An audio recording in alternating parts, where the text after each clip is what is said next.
So there it is right there. So that was the delectable Theodora Ifudu with the song Ada. So good day to you and all that. Apologies for the late start, by the way. You know, it's even later. We're always late anyway, but this is significantly later than norm.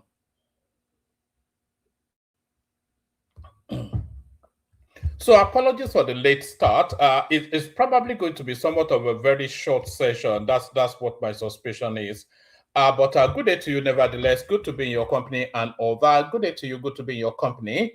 Hope you've had a gloriously wonderful day so far. The glory of the day continues. Or spending it in the company of one man went to mow. One man went to mow the eagle lands again. The eagle lands as it always does. I say as it always does.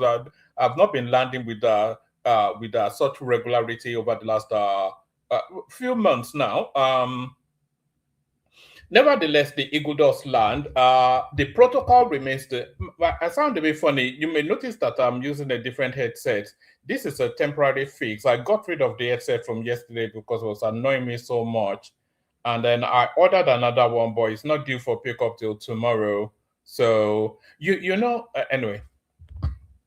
So yes.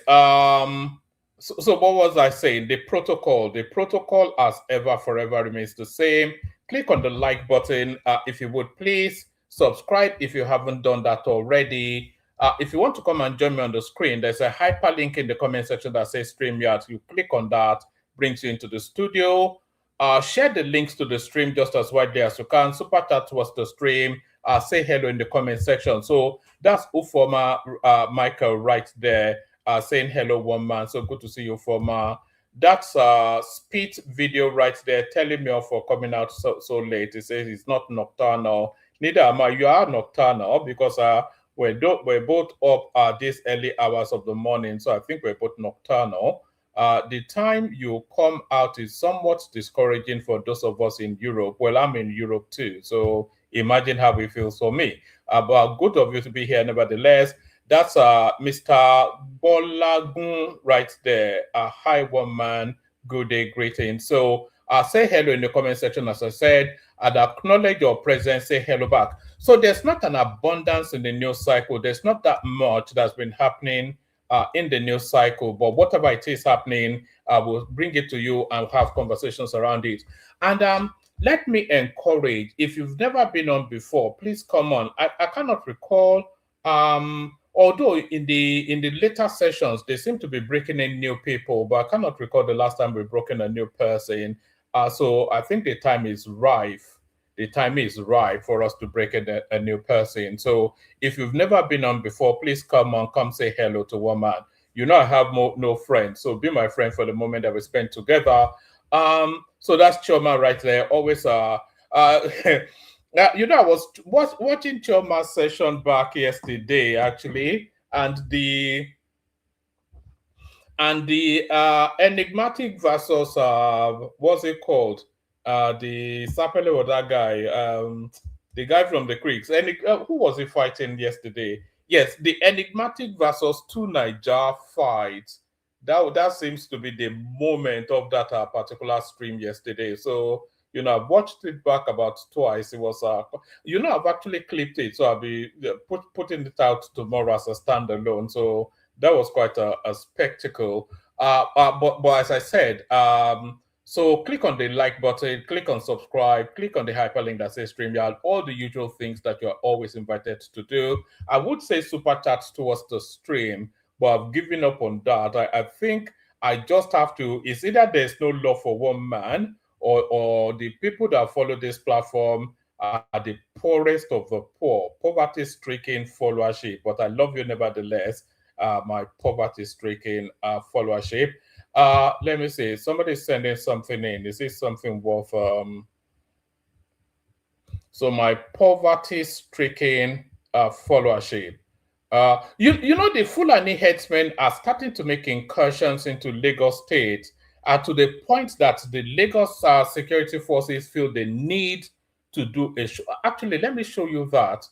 You know, to the point that the Lagos security forces felt the need to do something. So let me show you this actually. Can you imagine the Fulani headsmen in Lagos State? That would be the end of it all, wouldn't it? You know, that would be the height of everything.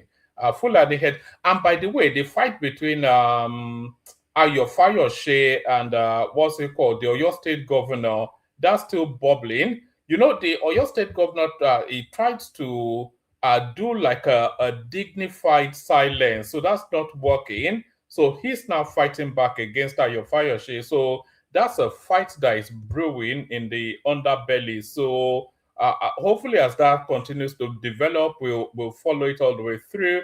I wanted to show you the show. Let me show you this. This is a Lagos State response. I wasn't even intending to start like this. So you know, hold on. Let me mute that. So this is Lagos State responding now to threats of the Fulani headsmen making incursions into. This is the Lagos State. Can I bring that up? This is the Lagos State government responding to the threats of the Fulani headsmen making incursions or threatening to make incursions into Lagos State. So let's just clip that. Yes. That's an ad, by the way. So you see all of this now. You can see the headline. It says, Lagos police conduct show of force, expresses readiness against all forms of crime. So you may have heard that as recently as sometime earlier in the week, some Fulanis were caught with ammunitions and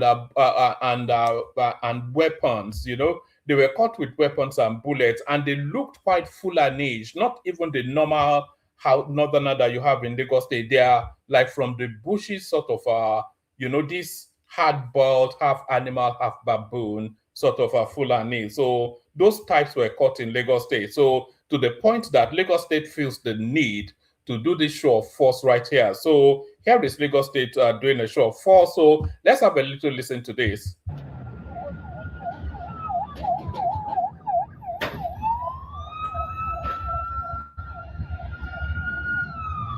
With the recent public concerns over rising insecurity, the Lagos State Commissioner of Police, CP Tijani Fatai, alongside operatives of the Rapid Response Squad, RRS, has embarked on strategic intelligence-led show of force and confidence-building patrols across the state.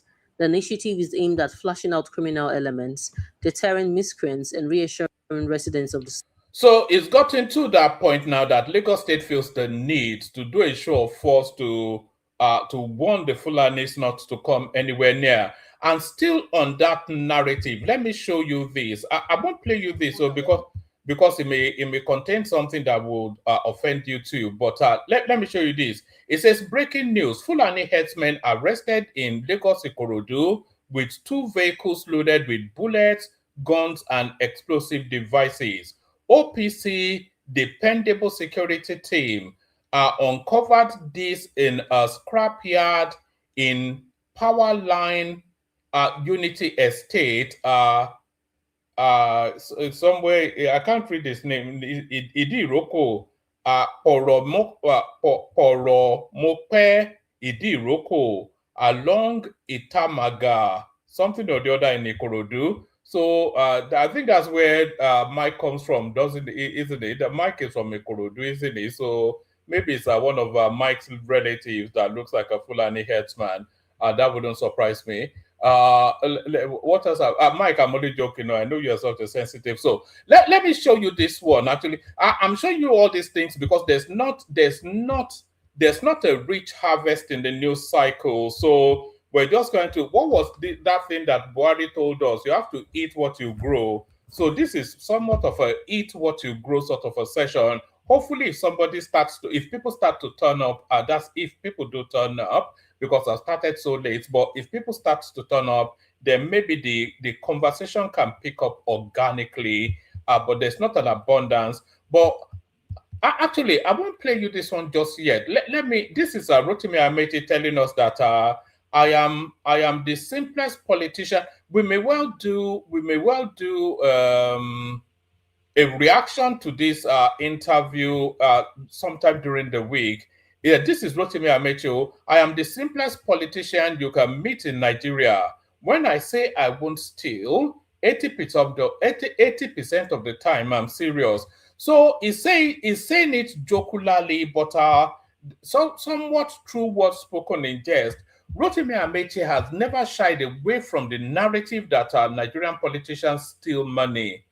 They do now. We all know they do, and the rest of them lying to us that they don't. That's just it's like insult upon injury. We know you steal the money. We see the lifestyle that you live. It's not commensurate with anything in your life outside of you having access to public funds. You know, so most of these Nigerian politicians, they live life like Arab. They live lives like Arab princes. And okay, a good example is Senator Adeleke, the governor of Osun State, can barely write his name, totally illiterate, and he goes around in a private jet. So where is the commensuration between what we know him for? Another one is the governor of Edo State.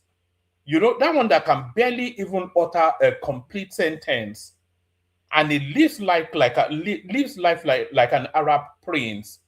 So we know they steal public funds. So why lie that you don't? But Rotimi Amechi has never shied. He's always told us that, look, guys, I cannot abide Rotimi Amechi, but he has always said that, look, guys, if you know how much we are actually stealing from you, you would tear us apart on the streets. You know, but you see, the problem with Nigeria is that Nigerians don't actually feel a sense of ownership to their own country and their own resources. You know, the oil in the Niger Delta, the gold in the Elisha Zamfara, all of these resources that we have, Nigerians don't feel that it belongs to them. They don't feel that it is our common patrimony. They feel as though it belongs to somebody else or it belongs to the politicians.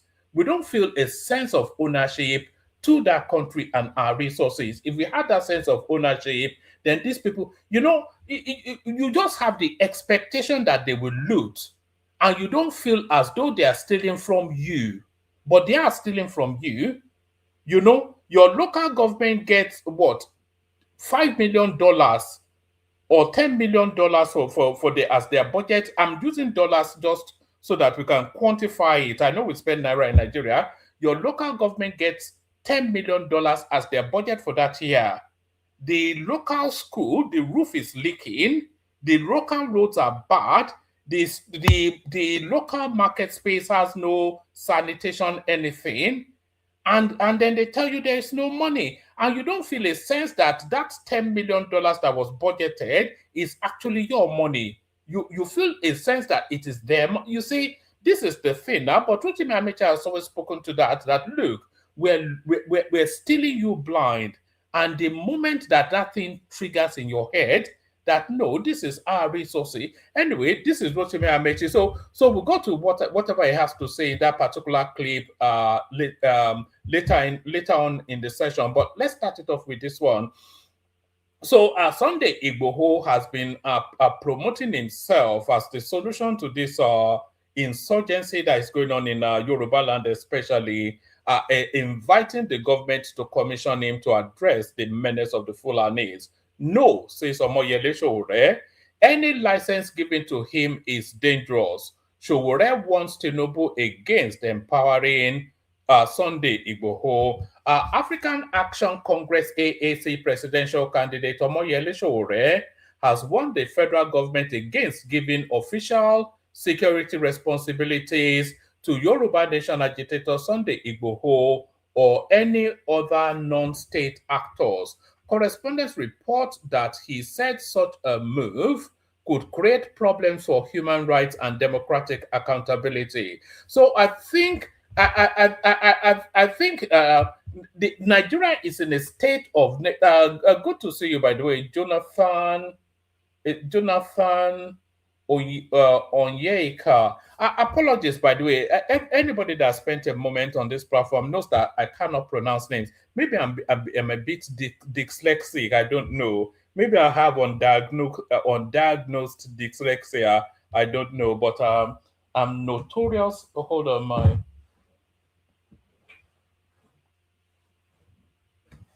Hold on 1 second.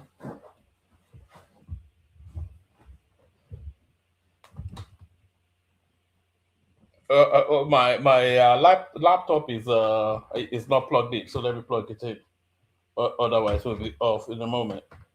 Actually, let me play you. It's a bit untidy me doing that. Let me play you. Let me just play you a 10-second song, and then I'll sort this out.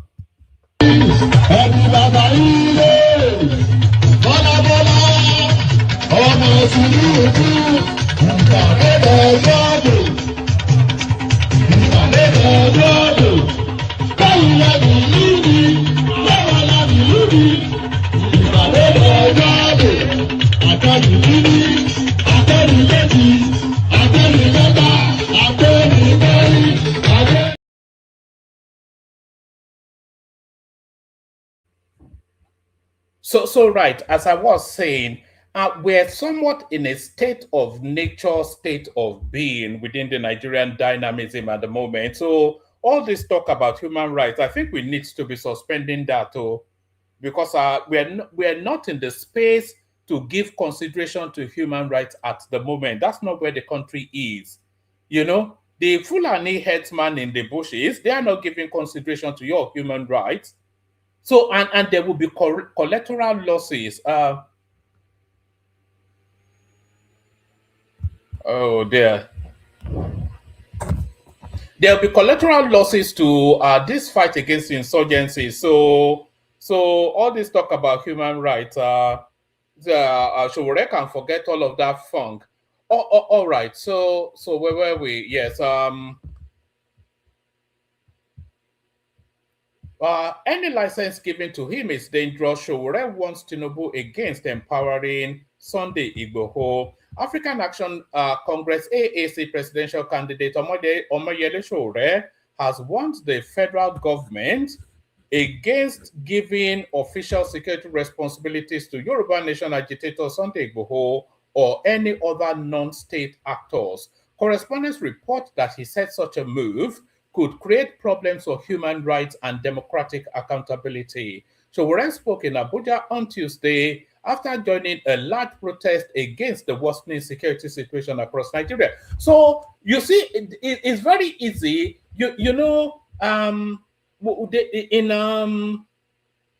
In America, they call it Monday morning quarterback or something like that. But in English, they say anybody can talk a good game. You know, everybody is Lionel Messi when you are watching football. But then when you get on the pitch, you quickly fall over. So all of these Showore type elements that are protesting insecurity, lampooning, lambasting, etc., what would he do to address the Nigerian situation, security situation? That's the thing. What would he do? The people like would people like what's his called, the Anambra boy? What's his name again? Peter Obi. It would be the first one in line on the. He even came out even earlier on today to speak on insecurity. But what are his plans? What are his plans? So this is the pertinent, most important situation that the country is contending with. But what are his plans? Atiku Abubakar, we already know his plans anyway, because Babachia told us that he's the head of the bandits, well, the Kachala, as they called him. So it's very, very easy to protest, Monday morning quarterbacking and all that. Let's carry on. Showore spoke in Abuja on Tuesday after joining a large protest against the worsening security situation in Nigeria. The demonstration was driven by concerns over rising cases of kidnapping and attacks, including the recent abduction of pupils, teachers, and a school principal in Oyo State. The only time that insecurity will ever be fully addressed is if it enters Yoruba land. Because the Yoruba land is the golden fleece of the Nigerian dynamism. How many times have they been kidnapping people in the north? Nobody cares. How many people have they slaughtered in the southeast? Nobody cares. But when you start to come against Yoruba people, because that's where the media is, that's where the attention is. That is really when the insecurity will be highlighted to the maximum, to the point that it forces something to be done about it. So insecurity coming into Yoruba land might well be the last bus stop of insecurity in Nigeria. Showore spoke in Abuja on Tuesday after joining a large protest against the worsening security situation across Nigeria. The demonstration was driven by concerns over rising cases of kidnapping and attacks, including the recent abduction of pupils, teachers, and a school principal in Oyo State. While speaking with journalists, the activist acknowledged that Igboho already has loyal supporters and an existing security network capable of carrying out operations without government backing. However, he argued that granting formal security powers to individuals or groups operating outside established state institutions could create serious challenges. According to him, once security duties have been handed to non-state actors, it becomes difficult to ensure that their activities comply with human rights standards. He said, yes, Sunday Igboho already has his own team. Even before he was attacked, he can deploy before the president asked him to. But my problem with all this is that the moment you start empowering non-state actors to take up the job of security, then you cannot guarantee human rights. You cannot impose upon them and enforce operational protocols that are of national and international standards. A Sunday Igboho who is already saying that somebody cannot campaign in Yoruba land if he is not Tinubu, can never be trusted with any security outfit. Any license given to him should be seen as a license granted to a partisan hack who is willing to wreck the opposition at the slightest provocation or instruction. So he ruined his own reputation and integrity and credibility by declaring that only people who are supporting Tinubu can campaign in Yoruba land. Well, I endorse that. What's the point in you campaign? Yoruba land, Tinubu is a Yoruba son now. So why would anybody that is opposed to Tinubu come to Yoruba? What are you looking to achieve? Are you asking the Yorubas to abandon their own son and go with you? So anybody that is not for Tinubu should not bother campaigning in Yoruba. There's infinite sense in that statement. You see the reason why I said I would never appoint a minister of defense. I would appoint a drone so that he would not have time for foolish talk. Just go to work, get it done, and retire, recharge, and go back the next day. So that's Showore talking gibberish, as always ever the case with Showore. Just complete ludicrous nonsense is what you have come to expect from that. Is he an Ijaw man? Nobody even knows. The one thing we do know is that it's not a Yoruba man. Nobody knows where he comes from.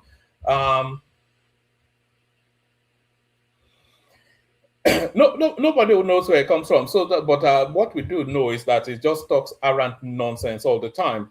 Don't waste your vote on Obi. Vote Tinubu. This is Soludo speaking truth to his people.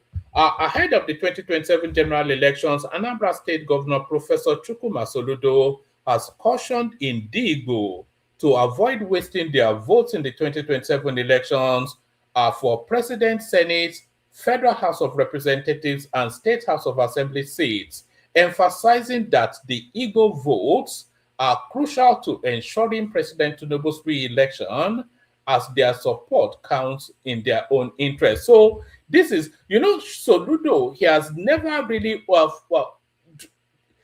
he has always been a Tinubu man, but he has never really been forcefully Tinubu. But I think the circumstances that we find ourselves in now, as we are now, because you have to pick a side, and Soludo, he cannot abide Peter Obi anyway. He cannot abide Peter Obi anyway, but he's now saying frontally now that not only can he not abide Peter Obi, but he's actually leaning more towards Tinubu, and is somewhat sacrilegious for an Igbo man not want to back an Igbo man, his fellow Igbo man in the national space, but then to back a Yoruba man ahead of an Igbo man. that's sacrilege where they come from. But there is Charles Soludo right there crossing the Rubicon.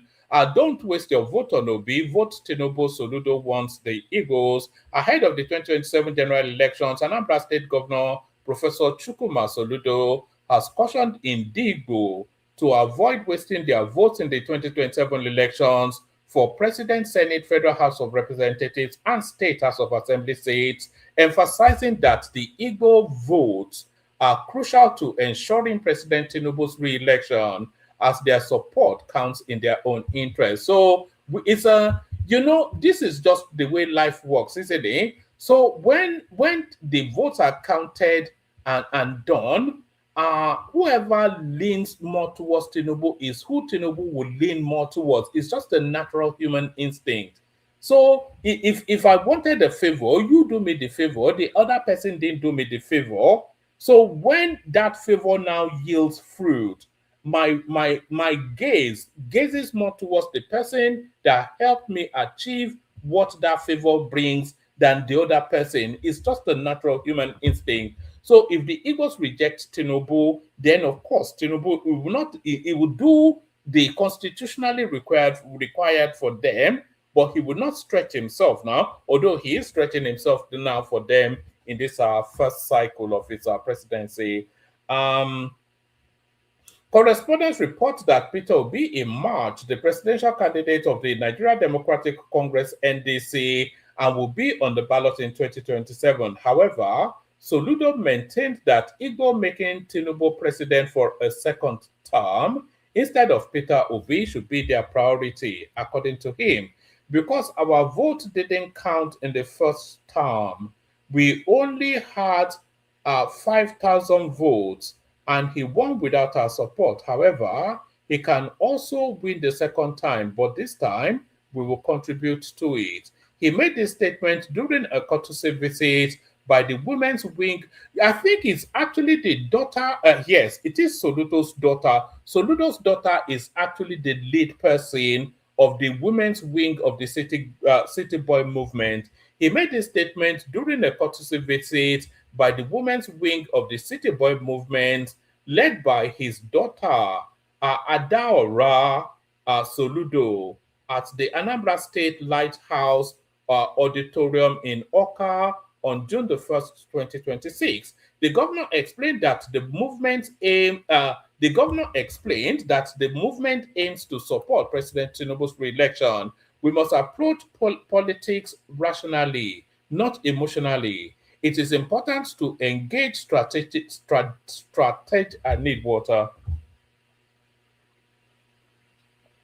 It is important to engage strategically by bargaining with our votes and avoid marginalization, because in democracy, your vote is your bargaining power. He also urged that efforts should be made across ward and local government areas to register enough voters who will support the current administration's second term in 2027 for the benefit of Ndigbo.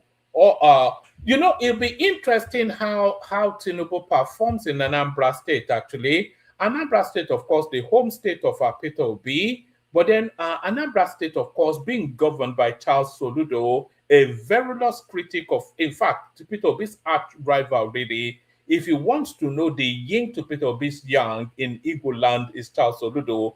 Charles Soludo detests that guy. He has always hated Peter Obi, nothing to do with because he feels Peter Obi is just a nuisance. That's what Charles Soludo, and he feels, Charles Soludo actually contended against Peter Obi to become governor, and he was defeated by Peter Obi. So here is this lofty professor that is celebrated internationally in the financial circles, and here is this barely literate guy with a speech impediment beating him to the Anambra State governorship seat. So he's always detested Peter Obi. There was never a time that he did not detest him. So here is his opportunity now to stick the knife firmly in Peter Obi's back. He made a statement during a courtesy visit by the women's wing of the City Boy movement, led by his daughter, etc. The governor explained that the movement aims to support President Tinubu's re-election. We must approach politics rationally, not emotionally. It is important to engage strategically by bargaining with our votes to avoid marginalization because in democracy, your vote is your bargaining power. He also urged that efforts should be made across wards and local government areas to register enough voters who would support the current administration's second term in 2027 for the benefit of Ndigbo. Although Anambra is an ABGA stronghold, he acknowledged that progressives are working together for the good of the Igbo people. I wonder if ABGA will be presenting a presidential candidate or if they would just adopt. It'll be interesting actually because we've not actually we've not seen them yet put anybody out. So it'll be interesting to see it'll be interesting to see if ABGA actually adopts Tinubu as their candidate. I suspect that they will also. So we'll see how that plays out. Anambra State is the spiritual heartland of ABGA.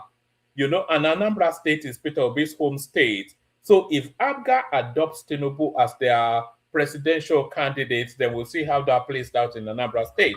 He also urged that efforts should be made across wards and local government areas to register enough voters who would support the current administration's second term in 2027 for the benefit of Ndigbo. Although Anambra State is an ABGA stronghold, he acknowledged that progressives are working together for the good of the Igbo people. In her response, Adaura Soludo, the state convener of the Anambra chapter of the City Boy movement, thanked the governor for the opportunity to present their agenda.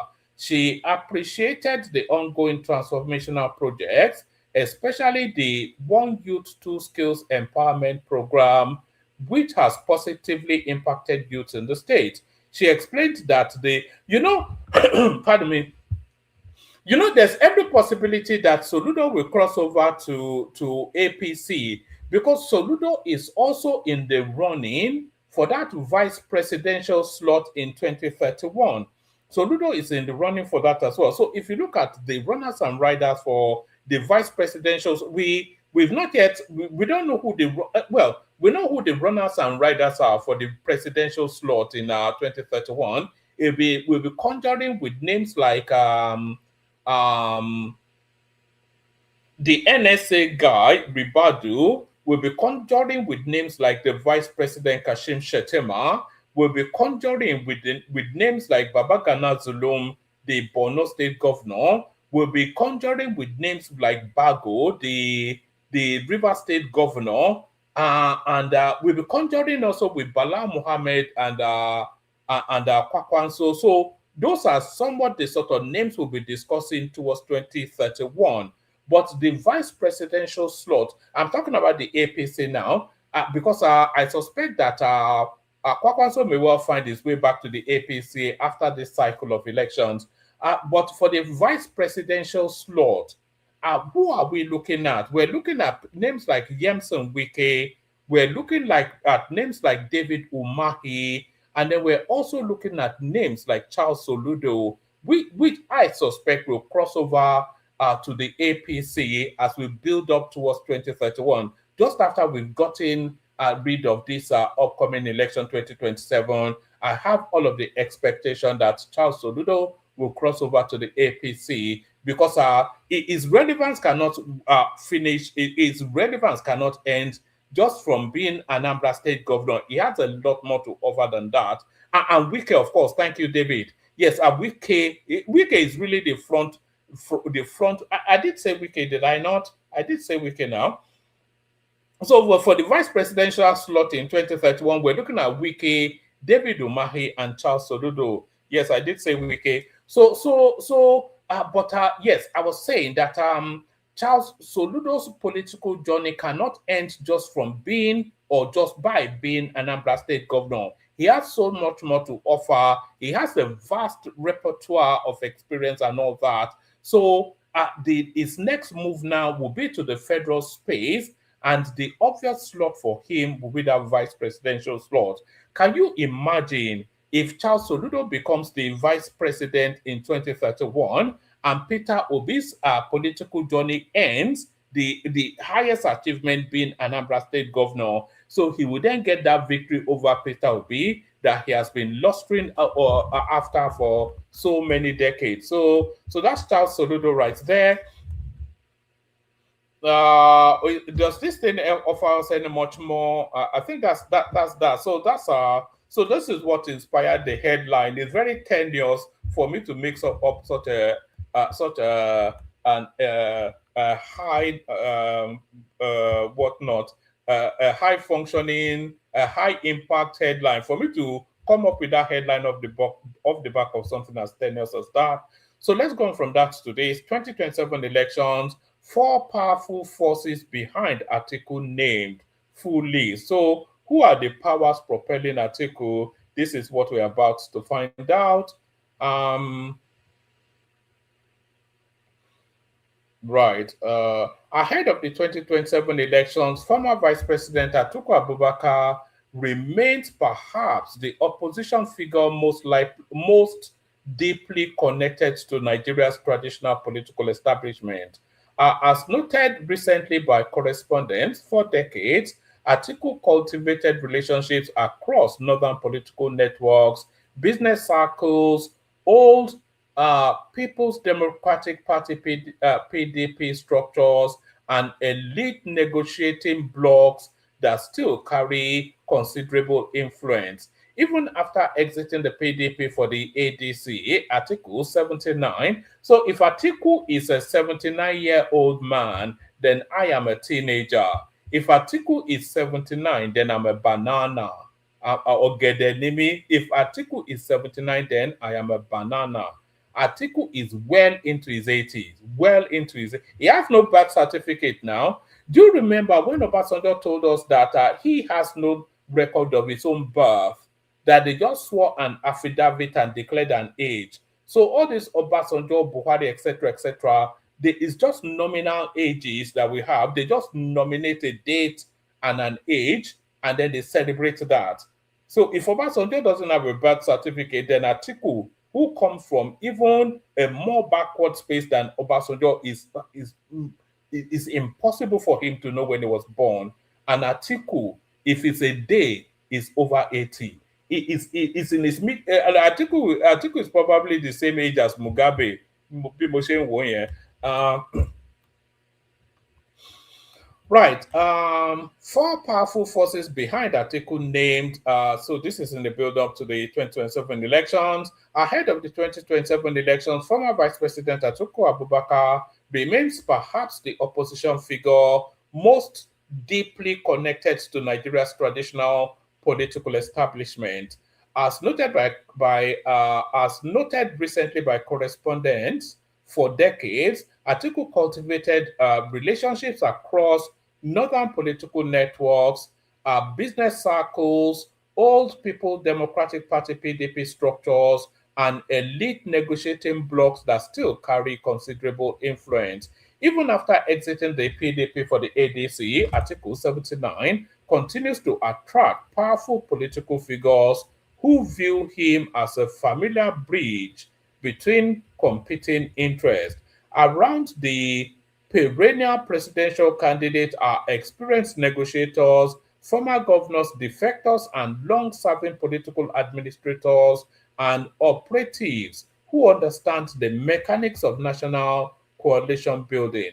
Figures such as Senator David Mark, Aminu Tambuwal, and Dino Melaye, former Osun State Governor Rauf Aregbesola, one-time Imo State Governor Emeka Ehidioha. You know the way this Emeka Ehidioha was the one that actually lost his seat to Hope Uzodinma, and he only lasted in that seat for about 6 months before, through some quirk or magic of the court, suddenly we had Hope Uzodinma as the governor of Imo State. So I don't even think he was on that seat for 3 months, but still they reference him as a former Imo State governor. Figures such as Senator David Mark, Aminu Tambuwal, and Dino Melaye, former Osun State Governor Raul Faregbeshola, one-time Imo State Governor Emeka Ehidioha, ex-Cross River State Layil, Imiko, Imoke, and Dele Momodu have all, at different moments, been linked with broader opposition calculations involving articles, political camp, or coalition discussions around the ADC space. Could you believe that once upon a time, Dele Momodu was actually a presidential candidate? If anybody can remember which political cycle that was, which cycle was Dele Momodu on the ballot, but once upon a time, Dele Momodu was actually a presidential candidate. Uh, so there's no name actually. I thought there would be an extraordinary name or a name of any real impact, but these are just names associated with. All right, so that this offers us nothing. So I'm not sure that I have much more. That may well be it actually. If anybody wants to call me, come. There's nobody in the studio. So if you want to have a little bit of a chat before we bag and target, I did tell you that Sheyi Makinde and Sheyi Makinde and Ayo Fayoshe, they are going hammer and thong actually back and forth, the two of them. So maybe I'll bring you that since there's nothing else that the news has to offer. I don't want to discuss those kidnapping stories so much. It won't, because it's too depressing. I have young kids myself, and I cannot bear having that as a conversation or using it as a political tool. So let me just. But if anybody wants to talk about it, come and talk about it. But I don't want to. I find it too depressing. There's a 2-year-old. All this, I'm not quite sure. Those Fulanis, they're savages anyway. Makinde slams Fayoshe's kidnap comments, urges prayers for him. The Fayoshe will be the end of this Makinde. He has just been niggling at him for years now, even if not months, if not years. Oyo State Governor Sheyi Makinde has called on Nigerians to pray for former Ekiti State Governor Ayodele Fayoshe following recent political accusations and remarks credited to the former governor. Makinde's position was contained in a statement issued on Tuesday by the Commissioner for Information, Prince Dotun, one thing or the other. The commissioner said Nigerians had been shocked by Fayoshe's recent comments, which he described as false accusation. What has Fayoshe been saying, actually? I've not really been following it so much. Governor Makinde is preoccupied with finding a solution to the challenges posed by the kidnappers of children and teachers in the state to engage someone whose lifestyle and comportment have been suspect for over a long time. For the former governor to be so consumed by political vindictiveness, vileness, deceit, and hate, I wonder why Fayoshe is especially targeting Makinde. There is no nexus between the two of them now. Well, he's an Ekiti man. This one is an Oyo man. He's a governor. Fayoshe is not contending for the presidency. Maybe he feels that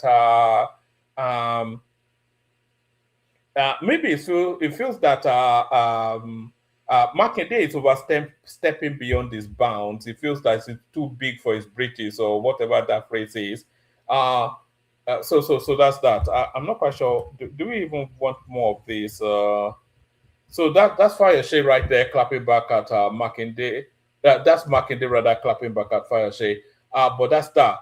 Let me play you the Kegite music. I'll send the link again. If anybody wants to come in, if you are coming with a conversation, because I think we are feeding on scraps today, where those hens that go to the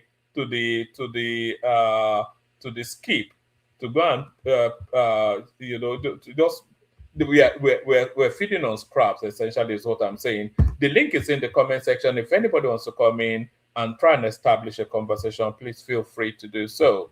First, the Kegites. Only water,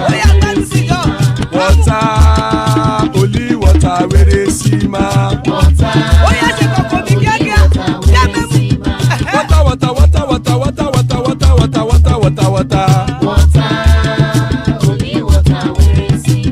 Hapa o naido.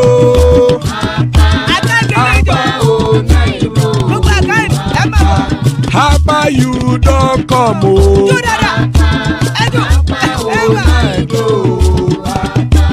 Hapa o naido.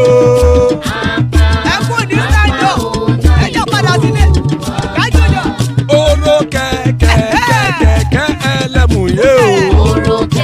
Ilé sọ́dí àkẹ́kẹ́ rẹ̀ ẹlẹ́mù rẹ̀ o. Bobby Master kẹ̀kẹ́ rẹ̀ ẹlẹ́mù rẹ̀ o. Chief Wáìlà tí kẹ̀kẹ́ rẹ̀ ẹlẹ́mù rẹ̀ o. Eruku lẹ̀lẹ̀ ẹlẹ́mù dé.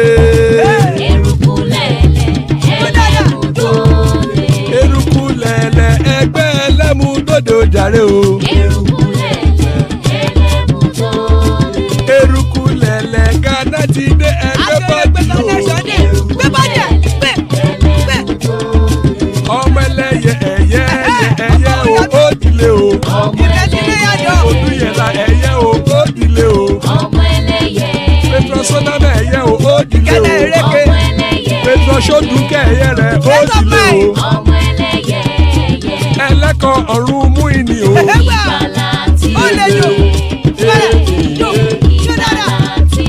Àkùkọ ọ̀run mẹ́kọ̀.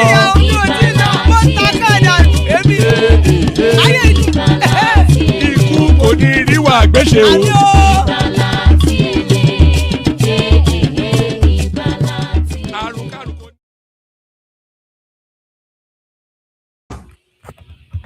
There it is right there. Koko Niru Agbesheme, death have nothing to do with us. Joining us is Baba, always an epic session when Baba is here, making his once in a while appearance, the majestic Baba T. So good to see you, gentlemen. Like I said, we're feeding on scraps today, not an abundance in the news cycle, but nevertheless, always a delight in your company.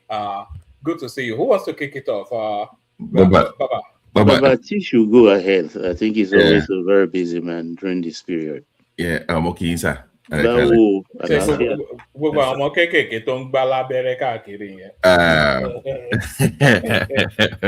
one man, stop projecting your own, that is you. But good evening, everyone. Good evening, Baba Mokin. Good evening. And to the host of the show. Let me just mention one thing, because I've been seeing this thing online. I've not really been following Nigerian politics for a minute. This call for Pastor Adeboye to lead some kind of revolution or some charge against the government. And, there's this... Sorry, Betty. Just on that, Pastor Adeboye, did you see him come out to give the security personnel, the security chiefs, a 60-day ultimatum to get rid 90 of... is it 90? Get rid of insecurity or resign. Well, okay, then if that doesn't happen, what is he going to do? Nothing. The point I'm getting...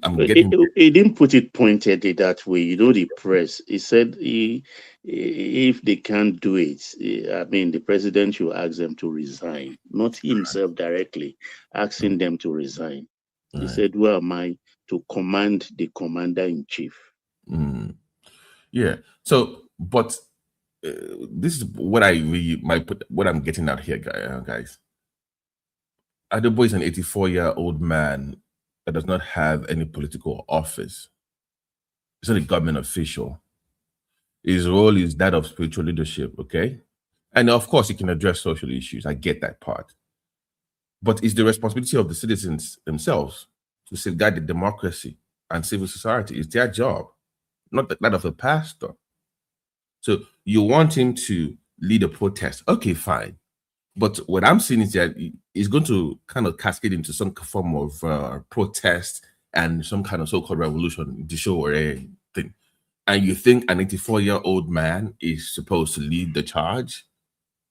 And so if that's the direction that you're willing to take, why can't the people themselves change the system, get more involved in politics? like I said, I'm not going to bring up the tribal angle too, because let's be honest, they're the wing nut in that so-called call for him to lead. So, but I don't know why there's always this need to always call on religious leaders or bars to change the system. The system is not designed for them to actually influence it. No, they get used by politicians. I'm not going to deny that reality. I get that part. But from the angle of the city themselves, you cannot look up to Orbas or to pastors to change the system for you. And specifically to the youth now, with your 65. But their voices of influence, are they not so? I get the influence part, but what happens after that? One man, Dr. T, one man put it in the proper perspective when he talked about the Southwest getting involved. We've always told them in the last 3 years that whatever protests they call, without the Southwest being involved, it won't work. And they've all been frustrated about the nonchalance of the Southwest. But it's proven now that unless Southwest comes out, nothing will work. Now, fortunately for them, the hen has come home to roost. Why am I saying this, BT? I hope I'm not eating too much into it. No, not at all, sir. We can make it conversational. No, sir. Yeah, no. There are over 300 women, men, and children, mostly children, in Niger State that are in captivity for a couple of months now. Ditto for Borno, and I think somewhere in the Middle Belt area of North Central. Nobody has been agitating for that. Those are even recent ones. There have been over and over and over people in captivity all over the 3 northern zones. Now it has come cascaded into the Southwest. So it's now a way of goading the Southwest, goading them. Oh, look, they've captured the Oba, they've done this, they've done that. And of course, even without their goading, the Southwest will always rise to the occasion. Are we suggesting that Yoruba lives matter more than are we the white people of Nigeria? Because they've been kidnapping people for years, for decades, even before Tinubu and Buhari. But are you saying that you are not aware that that's the case? No, I'm making it a conversation because yes, I was actually going to say exactly that. George Orwell, the guy that wrote the Animal Farm. Farm. Yes, he said, all animals are equal, but some animals are more equal than others. So in the Nigerian paradigm, certainly some animals, the preeminent person in Nigeria is the Yoruba person. That question is not so much for the Yoruba people that understand this, not by their own fault, they're just who they are. Is for the other region that kind of are pushing this thing towards the people like Ndigbo to say something. Well, if you want to push him to say something about Yoruba people, we are Nigerians, right? You should have pushed him to say something about the Northerners or something happened in the East. Why the Northerners are asking the same question, that why is it now that everybody wants to come out? Exactly. Because of the Yoruba. Exactly. So the North are asking that we have so many in captivity for a long time. So why now? They are asking that same question, and they are right to ask. That's my point. But Baba, what's that phrase? Gambari Pafulani.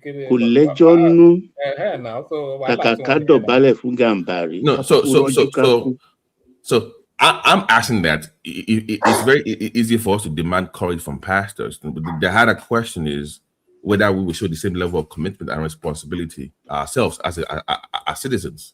But you are forgetting that our pastors have a history of leading at times or joining the riot. I mean, Pastor Bakare notably was wearing his... Can I ask a question? Hold on, sorry. Even that Pastor Adeboye, he protested under Goodluck Jonathan now. I know. That's what they weaponized to attack him, that how come life is more brutish now than it was under Goodluck Jonathan. So how come he, and they also add Soyinka to that list, how come the two of them are not on the streets like they were the same against fervor like they had during the. Yeah. I get that part, but I No, think I Solly don't get wants to it. ask I question. don't get it. I don't Okay. get that part. Don't they have pastors in their region? Or they don't have anybody in their region that No, can no, stand leave them now. They let's have. let's Yes. ask a What serious about question. what about Ndigbo, liquid metal? But, Why is like it the No, thing is see, very annoying. it's They, high time we told ourselves the truth. If you don't have balls, you don't have balls. If you don't have it in you, you don't have it in you. But I give it to the Southwest. 17, 18 days into this now, look at what is happening in the Nigerian space. meanwhile, they are They celebrating. They are said they've celebrating surrounded. that it is happening. Sorry. They said they've surrounded those people, but they cannot move for not wanting. Woman, I read a tweet like before I came on your show of P Square, one of those one of the twins, saying that he was driving through Lekki and he saw a crowd, and apparently it was some Fulani. Oh, they're now in Lagos all over the place. People are like, wait a minute, how do you go from an eyewitness to an investigator? How did you come to that conclusion? Is this inciting the Southwest to join whatever you want them to Exactly. join? There That's is what I'm no other saying. way to put it. Those people have been trying to launch the To Southwest fire the Southwest into action. against the So most. But are we we like told them are we Southwest is the the heartbeat of it. They will not agree. are we the Americans that they have to lure into war in the Middle If they East? accept that, I will be very glad. If they accept. Sorry, Baba. I think Solly wanted to come in as well, but the only people that can move that country in any direction are this. Remember when Goodluck Jonathan tried to move against the Southwest? You saw how quickly he paid the price for that. The only anyway, Solly, let me not because In my opinion, South people from Southwest should only protest if anything happens in the Southwest, because some people are celebrating up and down in social media that something happened in the Southwest. If that same thing had happened in their region, till now, none of them understood up. They will be looking for Wole Soyinka to come to the Southeast to come and protest for them, or Adeboye to come to the Southeast to come and protest for their lazy ass. Or Soyinka. They don't want to do anything. They just want to be celebrating. And do you know what it looks like in Lagos when we say protest? It's a way of burning, vandalizing government properties. We know what that means. They don't want to protest in the Southwest. Is anything stopping them from protesting in their own region? Nothing is stopping them. They will be saying, oh, yeah, this one is happening in the Southwest. Like, they say they hold their leaders accountable, yet their region is a shithole. So how does that make any sense? What Uzodema ruled them for years? These are the people that vote the right people in all the time.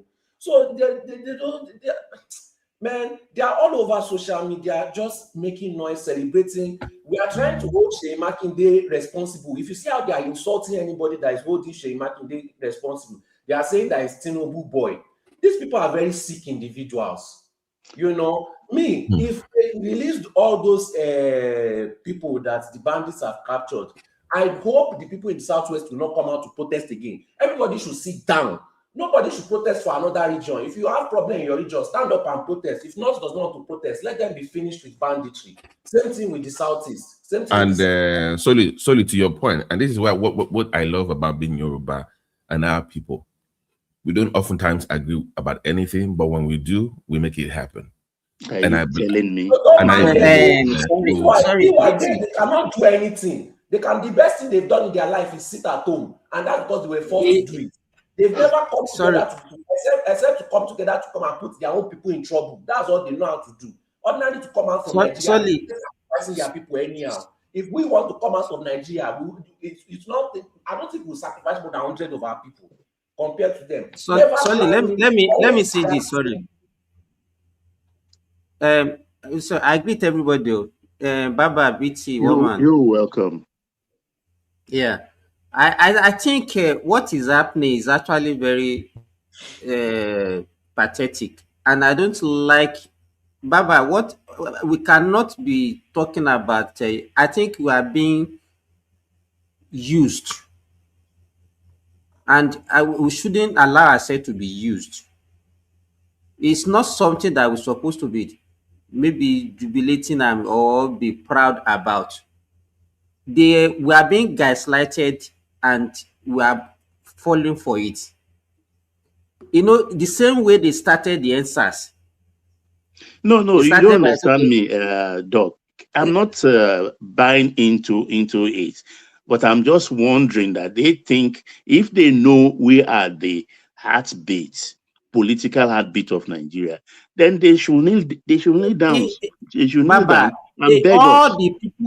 the people that are demonstrating, they are not demonstrating for the love of those children who are kidnapped. No, that's exactly the point we are making. It's not as if they love the country. They are using it. They are happy that it happens in the southwest, and that's why. So if they see it as an opportunity, so Yoruba we should be aware of their antics. We should be aware of their antics. They started by saying, Simba, I went into one of their dens just the other day just to preempt this thing that they will be pretending. Yeah. Let's ask this question. One of our let me sorry, I don't have much time. Let me just finish it. Just give me 1 or 2 minutes. You know, they started by picking on the our celebrities by attacking them, which one after the other, that they are not saying anything about what happened in Oyo. They are not doing this, and all of them are falling for it. Then after that, everybody started talking. Then they started the demonstration. Okay, now if they are concerned about the insecurity in Nigeria, why are they not saying, okay, let us end this security in Nigeria, government should do this? Why are they now saying that Tinubu should go? They are now entering market, distributing pamphlets saying that, okay, Tinubu is a failure. So is that the issue? and if you talk about Sheyi Makinde, they will insult you. Is that the issue? So Yoruba should be, let me tell you, gradually we are moving towards civil war in that country. Let me tell you, Yes, so if this thing is not properly handled, that country is going to fall. Simba, there's going to be a clash between the Southeasterners and the Yorubas sometime next year. That will be post the elections, and that clash will take place in Lagos State. There's almost an inevitability to it. The way they are posturing and the language they're using, because of course the Tinubu will be re-elected, and then after that they will want to have a splash. And they will be Oh, beating Yes. one man want to go and look at they will target Lagos. go and look at all the inscriptions, all the things that they are carrying for the protest. There is nothing like any insecurity. Everything is about Tinubu must go. Tinubu is a failure. Tinubu is this. Tinubu is that. You see, I don't. if we can fight these bandits back, the next region that they are going to is the southeast, and I want to see how they will handle it. Maybe they will still be blaming Tinubu and excusing their governors and local government chairman. One of our own was carried. We shut down the whole southwest. I want to see how they will react if 1 or even 10 or 20 of their own is carried. They will do nothing because they don't care about themselves. How many students we saw how people are being killed, cutting people's head, cooking human being to eat in the east? What did they do? All their celebrity, did they even talk about it one day? Even before banditry started, they could not go to their village. Exactly. So I think the Yoruba, we should be careful. We are being used. All this one that we are saying because it's only when it happens in Southwest that to carry it, we are just being used. They want to turn our region to the battlefield. We should be careful. We should not buy into it, please. So that is why. Sorry, hold on. You know, BT, the question you asked about Pastor Adeboye, let me tell you, he was the one that actually got himself involved in this thing. There was a time he said he told his congregation that they are going to demonstrate. Then after a while, he backed out. So that was why people are calling his name. It's not as if they are calling his name to. I get that part, but I'm saying that I think because he's having senile dementia. I think his age is affecting me. No, that one is a different conversation. Let's not go there. But I'm saying that What happens after the protest is still back to you as the people to change the system from your own locality, your own local government, your own governors to get involved in politics. That is where the real change is, not protesting.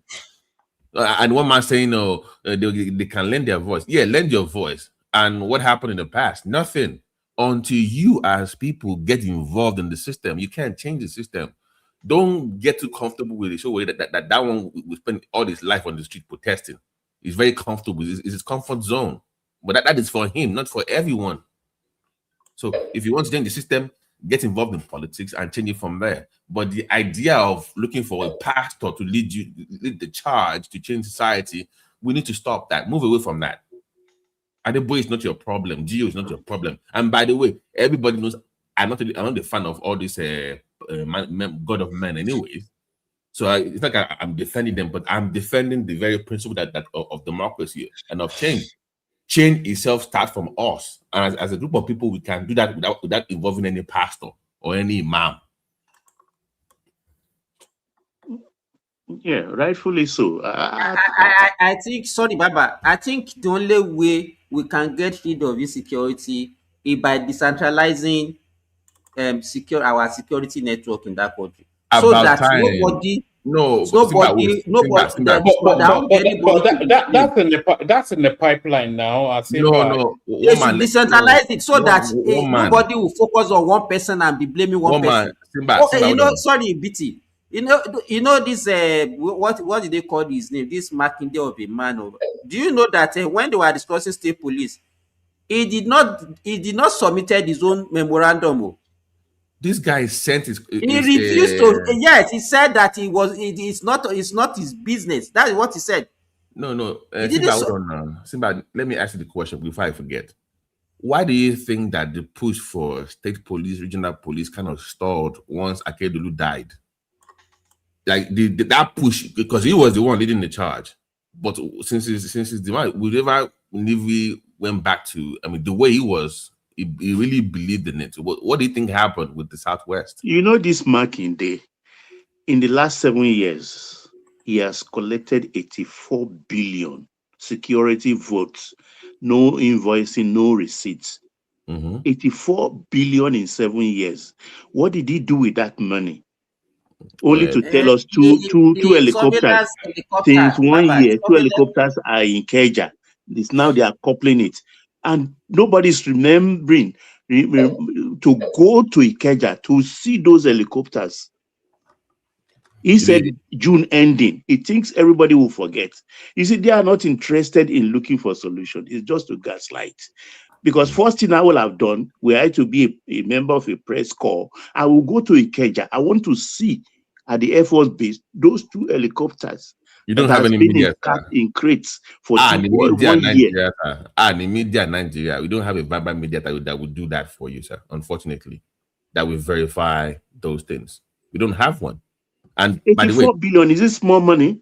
Don't forget the 30 billion. Don't buy from Bombo. Oh, that one is even. I set it aside. That's why I'm looking at that Fayoshe statement that this guy may be involved. Because it's not far-fetched. Fayoshe told us, he collected 50 billion secretly. Is he not going to collect more money now? Because he denied it. He said he didn't collect 50 billion. Nothing like that. Fayoshe is lying. Fayoshe brought out the receipt and then I said, no, it's only 30 billion. So if you lied, why did you lie in the first place?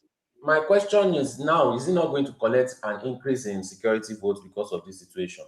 Do you know it's one of the few one in the Southwest, Solly, that has not been given the allocation to local government chairman? He pockets it. You see, if you want to talk about this issue now, all this obedience will be running up and down, insulting you. They don't want to face reality. And they claim that they always hold their leaders accountable, but we should not hold our own governor accountable because they don't want Tinubu. If not, no. What can he win? He cannot win the presidency. So naturally, he is a candidate. I've always said it here. First week of June is with EFCC. They will not allow him to run away. Even Fayoshe said it yesterday. He alluded to that fact. because the guy is just corrupt. I won't be surprised. I won't be surprised if he's involved in this issue. Because Fayose said, as he was correct on 2 occasions about him. So I just hang 50-50. That's maybe. What will be his interest in kidnapping his own people in Oyo? Is it for his run for presidency? Why would he do that? To the market, do you know after 2 weeks was when he visited that place? A place that is just maximum 2 hours to his office. He did not go there for 2 weeks. Baba, Hey, Aro, Sheyi lost one EFCC ni. That is wife that is always pretending that she doesn't know how to see a car. Oh my papa, don't worry, she would. Him and his family, Yamajen, after 22 of government. It's less than 7 months. He was the first one to suggest negotiating and paying the bandits. So he was the one. That was backlash. He did not expect that backlash. Really? Why would he want to pay bandit? What's going on? Let me ask you. No. I'm saying that the political. Let's even look at the political angle. Like, I don't make any sense to me. Like, okay, you can't win anyway. What is happening is Sheyi is undermining the federal government. The federal government are trying to actually hold out. Sheyi is actively negotiating with the bandits, while the federal government are trying to hold out and actually do a rescue operation. Sheyi is trying to negotiate. That's the problem. Wait, Aro. I suspect no. Solely wait now, Joe.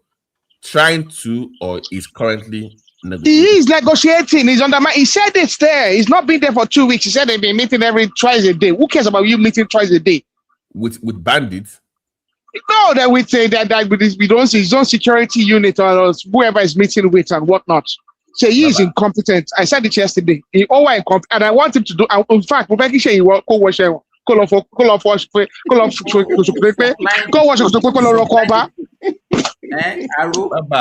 they are eating twice daily. Who is supplying them food? Bye, Joe. Show. No, not the kidnapped victims. His own security unit. He's meeting with them twice a day. Guys, one voice. One voice. Baba, it's shocking to me that Sheyi will want to negotiate with terrorists or is currently doing so. What's your take on that, sir? Honestly, I'm more surprising that will even be on the table. I see him as a very desperate man. You understand? Something happened between him and Asiwaju. What I heard, actually, I heard it, but the source is impeccable. He went to Aso Rock. The last time he visited Aso Rock was, I think, about 3.5 months ago, if you remember. Asiwaju walked him out of the office, asked security man to kick him out. He went there to confront Asiwaju about Ayo Fayoshe's bombshell. It was like wanting to accuse the president of breaching confidence. So the president was very angry because he has an issue with him. So they walked him out with security. So he knew definitely the line has been drawn in the sand. So he came back and started lashing out at Wike. The first thing he did after he came back, I think the second day or the third day, that one prominent street they said in Ibadan, he named after Wike. He removed Wike's name from there and named it after a prominent Ibadan son, also Oyo State son.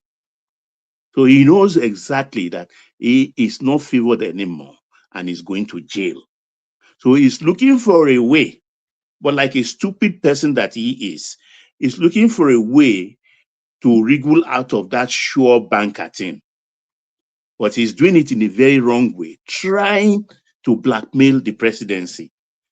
It is in the one vein where he wasted money calling for a dubious conference of PDP. Took all Egbon, George, and everybody there. That didn't work. It came out again. It said coalition. They said that they will put up one candidate. It didn't work. That's that summit, according to, they say it cost about 1.7 billion. That summit alone, where they did nothing. And now, I want to be president. to be APM, just trying to catch attention of the presidency so that they can call him away, a kilo day, a yo akboju. But they didn't mind him, and then this happened.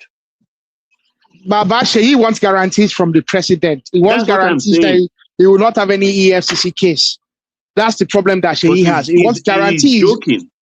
But This the- guy came but- out. This guy came out last July.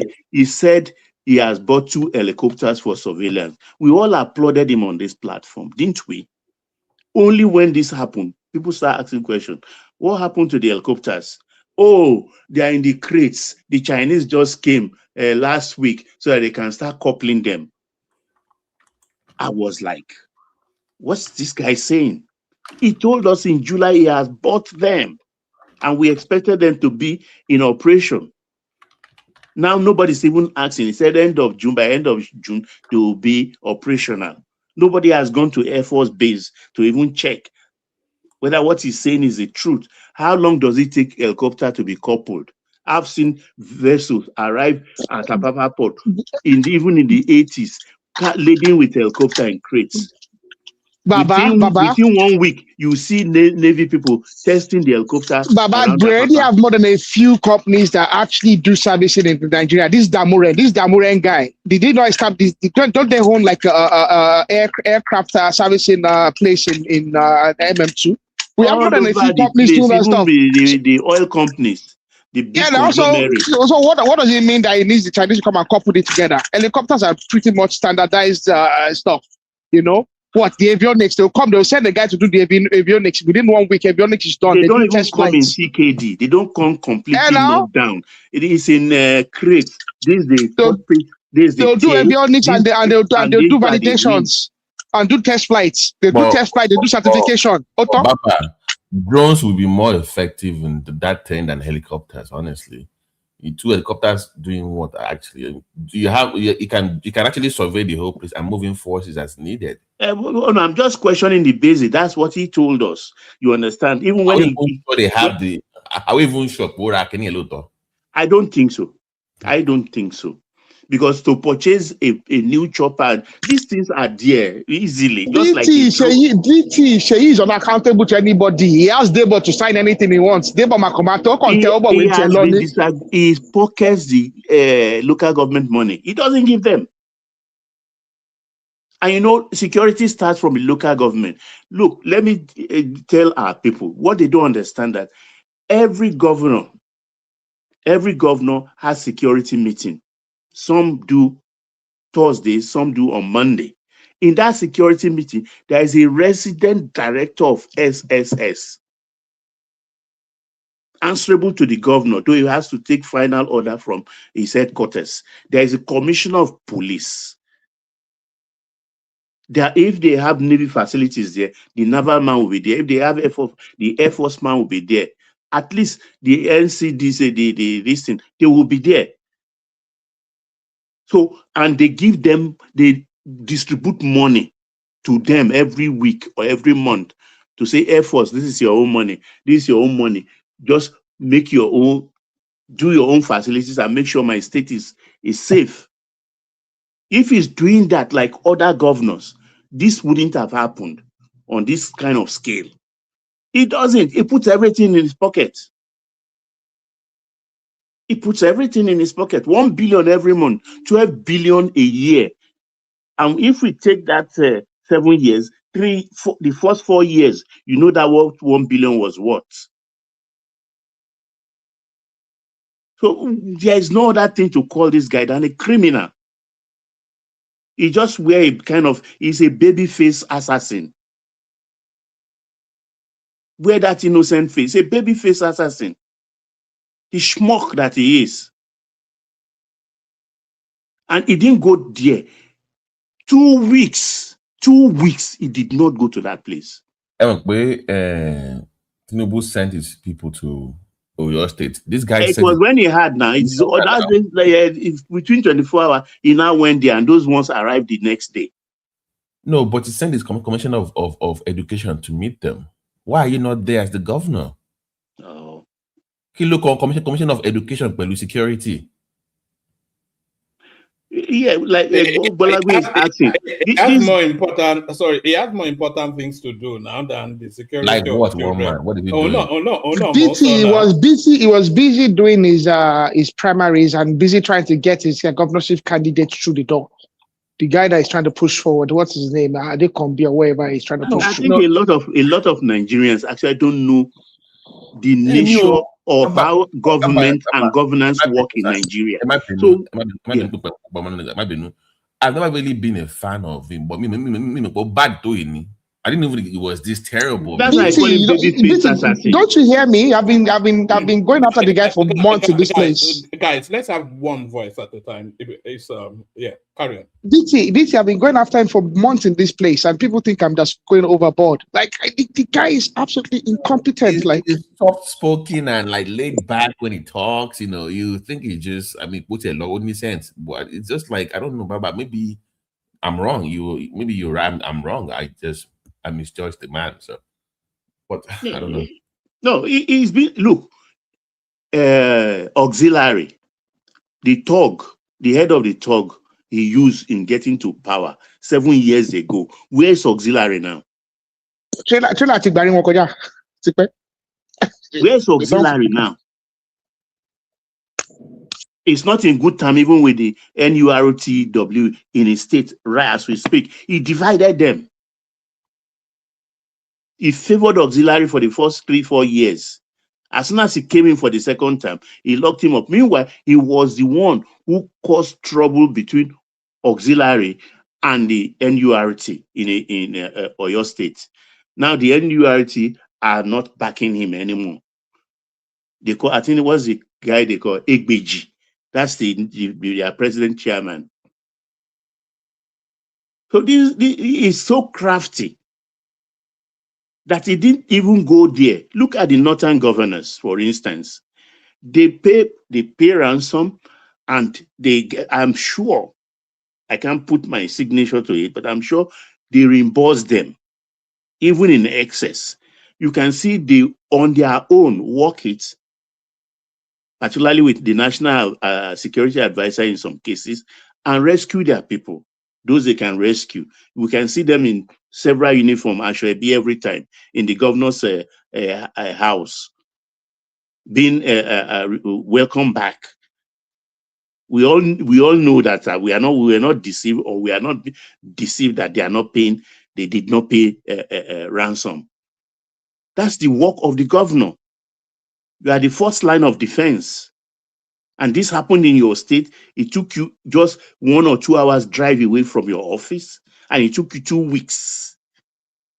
2 good weeks. That alone said it all for me. So sorry, Baba, was he questioned on that, and how did he justify it? Did they ask him why he took him that long, and what did they say as I don't think anybody asked him. Nobody asked him, or nobody. Actually, is unaccountable in Oyo State. I don't think one man is your state governor now. Don't you know this already? Between him and Ndigbo, who doing they are unaccountable. They do as they want. He knows that everything that happens in Nigeria, even they have ED, erection dysfunction, it's Tunumbu. Everything is Tunumbu. So he knows. So he plays into that corridor. And he's caught because everything that is Tunumbu. But we forget that it's been happening in the north en masse. And it's the governors that have taken responsibility as the first line of defense. Now people are now, oh, Tunumbu. It has come down to just like SARS. SARS started with SARS, police unit, and all of a sudden it turned into Buhari must go. So this is just an example. And those who say they will barricade the Aso Rock on Thursday or whatever, good luck to them. Good luck to them, because the Northerners are now asking that, so you guys know how to protest because it's Southwest. We that has been suffering for years on this, what happened to us? So like I said yesterday, there may even be no election. Like you guys are saying today, there may even be civil war. We don't know where we stand at the moment. But whatever it is that's going to happen, I just know at the end of the day, we will sort out this Nigerian question, whether by war or join. Because enough is enough. We cannot continue like this. What is even going on? Because more will happen as the Americans are aiding our soldiers to flush these people out of the Mandara Mountains, Iguazu area, and everything. They are pouring into the southwest easily through Kwara, through Kogi. They are pouring in because the bombing is relentless in that southeast now. They are trying to flush them, even the Sambisa forest. So as they are pouring in, they'll be looking for avenue. Because this one is even strange. Imagine, nobody has come with satisfactory number. Let's say the children are just 20, between age 2 and age 12. How long can you keep them in captivity without taking bath, without changing their clothes, trekking in the forest? Baba, there's always been one recurring question that I've always asked anytime this insecurity is the logistics of it. How do you move about 50, 100 people from somewhat of a semi-town into the woods without alerting anybody? Even one man. How does the logistics work? This Oyo forest, you see, there are roads, so not that there are no third roads, even with traffic, because you have to cross from one zone of the forest to another, even into another state. So how come nobody is hearing Baba, anything? it's a reserve, but even Baba, that's a reserve, and it's a reserve that actually has a lot of hunter activities. Like that particular Oyo reserve has one of the highest volume of hunter activity in the whole of Southwest. Research activities going on. So how can they actually nominally that area should not be? Arrow, what I heard is what these people do mostly. When they do that, they have a rendezvous with trailers that pick them and take them to the north. Some people are even saying that those children have been scattered. No, Baba, no. Yeah, okay. They are still intact. Sorry to educate us. I think there are some people that are supplying them food, and I think Fayoshe might be right, because I saw a video where they are giving them like orange drink in a bottle, in a plastic bottle. Is that they know where they are? They have been surrounded already, and there was a time the federal government want to use force to free those captive, but unfortunately they threatened that they will start killing them. And from the first week of this abduction, Makinde already came out that he's going to pay ransom. How do you get? I think there's some Yoruba collaborators, and I'm not saying that Makinde is truly in collaboration, but there's a suspicion. Look, sorry to cut you. If you listen to Papa Adeboye rather, in his speech, he said they should not only punish the terrorists, they should deal ruthlessly with their sponsors. And Tinubu not outing the sponsors is one of the things that is really annoying me. Seriously. He cannot tell me. I'm not convinced that the commander-in-chief doesn't have a list. I think the problem we have in our hand is because of the constitutional democracy, that probably because this is the time to go for another election. So bloody what? If he has men that are capable enough, they could be able to turn the outing of the list in his favor politically. Yes, even if it's an article, even if it's the caliphate, name them, because that is the only way. Gumi is there running his mouth every day. I know Gumi is part of their negotiator, but we know what negotiators do. According to they are even teachers of these people. According to Babadi Otitoju, they are still intact, and the terrorists that hold them is a breakaway faction of Boko Haram. They call them Ansaru, something like this. Ansaru. Yes, those are the people that are holding them. And as it stands now, I think Makinde in the first week already agreed that he's going to pay the ransom, but I don't think the federal government want to pay any money. It's just because they are holding some babies, maybe around below 2 years old, and the rest maybe like secondary or 2, 4, 6, 7, 10, and 12. yes. It's because of that, because Nigerians, to be frank, we are quite emotional and sentimental. If not, if they want to use force, there might be some collateral damage. And I don't even support when these children like this are involved.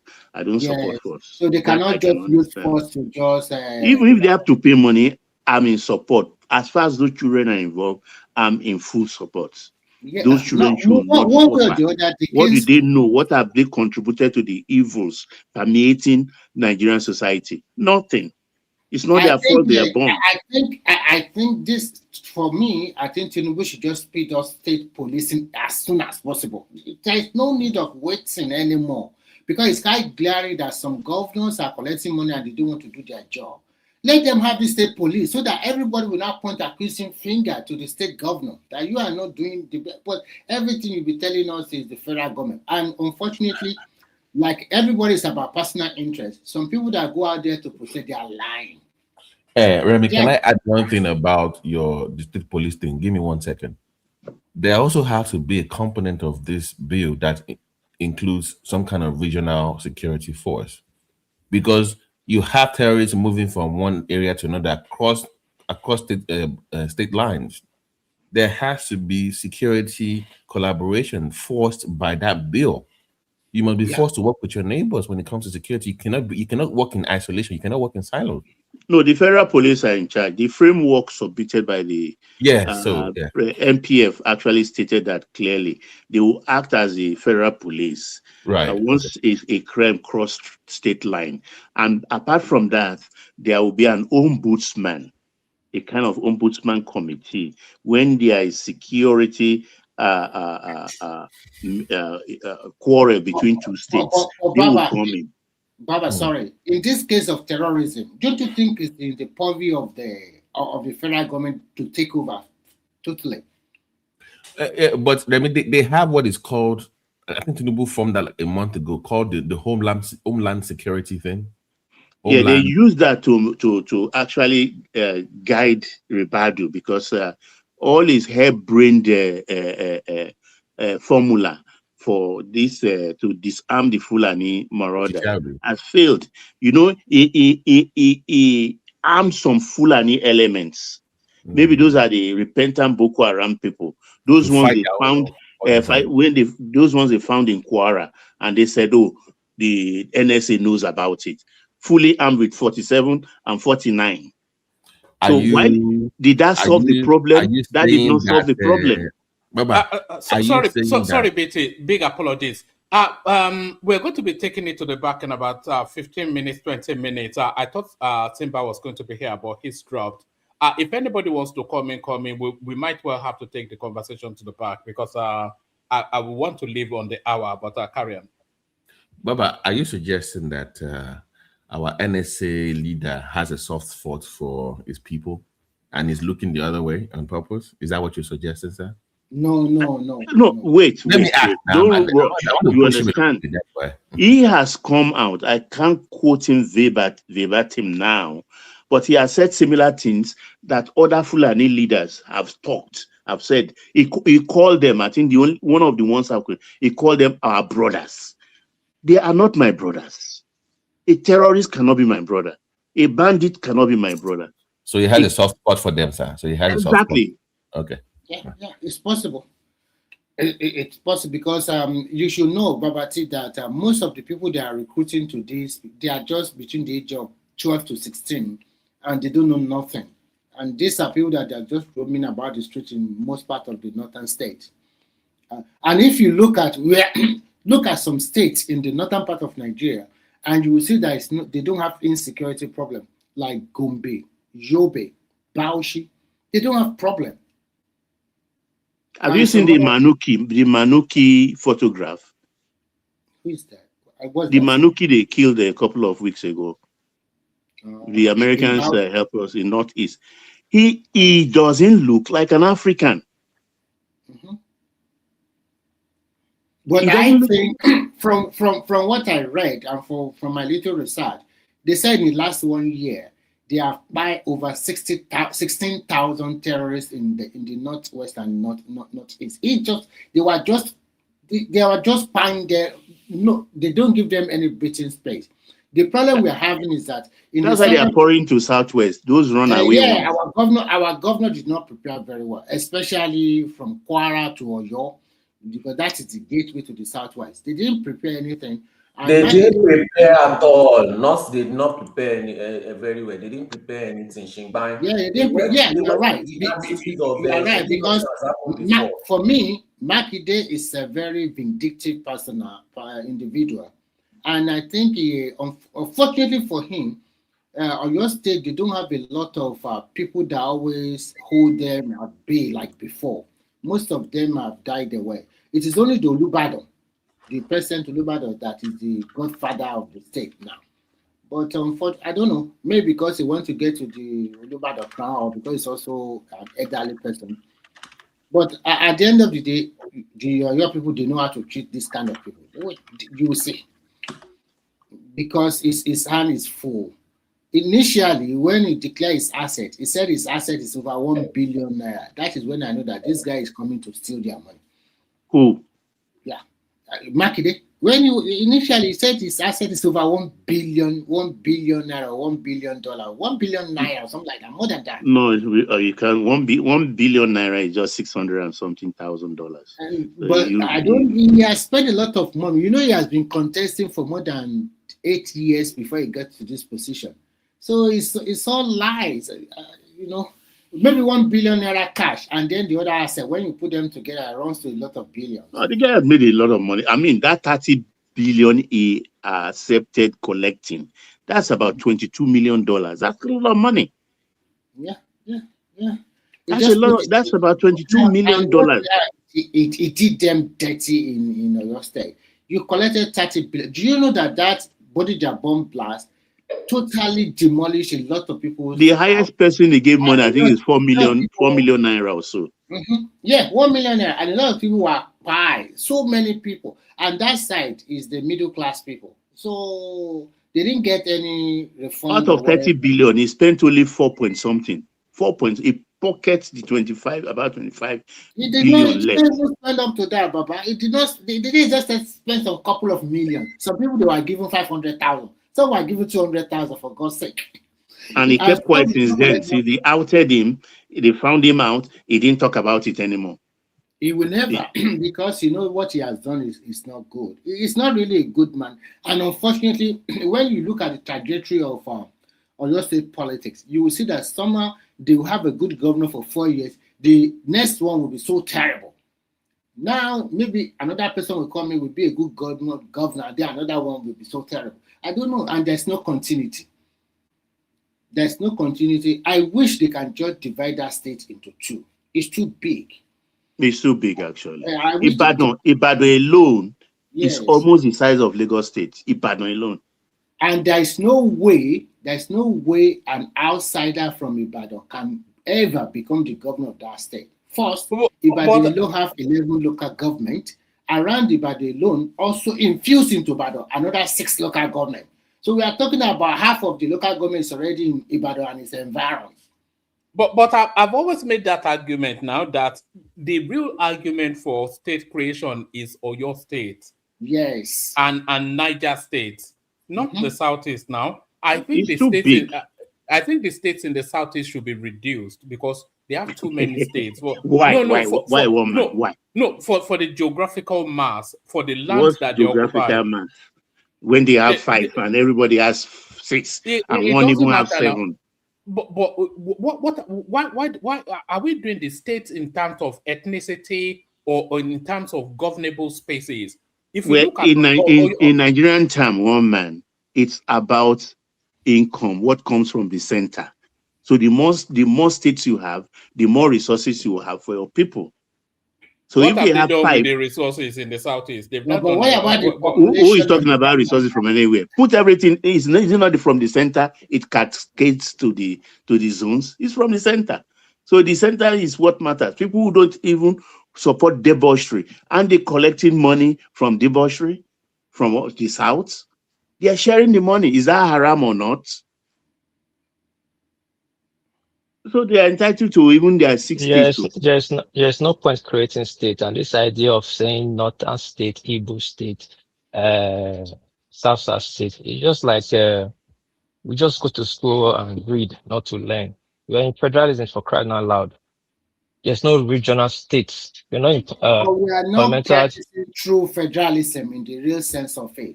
We are but practicing that's what what. Hold on now. Hold on. I want to understand what. Sorry. Yeah, yeah. What do you mean? What do you mean? There's no need to create states. What does that Yes, mean? not what I mean, there's not mean to creating state and putting on said region. We are not practicing parliamentary system of government. If it is parliamentary system of government, you have regions. You can No, create we are talking bring about more zones. Actually, if we use region, that's a misnomer. Zones, political and zones. political zone is not in our constitution. Abacha It's, just created that. It's not in our constitution. Abacha created that no, I think for it was Ekweme that suggested it to PDP when they were formatting PDP. no, Abacha started it when he wanted to start parties, out of SDP and all that. So you break Nigeria into 6 political zones. It was just a mere of political word. It's not in our constitution. And yet we keep holding on to it, causing this hybrid that is causing problem for us. But is it not In that is America, using it against the rest? They said they All have right. no, sorry, 19 what states. please? Sorry, what please? If any of the hosts are listening, Choma, Ola, Simba, or even Mike, if you want to come in the next 10 minutes. Sorry, carry on. yeah. So it's when the United States of America came together, they were already a country of their own that came together and formed one federalism. We are all states. They were playing to the middle. Texas is its own country. Louisiana was its own country. Now, California. yeah, all of them, the 50 were all country of their own. They came together and formed the United States of America. Now, every country that practices federalism, they already a mature country of themselves. They came together. But now for Nigeria, we are creating people, calling them states. What does that mean? Were they on their own before? Now, the Southeast you're talking about, was there any kingdom there before, like 5 kingdoms that you are calling a state now? Suddenly you want a state from there. In the Southwest, were there 6 kingdoms that you are calling a state now? You want to call create 7? Wait, what is? It's the system we are practicing. We pronounce all of these things by ourselves. I know, The I'm not politicians arguing it. use it. I'm not saying so. I'm not saying it's not what you're practicing, but it's wrong.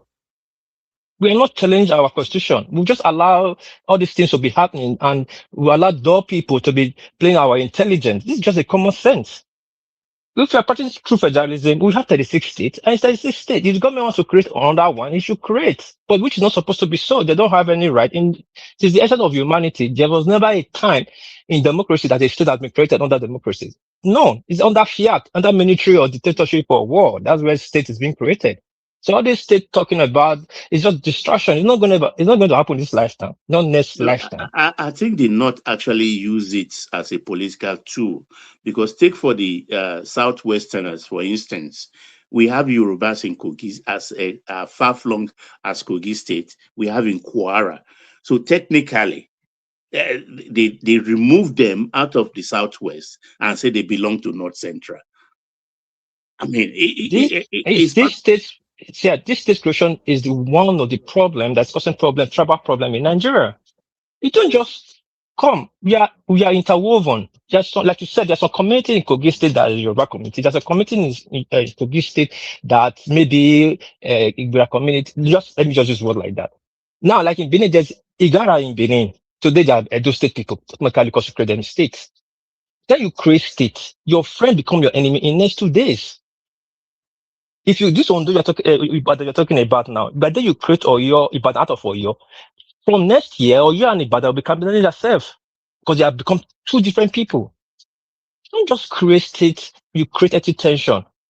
So we start seeing ourselves as enemies. But to an extent, you are right, because even now, all officials of Yoruba stock in Kogi State that is serving in the government and that is serving in Kwara, they always say they are Yoruba people. But then they are from a different political zone and from different states. Politically, whether written in the constitution or not, they are not classified against with Southwest. So, but they use it against the Tinubu administration all the time. The government has been Yorubanized, but they forget that the INEC man, the chief of army staff, you understand, technically they are not central citizen or indigene, or what do I call it? Baba, even that silly fellow on TV, Sheon Kibaloye, he forgets himself that he himself is from the North Central. It took Ndume to remind him himself of this fact.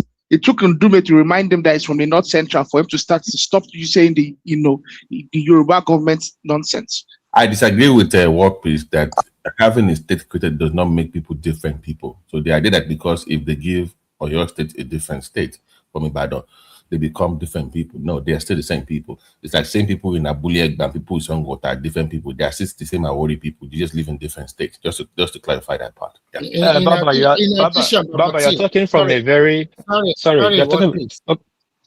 Sorry. In addition to what Babati just said, just the way they carve the old Oyo State into two, are you going to tell me Oshun or your people are different? They are not. Actually, to be frank, in the federal system that we copy from the US, from the American, states are very important. But the way they do it in Nigeria is, because of politics and power. Actually, if they want to create a state and they are talking about ethnic group, I don't think some people part of Kogi or part of Kwara and Kogi are predominantly Yoruba state. And so when they appoint some people from that place and they bear Yoruba name, people will think that, okay, they are putting Yoruba, but actually they're from the North Central. But the point is that when the Northern man want to talk, you say the North, but North Central is totally different from people from the Northeast or Northwest. So you can pick it up. What piece? You can go ahead. Okay, you guys are saying it from a very high level. At the end of the day, maybe we take on that thing to understand the damage this state question is causing us. We're talking about Oshu State and Oyo. They used to create Osu from Oyo. Go to Oyo now. Go to Oyo from Oyo now to go, or the band to go and take land or dry land if you're not remove your cutlass. No, we are or not go talking to about. wait. Hold on. Culturally, Leave culturally. I'm not talking about culture. You usually talking about culture. I'm talking about the same democracy.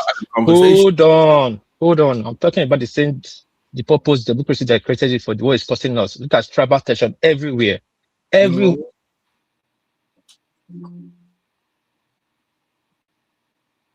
can you hear me? We can hear you now. We can hear you. Can anybody hear me? We can hear you. Go ahead.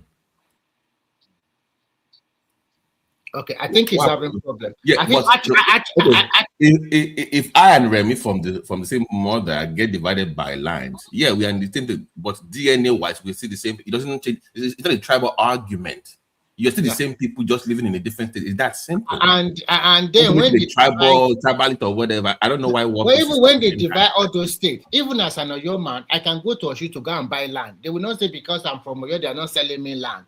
They are not telling me because I'm from Oshun, I cannot live in Ibadan anymore. No, because they are still the same people. And if you want land, you can buy land. Nobody talking from buying land. So I don't know what argument is really. Yeah, there are Remy, do you know in Ogun and Oyo, there are villages, there are towns that have obas, but the kingdom crosses between Ibadan, Ogun and Oyo State. Yes, of course. So when you say because now I govern spaces within two states, then I don't have a say because I have to pick one. I don't know what this argument is really here. I think the bone of contention here is that we are getting to a state that resource will be given to the state, so that all this noise of federal government is controlling them. The more the federal government continues to devolve power to the state, and they control everything by themselves. They have their own state policing. Because all of these things we are talking about is because of the power. Everybody wants to grab the power from the center. Once you make the center more unattractive, then you will see serious-minded people becoming state governor. But because as a governor in Nigeria, you don't need to be hardworking. Just be lazy. Just get some technocrat, collect the money from Abuja on the 25th, and do whatever you want to do with the money. And the people, Nigerian people, are so docile. They don't normally talk, and because they knew quite a while that if they want to point at accusing finger, it's always to the presidency. So the governor just have the governor are the most powerful in Nigeria. Just let's call it a spade, because 90% of Nigeria, or more than 95% of Nigerians, are living in the states. Remy, And can most of I ask you this in Yoruba? Can I listen? Not really car our governor Lawoko. First, I think they should just remove that. When they get this state police, they won't behave like Seyimakide. Imagine Seyimakide with police. Then we're in trouble.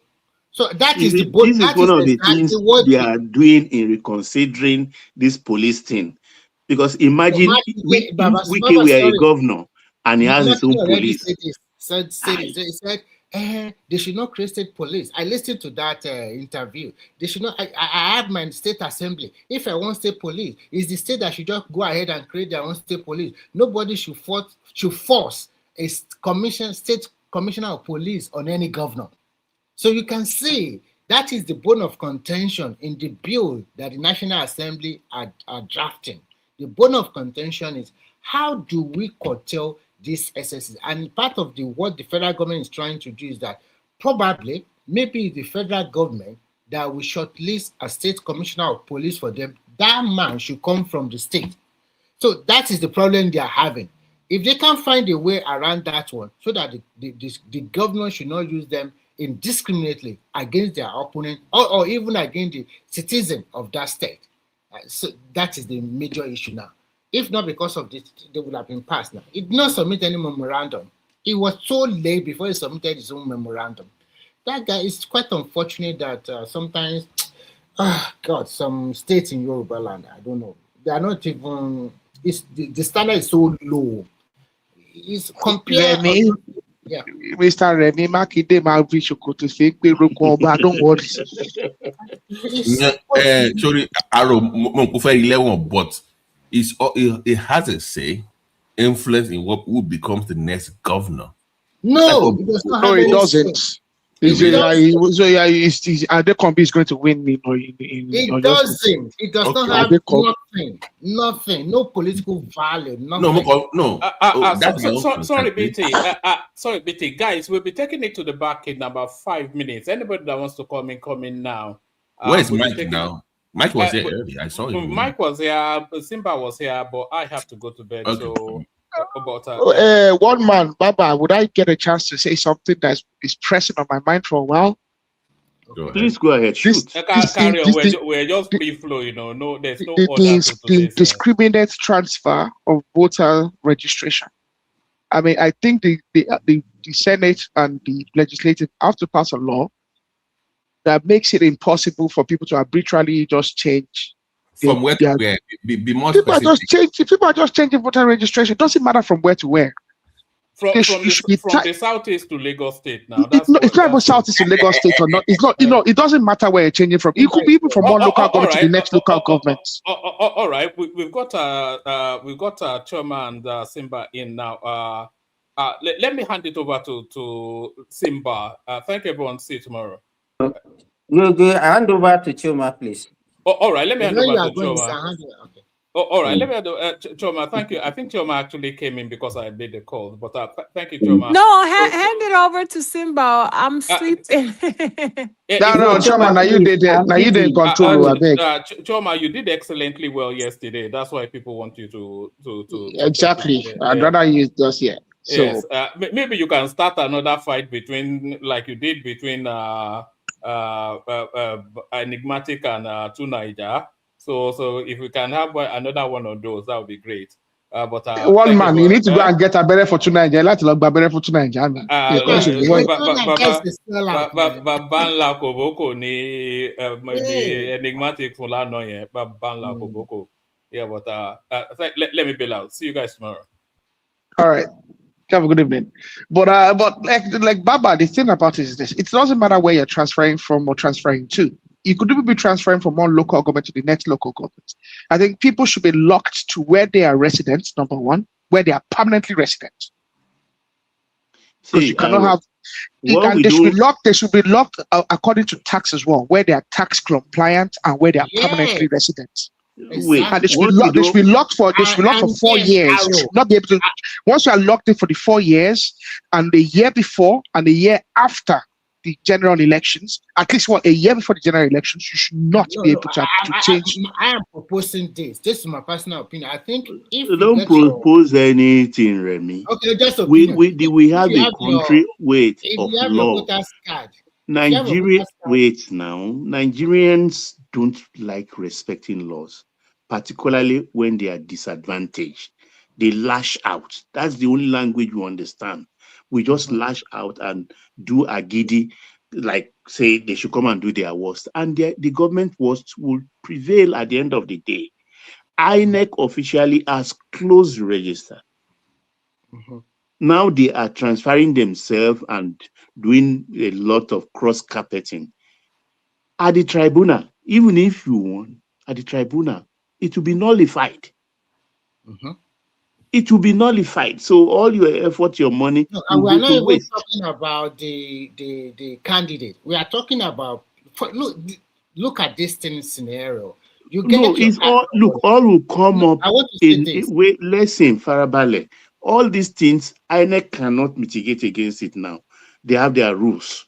When you go to court eventually, those two places you register that are illegal, even there is a penalty to pay, I think 7 years or 7 million or 2 years. If your opponent present the two registers, the court subpoena the registers of two parties and could prove that this name belongs to you because your NIN is what you use in registering. So if you you are just wasting your time. But Nigerians don't always believe. They believe they are invisible. That it will not happen to me. What I wanted to say is this. I'm not saying that people can, because it's the law, you can transfer your voter's card from one state to another state. But there must be a caveat. The caveat should be, before you can able to transfer your voter's card to another state, you should have lived in that state for 5 years. Live, and then you also pay tax. I think 5 is even a bit much. I think 5 is much. I think you should have been resident for at least 2 years. When you move to another state without contributing nothing to that state, and then you are living there, and when election comes, because you want to influence the election directly or indirectly, you now change your voters card registration to that state. It's unfair, because the resources you are using in that state that is meant for you in your state, which you have already left. So I think the people should just sit down. 5 years. When you want to transfer your voter's card, stay 5 years in that state, contribute to that state, pay tax, pay everything, then you are free to go. Because the way we are doing it is just everything just modular. I think 5 years is a stretch. And I think even when you look at not just legality. The reason why I picked 5 years that you won't be able to influence another election within the calendar period. Yes, I would like a situation where an individual doesn't just arbitrarily move within an electoral cycle. But I think what is logical for me is, and it's the same way it operates everywhere in the world. For you to vote in a calendar year, you must have been tax resident, and permanently resident in that locality. It's not just about the states. It could be that local government as well. You must have been permanently resident, on that register for a period of at least 1 calendar year. And we need to be able to demonstrate that you are permanently resident at that address. And that's the other thing about registration, NIN.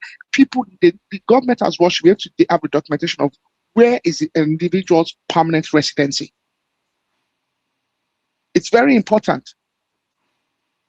I mean, even if we talk about developed societies, I think I can remember the incident of I think there's a former American footballer that wanted to contest in Texas that had some issues with having a residence in Atlanta or something. The Americans would know about this story. He wanted to contest on the Republican Party, some big guy like that. I can't remember. I know his name doesn't come to mind right now. But he was denied because of the matter of residency. You can't be resident in 2 locations and try to arbitrarily move from one location to the other locations for political gain. Oh, it's just not proper. Our system in Nigeria, can they verify? Because you must be resident in the new area. How do I think tax residency is the best. I think tax residency is the best way because with our new laws, you need to do your tax. You have to do your tax at the end of the year. Every Nigerian technically has a tax registration, and you need to have your tax declaration at the end of the calendar year. I think that way is at least a way for people for them to confirm that this is the address that you're providing as your residence, and also this the address. This is your tax. This is where you're domiciled in terms of taxation. Because also, and the reason that is very crucial is because if you give false representation in your tax declarations, it's illegal, and you then become liable for it. And by the time individuals actually try to circumvent the law and they get caught and they're actually then being punished by the law, I think then people would actually say, you know what, is it worth it? Should I lie on my tax form about where I'm tax resident because I want to game the electoral register? I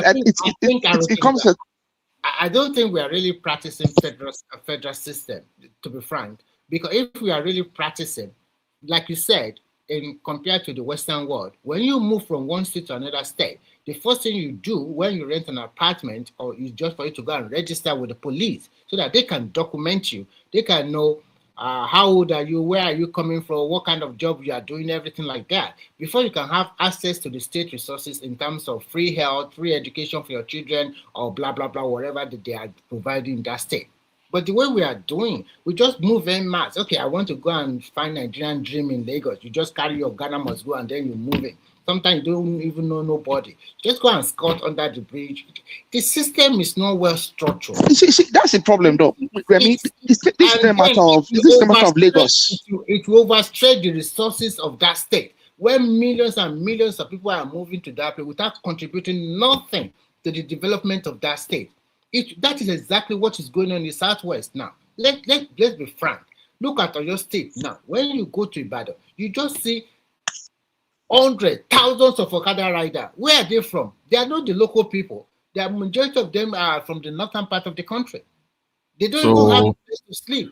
Is Aro going to demand for their tax? Those Okada riders, is it going to demand for their tax? Well, according to the law, Aro is not the one demanding for their tax. According to the law, they need to be tax compliant. Do you bar people from voting if they don't pay taxes? Is that what you're suggesting? Well, is that how it works in America? No. For the Nigerian situation, you need to be for you to be appropriately on the tax register. You need to be compliant in terms of the tax. I'm asking you again. Are you saying that if I cannot present my tax form certificate, yes, you are not a proper in Nigeria that doesn't pay taxes should not vote? Is that what you're suggesting? Absolutely, yes. Okay. Not that pay tax, but you should have your tax certificate up to date. Failing to do that, you actually because technically, BT, if you don't do your tax certificate, let's not do now. Come on now. You say let it be up. That means you are paying. That means you are up because you are paying. But we know according to the law that not everybody pays because if you have I am saying that is a very gray area that you're looking at here because we know our people don't pay taxes. I would not. Well, then you deny yourself of the civic right to vote. That is against their own very constitutional right to vote for who they want, regardless of them paying taxes or not. But BT, in what country do people that don't live up to their civic responsibilities I am discussing the peculiarity of our people and our situation. And I'm saying that, like, our people need to wake up at some stage. Hold on, let me finish. I am saying that, sir, is to Remi's point, if someone that Okada from the north comes to Lagos, is still going to vote, and you demanding his tax form will be a very strange concept to him.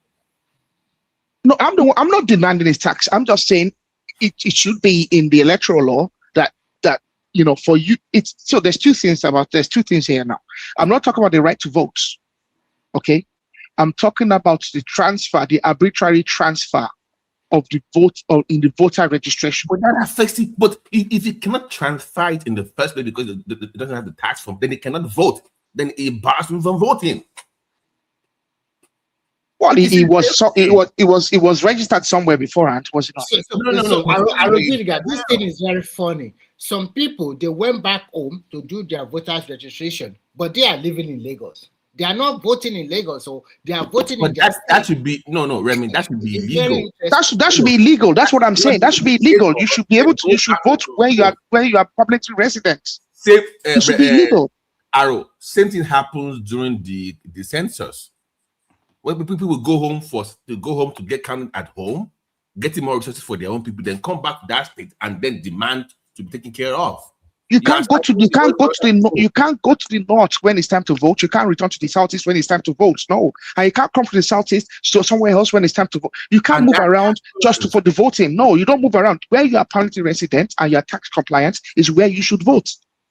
And your numbers should count when it comes to the population census, and to also yes, I agree with you totally. But I'm saying that how you achieve that is what I don't know. I agree with you, but it's a very difficult tax to achieve. Well, we have NIN. No, but BT, what I'm saying is this: we have NIN, yes, and we have the tax, and we have their tax register.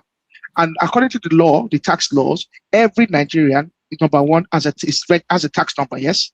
Yeah. And according to the law, every Nigerian needs to actually. It doesn't matter if you are, if you that based on your earnings, if you need to pay tax. Some people are. Everybody is going to do their tax. By the end of the year anyway? Their tax returns at the end of the year. It doesn't matter. The tax return, you don't say, okay, this is how much you earned, you need to pay, you don't need to pay. But irrespective of if you're above or below, you need to do your tax returns. It doesn't matter. Right. Okay, it doesn't matter how much you earn. If you earn zero, you do your tax return and say you earned zero. So if you the same way it works, the same way it works everywhere in the world, okay? Now that you're tax compliant, when you are doing your tax form, you're going to be asked for your location of permanent residency. And that there would then be used to justify where the voters register. So I have a question, like Mr. Arokitaba. So my question is, on my NIN, like I'm located, like my permanent resident is in Banana Island, right? Ikoyi to be precise. But I was born in Imo State, right? So where do you think I should vote? Since I spend most of my money in Lagos anyway, right? Do you have a voter's card written that you are from Banana in Lagos? Soon I might get it this month. No, if you don't, so if you don't have a voter's card, I don't think we should answer your question. First of all, I'm asking a question. Don't get offended. Hello, are they voting now? Sorry to come in. Sorry. Remy, can you hear me? Why are you already upset? Because you don't have a voter's card. It's a very Can you hear me? Because if you do yes, we can hear you, ma. Yes, ma. Sorry. Sorry to Bajen. Did you say that voting according to where you were born? No. No, I said my NIN is located in Ikoyi, Banana Island, right? I was born in Imo State. But I'm saying, so where did you register? I registered my NIN in Nigeria, in Lagos. Okay, so where did you register to vote? No, I haven't registered yet, but I'm just saying, if I was to register like this month, June, I would register for Lagos because it's closer to me, Yeah, sure. Wherever you register, that's where you vote.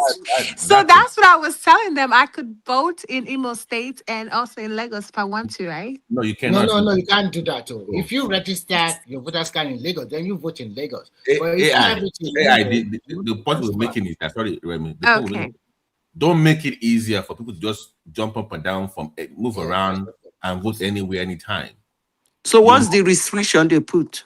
Right now, within 6 months to a year, you can move anywhere and do the same thing in Nigeria currently. The law is too loose it makes it easier for you to move without even showing any evidence of like tax receipt for 2 or 3 years. No. What do you mean by easy to move? Is it easy to change your location of voting or what? To transfer, yes, transfer your, you can, very easy in Nigeria. You can transfer your. It's good now. It's good. If it's easy to transfer, it makes it easier. Don't you think so? But no. What we are in the real context of faith, a lot of people transfer just to influence the election of a state, which is not good. Because, for example, hold on. no, let me finish. Sorry, let me finish. Which is not good because you are influencing another state while you are leaving your own state to influence the electorate there. Because at the end of the day, for example, what happened in Lagos after the presidential election, they also want to influence who will become the governor of that state, and they are not from that state. Their state is maybe anywhere from apart from Okay, let me from explain. yeah. Can I say something? Go ahead. If you people want me to say. The flexibility. Zita, can I say something before you go ahead? Just so I clarify, I had to step away. It's not a matter of where you're from. It's a matter of where you're resident. I'm not contesting about where you're from or where you're not from. I'm contesting that where you are resident is where you should be allowed to vote.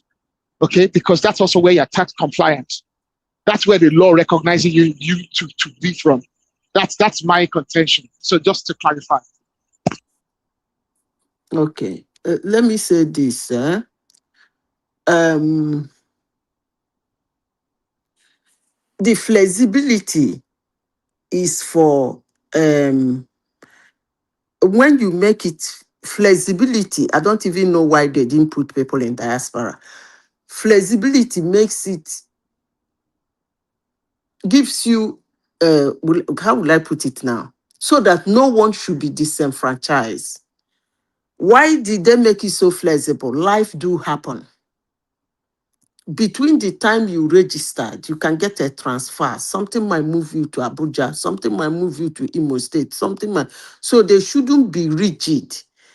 But the thing is that they will make it in a way that maybe 3 months or 1 month to the election, you don't have you wouldn't have the chance to swing again. But you shouldn't tell people not to transfer. If they want to transfer, let them transfer now. So you gave a very good reason. Maybe you move because of work. But most Nigerians, sometimes they just transfer not because of work, just to influence the outcome of that election. After the election, they'll go back to their state. That's what we are talking about. I see, because I want to vote for P2B in Lagos. So I know that I know that P2B is gonna win in Lagos because of me, for sure. And my friend. Let me tell you something. Let me tell you something. Remy, did you hear that?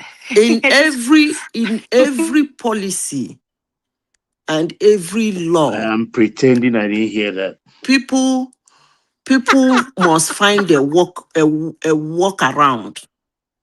So you should forget about the walk around. If the whole of Igbo people wants to move to Lagos, which does not really make sense to me. P2B won Lagos last time. He's not in Aso Rock. So if they want to move, all of them to move to Lagos to claim that P2B is going to win Lagos, if that's going to make them happy, that's okay.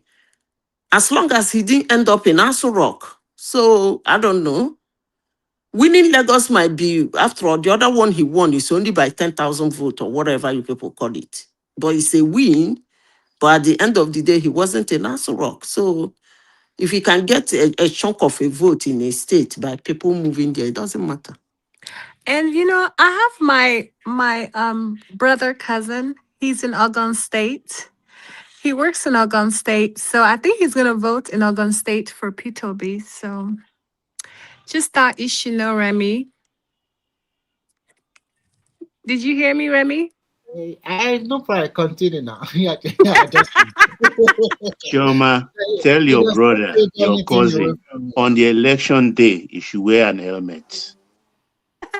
I'm sure. I mean, there's so many of us there. So what's going on? What is going on in Nigeria now? I've been in Ogun State twice. Actually, to be frank, all of them will get vote at the end of the day. Whether it's 1,000 or 20,000 or 100,000, they will get vote. But at the end of the day, Tinubu will still get the majority of the vote in the Southwest. That is all the truth. The only thing I'm telling you that you can be running to Lagos to concentrate. Tinubu might take few of your states in Igbo land. When I say this kind of a thing, people laugh. Because sometimes the The way some people look at this Nigerian politics, they look at it, they come across to me as mad people who don't know anything. I don't blame Soludo for calling them headless mob. You don't run politics like that. What if you have Imo State 580? Definitely, if you are going to win Tinubu, you and Tinubu will, just as before, you share Lagos, the whole of Lagos State with him. What if he takes Owerri 580,000 votes? That's crazy. If Tinubu gets Madam Zita, 580,000 do you votes in want Imo State, Chema to that's go? madness. Madam Zita, do you want Chema to go gaga? APC taking 500,000 in Imo. But that's the I think number she's of not members. from Excuse me, anyone. but that is the number of their registered members in Imo State. Yeah, it's true. Uh-huh. So No, what if they claim that number came out to vote? What are you gonna do? What I know categorically is that Obi is not getting that 94% vote in the Southeast this time. I'm telling you that Tinubu will win Imo State. Yeah, I don't they talk am now. You know they and they laugh. Go struggle Lagos, lose Imo, lose Enugu, lose Ebonyi. Your eye go red. Make all of una change una what do you call it? Transfer your votes to Lagos and find out that by the time you finish gathering the small vote you will gather in Lagos, you've Madam lost. Zita, I want to ask you a question. There's a video online now where a lot of people in Kano, they were burning the posters of Kwakwanso and Obi together. They were quite angry and frustrated at how come Kwakwanso can be VP to Atiku, to Obi, sorry. So what do you think in terms of political permutation for Kano State? Do you think with Kwakwanso on the ballot with Obi, do you think Kwakwanso will get Obi will get a lot of vote in Kano? And they laugh. You see, I said this before and I will say it again. Kwankwanzia is when Kwakwanzo is on the ballot. When I don't mean ballot of being a second handle, ballot of running himself. Because if you watch, but he has not been a vice president candidate anyway, so I wouldn't know how they will react. But several times when he support a party, he's not on the ticket, they don't vote for that party. Go and check the record. They don't vote for that, but actually that party does. Like yesterday, I was saying that that move by Kwakwanso to be VP to be was childish politics. How come? How dare? Sometimes I wonder this politician they would just. I think it depends. It depends on what he's looking for now. No, I don't. What is he looking for? People are not dummy head. Do you think see, Kwakwanzo is not a. Do you think ask me a question? Let me tell you something. I don't even know what you people rate that Kwankwanzo to be. As long as I'm concerned, Kwankwanzo is an unstable politician. He's an unstable politician. I don't know why you people rate him so high. Maybe because of those Kwankwanzi, and when he come out, they will wear a red cap like people where they do winch, and he never wins anything. Maybe that's why everybody is showing interest in him.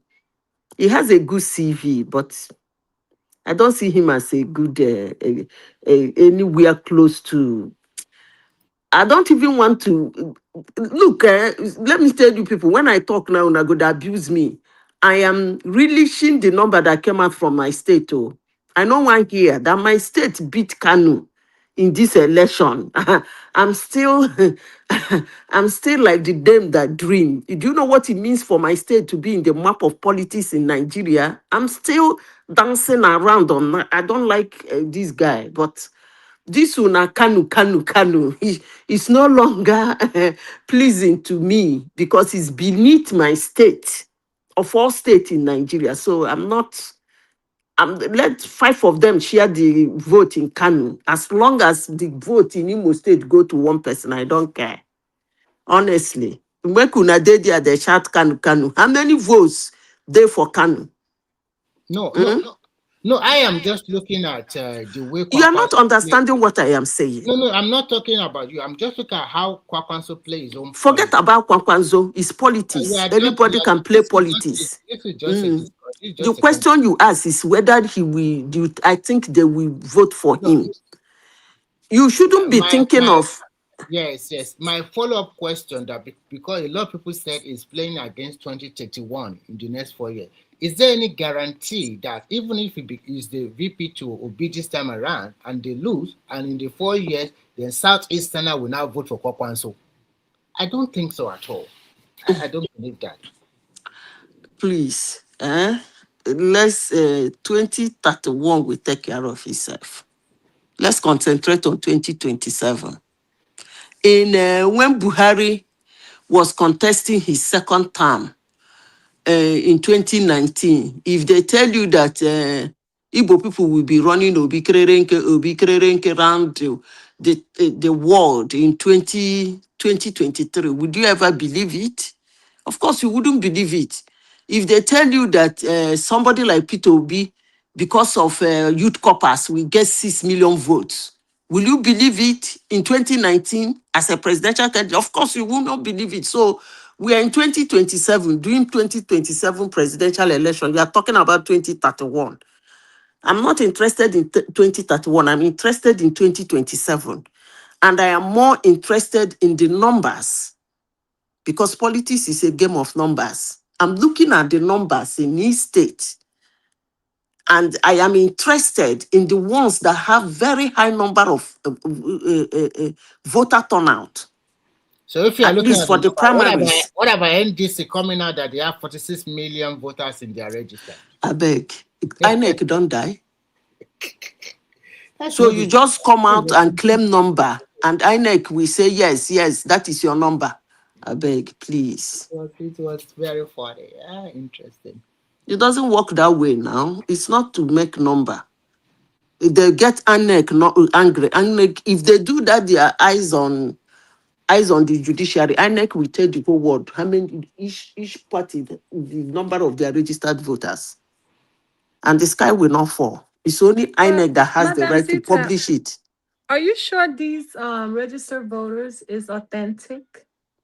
Well, my sister, that's why I tell you that politics is dirty. It's very dirty, my dear. So you're aware that The it's man dirty has and it can just be listen, manufactured. but it's good you show your own. The man has shown you your own. Deal with it. That So was why primary why are elections you are so good. confident? If your P2B have done primaries and then we sit down here, Lagos State, this is what he got. Enugu State, this is what he got. Bauchi State, this is what we got. We should be talking. But it's not after the general election. Somebody will come and start calling numbers. APC, with their conglomeration of smart guys, they have shown you their numbers. And that number sticks. Hate them, like them, I don't care. That is the Manufactured number. numbers. They told you this number voted for Tinubu. This number voted for the other, I don't even know who the guy is. And then INEC certified the result. Deal with it. No other party. ADC tried to do it. How many did they get? Look at PDP. Come on now. The election is over. But if anybody says it's not over, let's wait. Because there is no way, Shoma, you will tell me that APC is telling the whole world that they have 582,000 members in Imo State. They didn't stop there. Okay, those are the ones that voted for Tinubu. Okay, let's assume that the other man got 0 vote. That is the only vote. Okay. They're telling you that 582,000 people came out in Imo State for the primaries to vote for Tinubu, to match him, confirming him to go in their name for presidency come January. And you are telling me that come January, that 580 something will not come, or even 500 will not come out. Shoma, una go see politics, so una never see politics for una life. Una So, go Madam see, Zita, you know what they call politics 101. so you're certifying bold rigging. You don't, okay. Shoma, do you know what you will do for me? When after this talk, tomorrow, when you close from work, please don't forget. I don't know which browser you use or dictionary you use. Ask it, what are the ways elections are being rigged?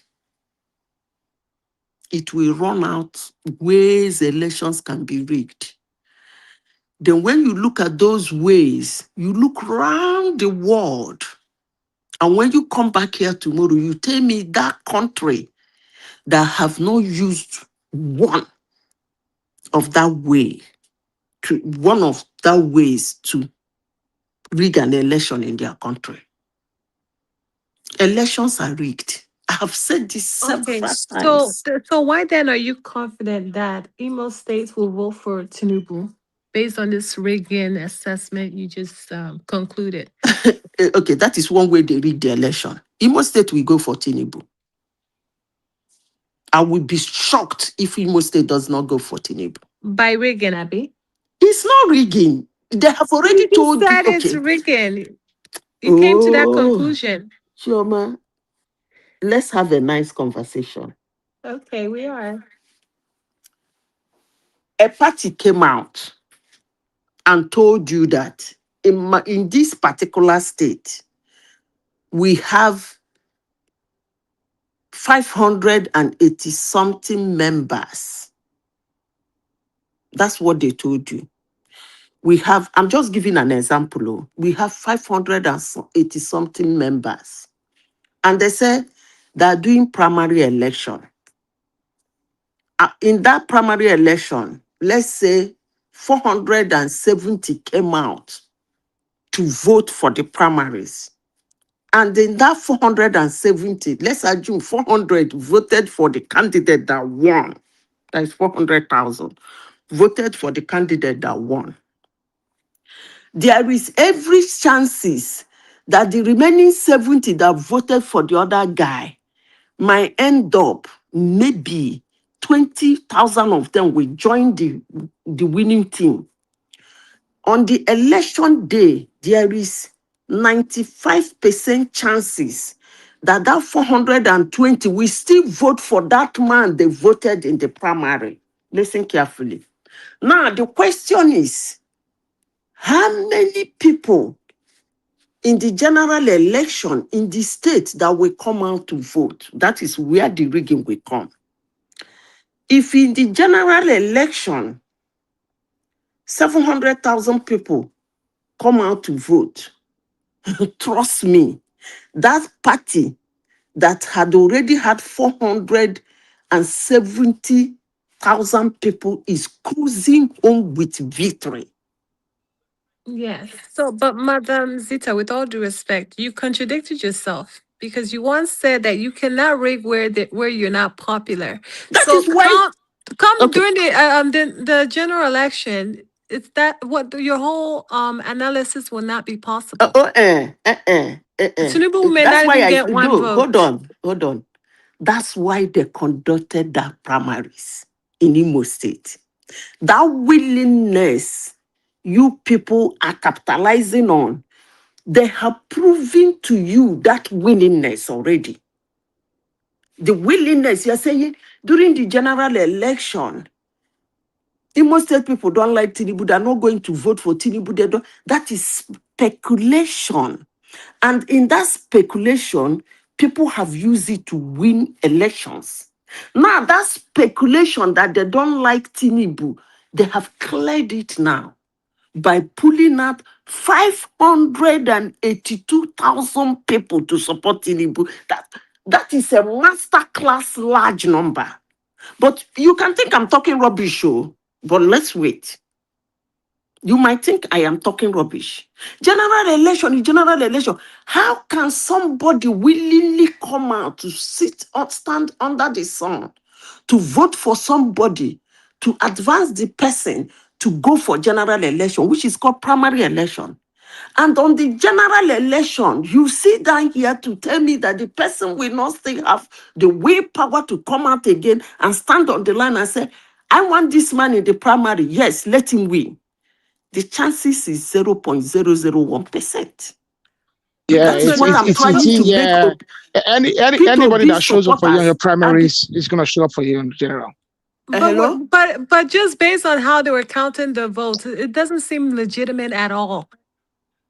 But Yeah, they only inflated the number to make sure that they can. I mean, if they tell you they have 11 million on election day, you're not gonna doubt it. They already had 11 million that showed up for the primaries.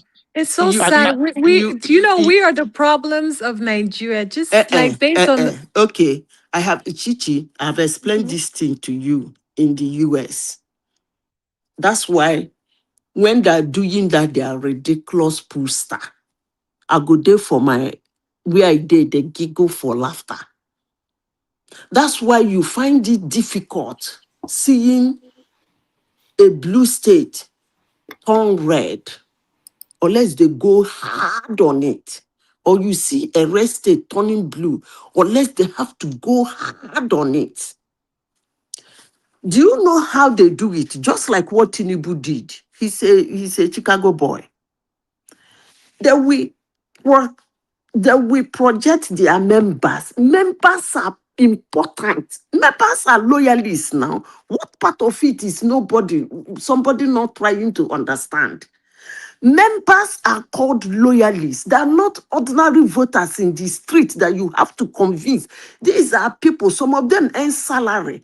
Some of them get Dutch money. Some of them are people who are always member to one political bigwig or the other. Some of them are friends and relations of big men that are members of that party.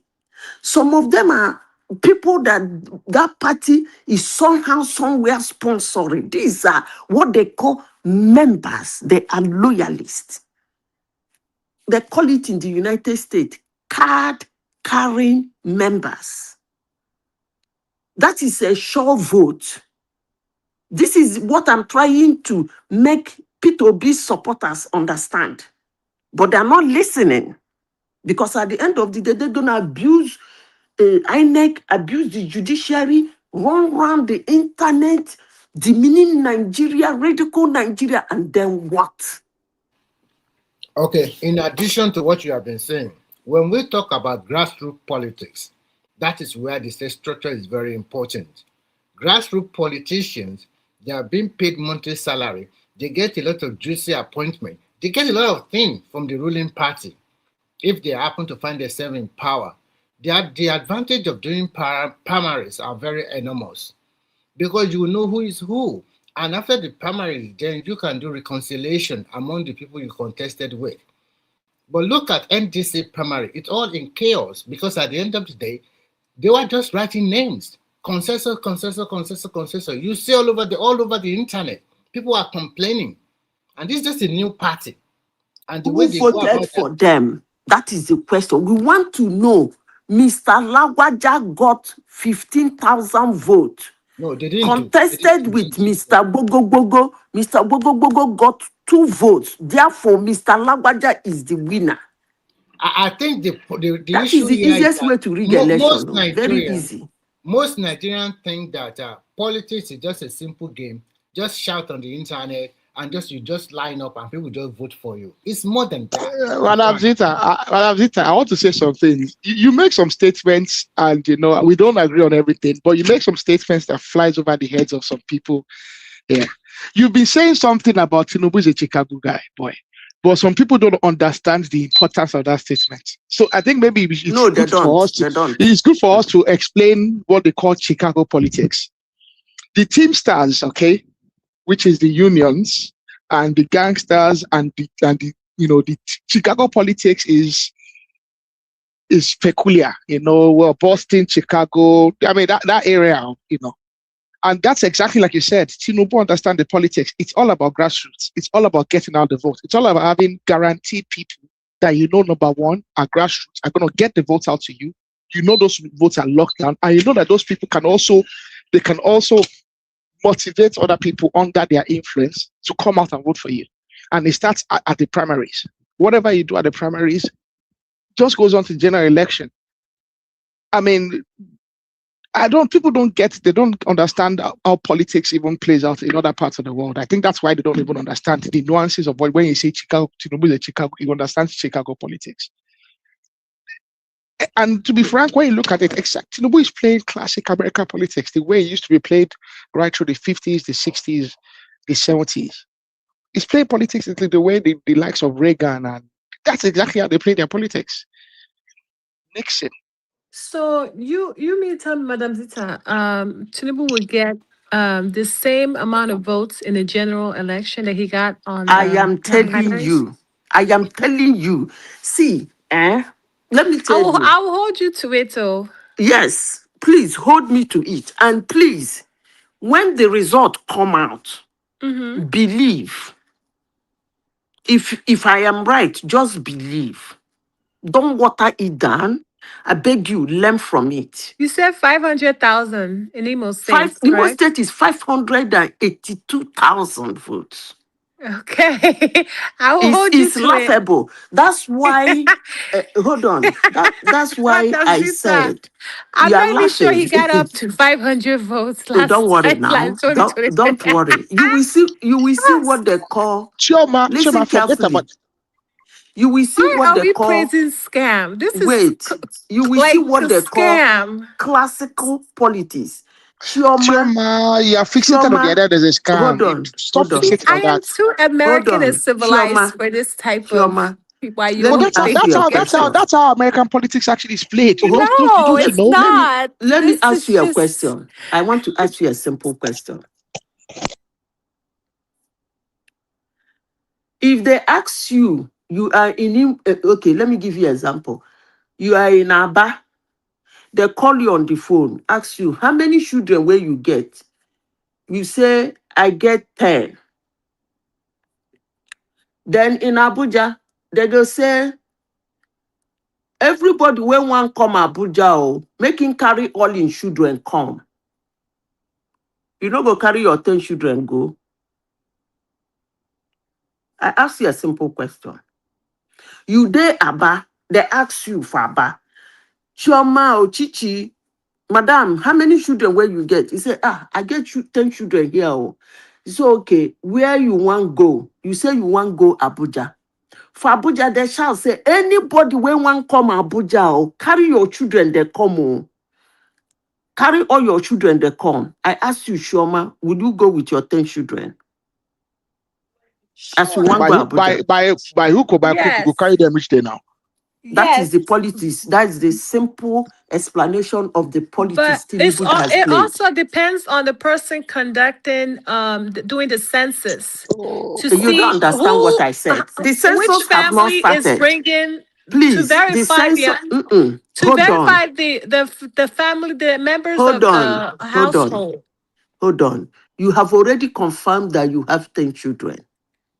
And they said, bring all your children to Abuja. You bring your 10 children, come. You have already confirmed to everybody that you have 10 That you have children. 10 children. But those If they may say, not be your children. wait now, calm down. Can we learn? If they say, anybody, when one come Abuja, oh, we don't hear now. Una don't they shout how many children we una get. But make we tell you now, if any of you want enter Abuja, you must come with all your children. If you So enter Abuja, hold on. If you enter Abuja with your 10 children, is there any possibility that somebody will doubt you? yes. Okay. It depends on who is conducting the census and Okay. It's who will difficult for them to verify the but household members. Chioma, remember, sorry. she prefaced it.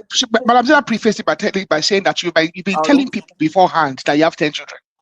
Remember, you've already been telling people beforehand that you have This 10 is children. gaslighting. It's not right. You people should not be talking like this. This is a global platform. We're not scammers. Let me give you a tip. Can you hear me? Let's be Oh, you guys can't hear me authentic. again. Yeah, I we can can hear hear you. you. Go ahead. We can hear you. Too bad. We can hear you, We can hear you. Patrick. Oh, Pato, we can hear you. Pato, we can hear you. oh, we have to come back. He'll come back. Actually, what Madam Zisa is trying to tell you, you do not understand, Chioma. And maybe or you pretend not to understand. She is trying to tell you that a party project their strength, their internal strength. Now, if election comes proper and they are telling you they have 500,000 votes in Imo, are you going to dispute it? They will just flaunt their primaries in front of you and it's over. We need to And verify the household members. who are you to verify? We need to see the birth certificates, Choma, the let NIN. me give We you. have to conduct DNA Sorry, tests. Gary. We need to do Chioma, things like Pato is we're here. Pato is here. civilized, Chioma, let Pato go. Choma, Okay, let go me ahead. give you one information that I think we are not getting at here. We are not saying that I am. Zita might be saying that. I am not saying that in Imo, Tinubu will get 500,000. But I am seeing what they are saying that this primary is going to show the likelihood, the trend, not necessarily the exact numbers, the trend that the re-election is going to come to. But Obi missed that opportunity to show that strength by not participating in the primary election. It's just like a student that took a mock exam before the actual exam. So if you are a student, all of you have been preparing, then one student took a mock before the actual exam. Who do you think will perform better? Well, it depends, because he probably used Expo on the first And do you think he exam. will not use the expo in the exam? If he had an It, expo, it might be a different exam. It might be different people conducting the election. will it It not may be be better different than the people. Chioma student? is It may be gaslighting you. different people at She the likes polling her. unit. No, Will it Remy, not be better than a I'm student not that didn't even gaslighting do you. the mock at all? You people are gaslighting me, but I'm more than that. You know? It's just like you want to prepare for JAM and you practice a JAM question from 1970 to 2000 and to 2025. And you went to do a mock. And who's going to pass better? Is it going to be the person that don't do nothing? Come on. The person that did not, he didn't even prepare, that just went into the exam. And the student that prepared for the exam and even did a mock exam. Because Yeah, they Obi so running didn't for it primary. will be a different Obi running for exam. primary. What if He it's doesn't know what so he's doing. the practice exam may not be the main exam that you will No, see Shema, on the let me give you exam an day. example. Let me give you an example. If you are for example, I used to live in a country that when you want to pass your driver license examination, they have 1,500 questions, and you must score 90 on 100 for you to get the license. What you need to do is to practice that 1,500 and that 1,500 question. When I did it, I see that most of the questions were repeated 4, 5, 6 times. By the time I went to the examination, I got 95. And I'm the only one that passed that examination as a foreigner in that particular exam. So is that what we are trying to say? When you prepare and they have a projection, if they have 500,000 members in Imo and they are the election proper, they get half of that vote. Don't you think that's an improvement from 5 or 10,000 4 years ago? That's what we are telling you. But I think No, Chioma, it's not Chioma, let me even say this. possible. Chioma, It's not let me, possible because Chioma, I've let me. seen some people prepare and they got a totally different exam. It's like you guys taking anatomy and physiology AMP. I mean, no matter how much you study, I mean, it's a whole different ball game on the exam day. Chioma, this You is know? social science. This is social science, not. But let me say this, Chioma. I think you're forgetting something. When APC did their direct primaries, you need to remember that the primaries were counted ward by ward, polling area by polling area, local government by local government, state by state, then collated finally at the federal. What they have done is they've done a preemptive tabulation of what the trend will be like Pato said. They know where the trend is. They also know the locations where they need to put the efforts. What they have done is this: they are actually strategizing so that they do not waste resources in areas already. They know the areas they need to put resources and areas they don't need to put resources now. They know the areas, the wards where they probably need to, The way see they where need they to put. rig. Basically, where they need to rig proper, No. right? Where they need to maybe make some more improvements in the grassroots. Maybe where they need to, That's true. work on. No, wait. There's grassroots politicians in every area that maybe they can track and swing. So essentially, what they are doing is they need to know where the swing states are, where the swing wards are. They're probably going to try and get some people, grassroots politicians in those areas, get them onto their side. If they can, they're probably going to see what they can do. See, this is politics, okay? They're going to deploy all the resources where they can, but they also want to deploy it efficiently. There's places where they know it's a done deal. They don't need to deploy resources there. But there's also areas now that they know that they need to put work in. And like someone said already, it's a failure on the opposition. Number one, the opposition are yet to start to tell us what their mandate is. So we don't know we really still don't know what the opposition are preaching, other than they want to get rid of Tinubu. That's not good enough. But the opposition also failed to conduct proper direct primaries and be able to strategize. The opposition still don't know where they're going to get their numbers. Tinubu is not exceptional. We already know. I know where Okay. Tinubu will get his numbers. I know where Obi will get his numbers. So, I mean, Yes. definitely Imo State, Anambra. What are we strategizing on that?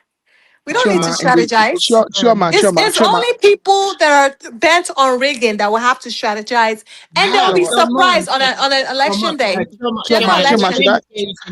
should I give you a You good can't news? have village boys conducting this Wait, Chioma, policy, and you think you rig it? So possible. City boy go give Tinubu that one. No, Opus Oduma. You do what?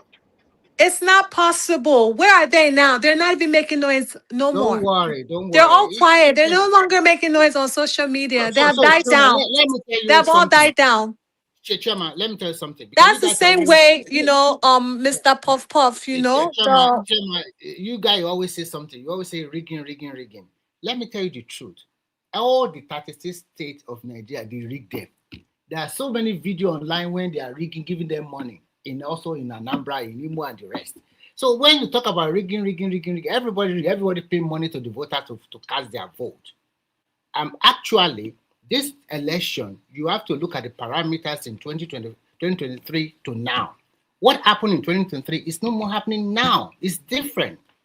The bias, the Obi was an opportunist, and he used it very well. Like I always said, an opportunist, you can only use it once. The next time they will cut your tail. He already knew they will cut his tail. That is not the truth. Because most time, in last 4 years ago, 2023, most of the state governors in Southeast, they folded their hand. They look away. But this time around, they will not look away. You will see, and don't be surprised.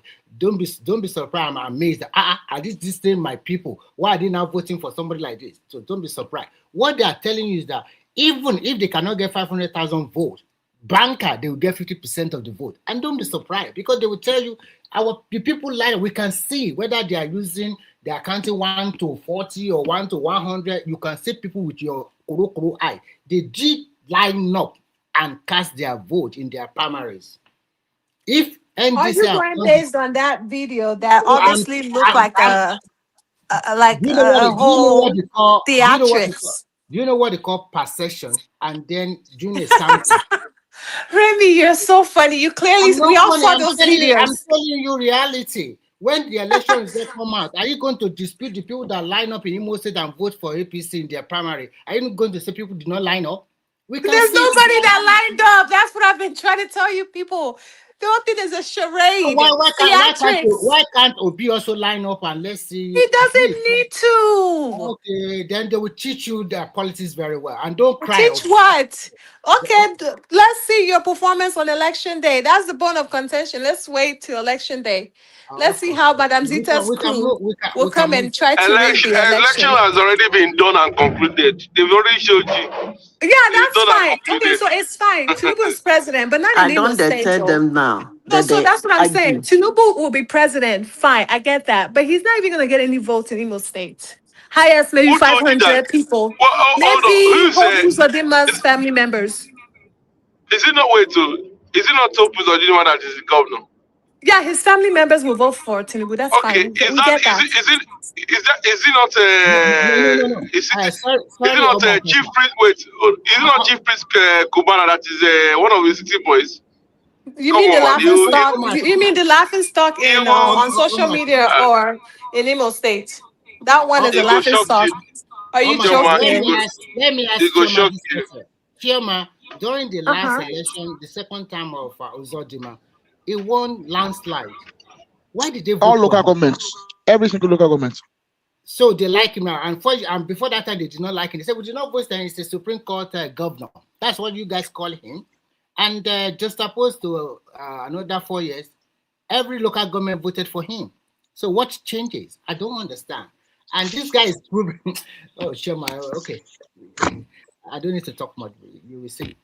I said Chioma, I don't We like will Hope see. I Uzodinma. cannot wait for that day. I don't like Hope Uzodinma, but I am so happy. For once, a governor, what's his name? My governor, what's that crazy guy's name? Okorocha. Okorocha tried to do this, but he couldn't.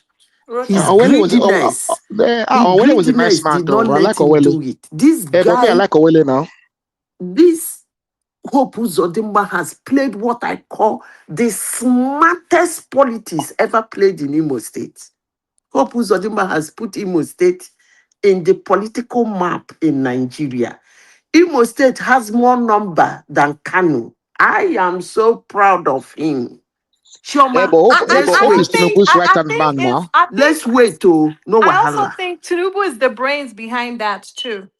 No, see the way. Remember, Chioma, do you know who Tony Anine is?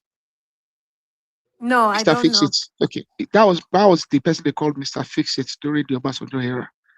Okay, Hope Uzodinma is Tinubu's Mr. Fix It. Whenever Tinubu needs something done with the governors, and he needs to whip the governors in shape, and he needs to whip some party members in shape, you know what the person he uses? Hope Uzodinma. He doesn't even use Akpabio that much. And that's why some people are claiming that Hope Uzodinma is going to be the next Senate president, because he is the Mr. Fix It in APC at the moment. Thank you. We are not talking politics now. And he's going to show his muscle in the election. Yes, he's going to show his muzzle. And I Hope won't be Uzodinma. surprised. The next APC presidential candidate in 2031 is going to use Hope as his vice president. Yeah. Mark my word. If you look at any national event where Tinubu is present and all the governors and all the party members are seated, you'll notice that Hope Uzodinma is usually seated very, very close to where Tinubu is. And when you look at some of the even some things that didn't have to do with governors, that Tinubu needed someone to deal with it, who did he appoint? Hope Uzodinma to appoint to look after it. So in APC, Hope Uzodinma is the whip. If you know what the party whip is, the party whip for APC nationally is Hope Uzodinma. There's things that even they wouldn't send Femi Gbajabiamila to do. Hope Uzodinma is a person you send to go and whip people into shape. If you pay attention to how APC run the party, Hope is the person that whips people into shape in the party. So you see what Uzodinma is doing. That is what Ojuzoka did not do. That is why he lost that Senate president seat to Akpabio.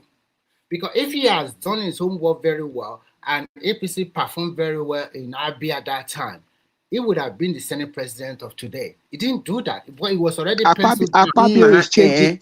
This thing you Akpabio is people are changing the law. saying, if Hope But it's pull out hard. that It's number, hard to cheat like that. Now, if not Hope everybody has. Uzodinma pull out that number in January, come on, It's we're going not to going be to see politics.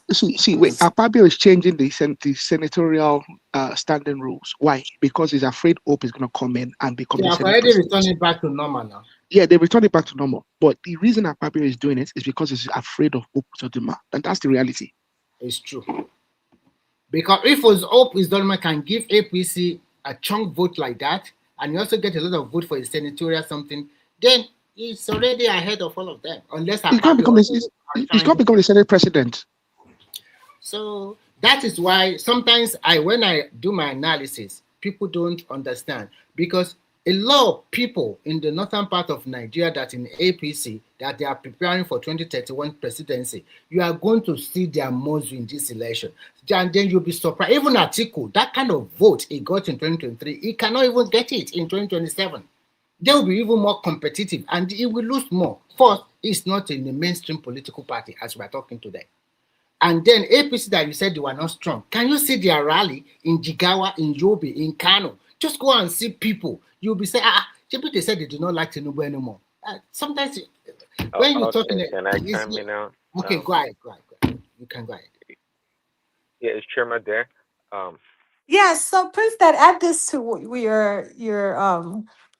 your point. Will Oyo State even vote for Tinubu? Yeah, go ahead. Okay, Choma, where have you been to in Oyo State before? I know stuff. Don't worry. Where? No, I'm not asking you if you know stuff. I'm asking you have you been to Oyo State before? She will tell you I've been to and Ring Road. But no, so I've been to Ogun State. You know. Okay. All right. So Twice. I grew up. I'm not from Oyo State, but I grew up in Ibadan. Okay. I can tell you as a matter of fact. Okay. Ibadan people. I know people from Ibadan. You know what they call Ibadan people? Even the Yoruba people call Ibadan people when they Oriki. I won't tell you. Even if the man is watching you, he's telling you to walk ahead. He's telling you, go, keep walking. I have your back. Just keep looking. Just keep looking over your shoulder, because he'll be telling you, yeah, keep walking. I can guarantee you one thing for a fact: in Oyo State, they are gonna vote for Tinubu. Really? 100%. Massively. Shoma, you're forgetting something. On election day, individuals go to the booth by themselves. All right. Forget how much they're being paid. Okay. When they are in that booth, they are still going to vote their conscience. And when they're in that booth, they're also going to think about it. They're going to look at the names. Okay. There's some people are going to vote along party lines. Some people are going to vote along ethnic lines. But some people are just going to say, who is the alternative? Do I really want to vote for this alternative? Or do people are comfortable with the devil they know? That's the reality of humanity.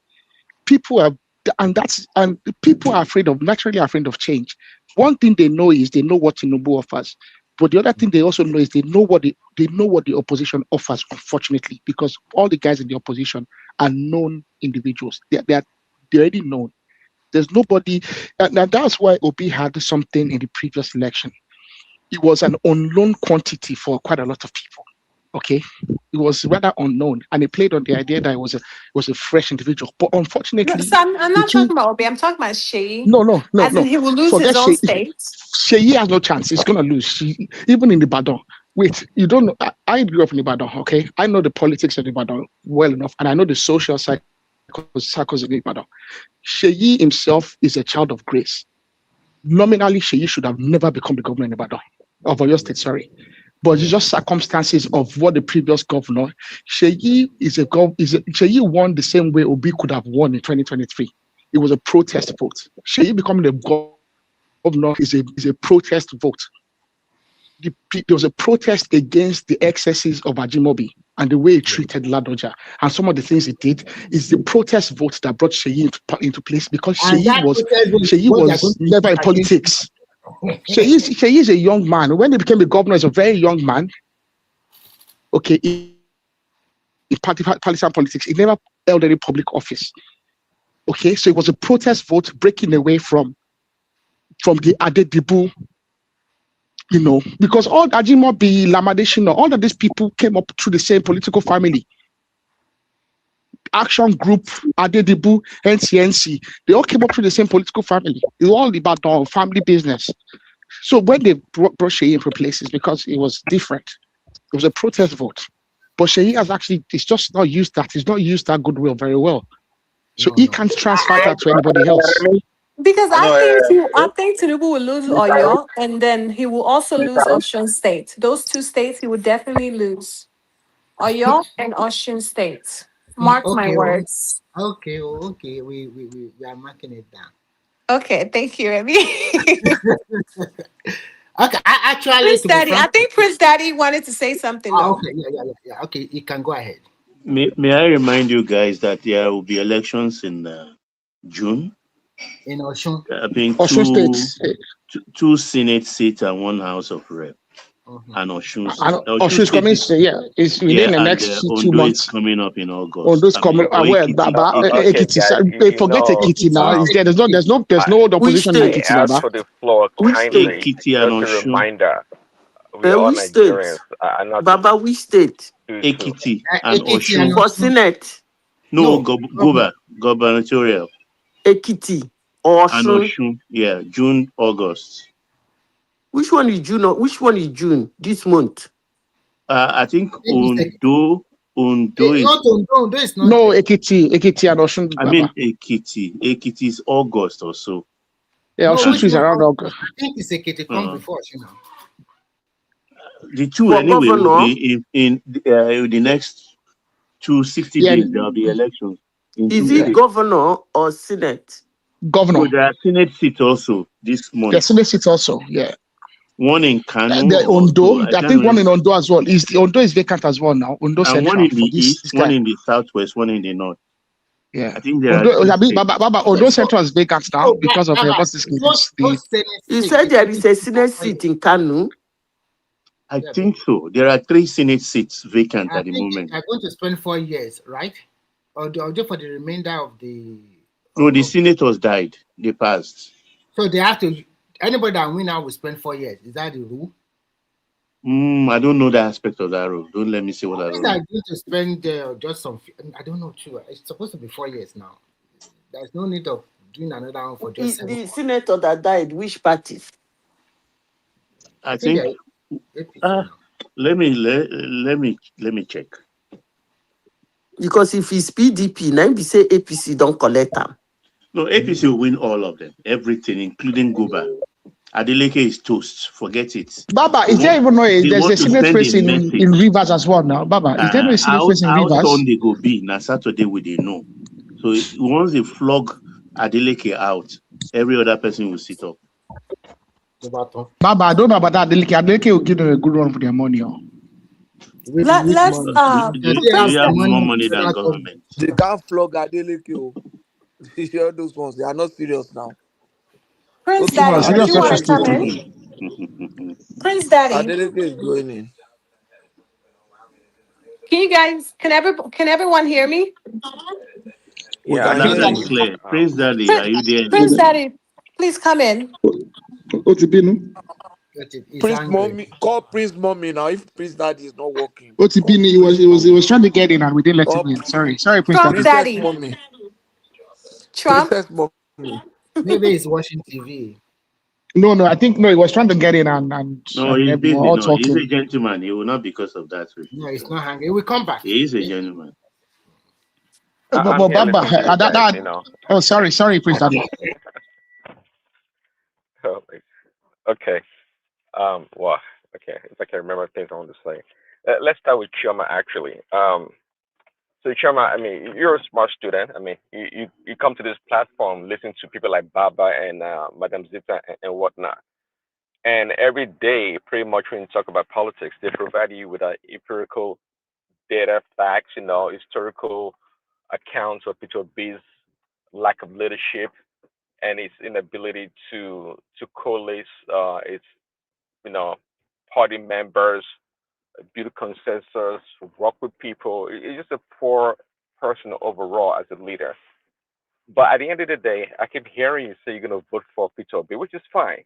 So my question is, what are the reasons? I mean, it doesn't have to be like some success reason about Peter B to vote for him, because I'm you know assuming that you're going to be voting for Peter because you like him, not because he's accomplished anything that you're proud of. Am I wrong to say that, Chairman? I like okay, so first of all, just because I'm on this platform doesn't mean I agree with everything everyone says. I have my favorites, but just because I don't argue don't mean I agree with you all. I still would vote for Peter B. I like and I respect Tinubu, right? But I mean, I'm not really a big fan of an old man running the country. I mean, he's literally falling all over the place. I don't really see what he's doing as a big deal. I'm not impressed. But Choma, Like, it yeah, takes a yeah, lot. I mean, Chioma, you're not obviously, you guys should know that it takes a lot to impress someone like me. So there's nothing Tinubu is doing that impresses me at all. Chioma, you are yet to sell I Peter think Obido maybe because the that's only what. thing that Tinubu has accomplished that really impressed me was, his visit, the state visit to the palace, the royal palace with King Charles. That was impressive. Aside from that, I don't see what else he has done that is impressive. Yeah. Wait, Because Chioma, Prince Daddy, we let me Prince said, Daddy, 1 second. Let me Prince because render Daddy. this I Governor, want to question. mark. because I'm the teacher. I'm going to mark Chioma 0. You asked her to actually Okay. sell Peter Obi, and she failed to sell Peter Obi. She was concentrating on Tinubu. We don't care. Exactly to that point. We don't. Prince We don't Daddy, care Exactly about. to the point. Prince Daddy, It's not if about you are kind Tinubu enough, or Atiku or anybody. The question really is about Peter B holistically. What about Peter B that compels you to want to vote for him? Forget about Tinubu and these other people. Why? Why Peter B is the question? yeah, Prince Daddy, let me help I think you he's and a Chioma. master, Chioma, can he's a you master listen? strategist. Chioma, Yeah. can you listen? Because you talk about old age. Our first Prime Minister, Tafawa Balewa, was 48. Ironsi, 41. Gowon, 31. Muritala Mohammed, 36. Baba OBJ, his first outing as general, he was 38. Shagari, 54. Buhari, 41. Babangida, 44. Abacha, 50. Abdul Salam, 55. Baba OBJ, second time coming, 62. Yaradua, 52. Buhari, second time coming, 72. Jonathan, Baba. Where is Jonathan now? You missed Jonathan. I think it was about 55 when he became governor. Yeah, Jonathan is like, no, 40 something. 40, Jonathan is 40 something actually, because he left at around 52 or so. I think I forget Jonathan. I'll find out. So you can see young people have been ruling us, apart from OBG and Buhari for their second term. It's all about young people, as even low as 31. And in Senegal of late, those two young tax collectors They've who are destroyed the running, country now. as they've destroyed the country. Currently, the country is in turmoil as we speak. So it's not about age. Okay. Thank you, Prince Baba, not Daddy, just for Senegal, indulging Mauritius me. as well. That the young guy in Mauritius as well destroyed the country and handed it over to the military as well. Thanks, Prince Daddy, Even for Biden indulging me. destroyed America. Biden said destroy America, sir. You know why? As old as he is. Yeah, so it has nothing to do with age. It's just about competence. Well, to me, he's still incompetent, I mean, I don't feel represented. But Yeah, you are but yet to don't sell. attribute the incompetence to Chioma, age. Chioma, you are yet to sell Peter Obi. You are yet to tell us what is I mean, politically and in terms of what is the benefit of voting Peter Obi. Forget the You will see the disadvantage of. benefits when he gets in the office. Let's just wait till we elect him first. The same thing Tinubu Okay. said, that you people should wait. Okay. I got Trial it. and error. So You you want know us what? to? You know what we can call the. You know what we can call the Peter Obi. Peter Obi is like Mama put food is ready. You can't chop. Now what Obi wants. You know what work at all. You know what? He just want me to hand down the power over. Power cannot be handed over to you. You have to fight for it. And You want us to Obi is do not the trial and fighter. error. You want us to do trial and error with Obi.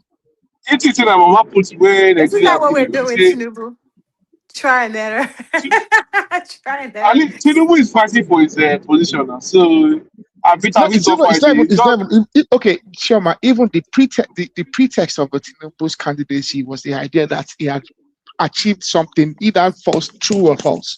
He had achieved something in Lagos State. He was a party leader. It was someone that could build Of consensus. It was course, someone that yes. could organize a party. It was someone that could organize individuals. So Yes, I respect there that. was a pretext to that. So Of what is the course. pretext? What's the pretext to an Obi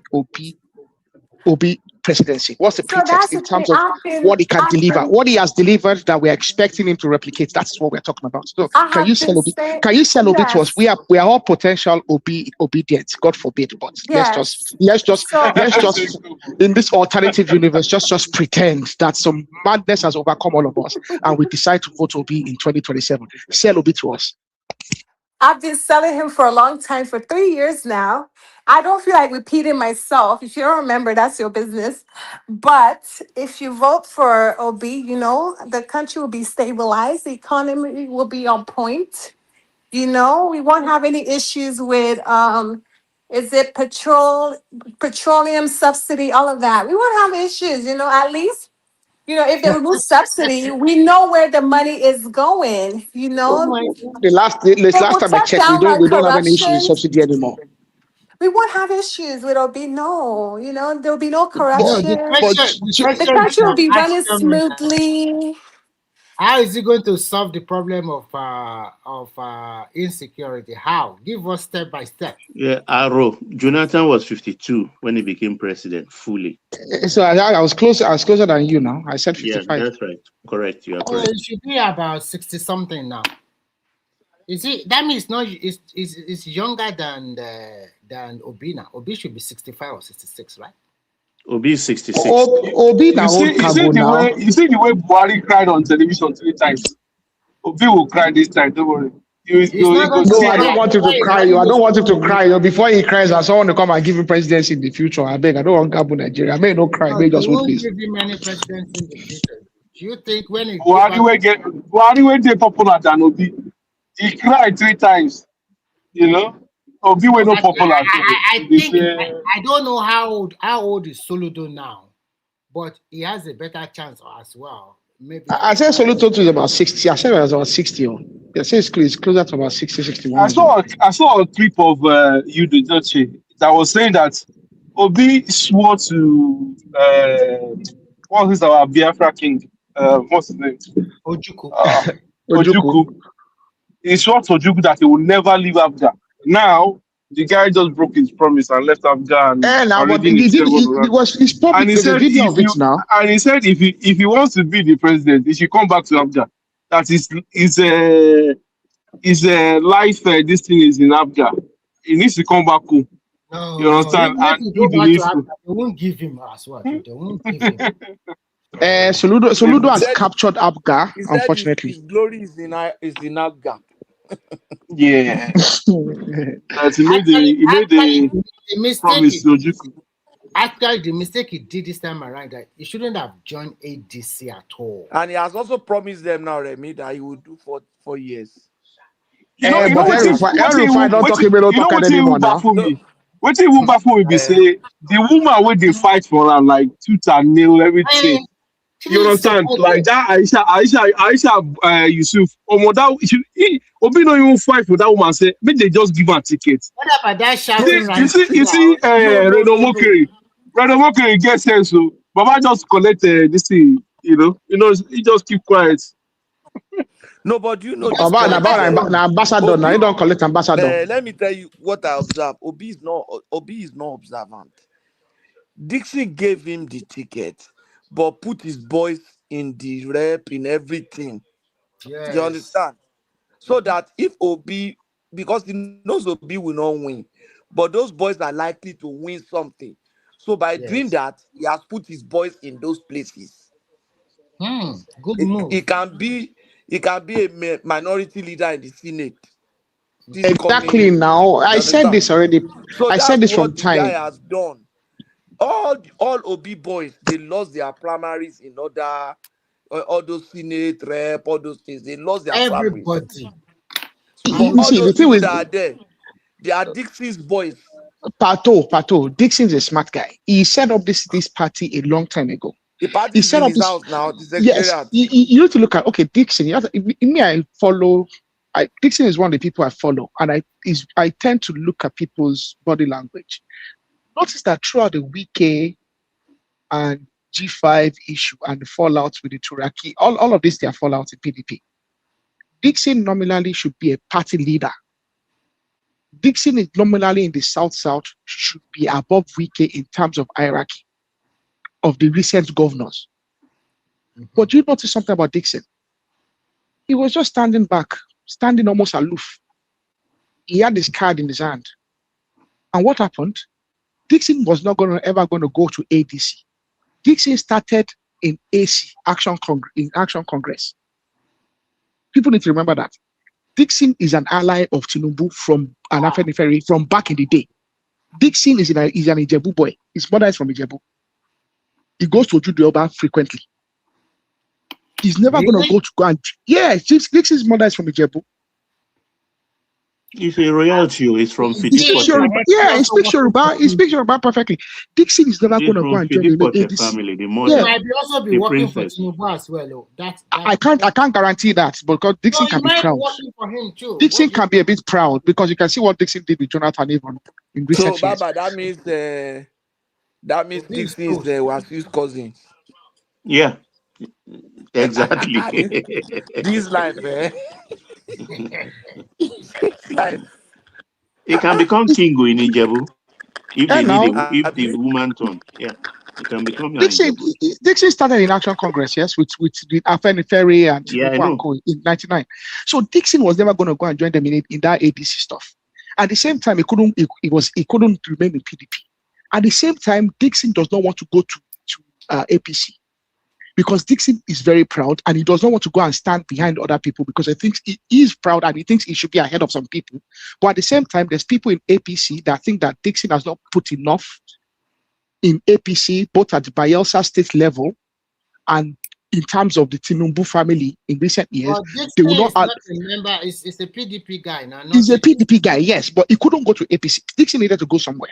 He couldn't go to APC. No guarantee he can also win the senatorial seat this time around. Concept. I don't know, but what I'm trying to say is he had a card in he had a joker in his pocket. That joker was not for Obi. Obi just happens to be just... he put Diri there. Yeah. And of course, he put his own man as the VP. As soon as Diri crossed from PDP to Dixon didn't follow him. He said he will not follow. But he left the VP left with Dixon. Deputy governor was removed. No, he died on his seat. Oh, did he die? Yeah. Or was it the speaker? Someone left though. No. But he died. But the deputy didn't want to leave. He used the chief of staff. He's the chief of staff that's now the deputy governor. But the deputy governor did not want to leave with Diri. He didn't want to go with Diri. He didn't want to leave. That's where they finished. Oh, now so they come out. Okay, that's the story. So what I'm trying to say is Dixon had a card in his pocket, and Dixon was not going to go to APC. He couldn't stay in PDP. He wasn't going to go to ADC. But that NDC was never made for Obi. Obi is just a useful fool. It just so happens that Obi is a useful fool for Dixon to achieve what he wants to achieve. Don't call people fools. Pato got it right. Exactly. No. I'm not calling him a fool. I'm just saying to Dixon, Obi is a useful, right. He wanted to be the presidency, but he wants his own person. People there in the legislature, in National Assembly. Dixon is a very proud individual. No? I don't think Obi got very proud. But I have a question. Can I ask one question? How come Obi won Lagos? Like, how is that possible? I mean, where were you, Mr. Arokideba? Where were you? How did you allow Obi to win Lagos? The church. The reason why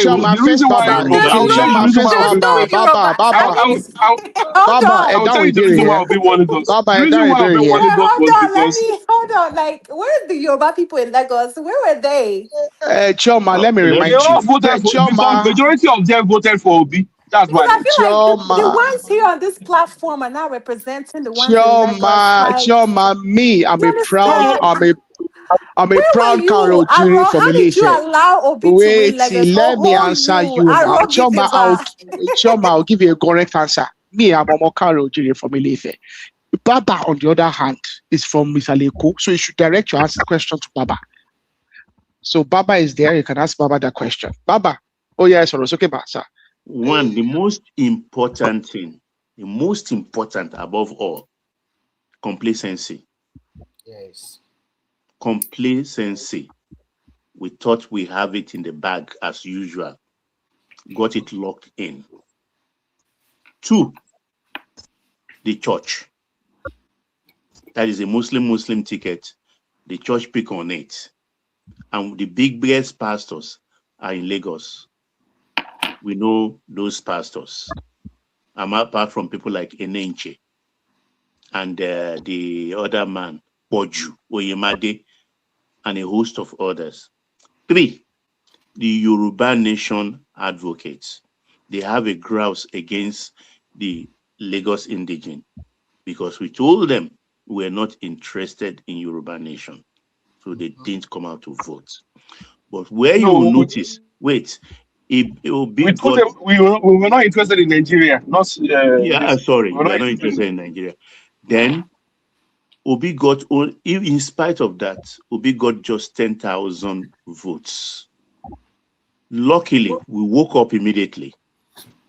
Down the line, 14 days later, Sanwo-Olu beat both PDP, LP, if they add their votes together, not to up to half. That's the reason.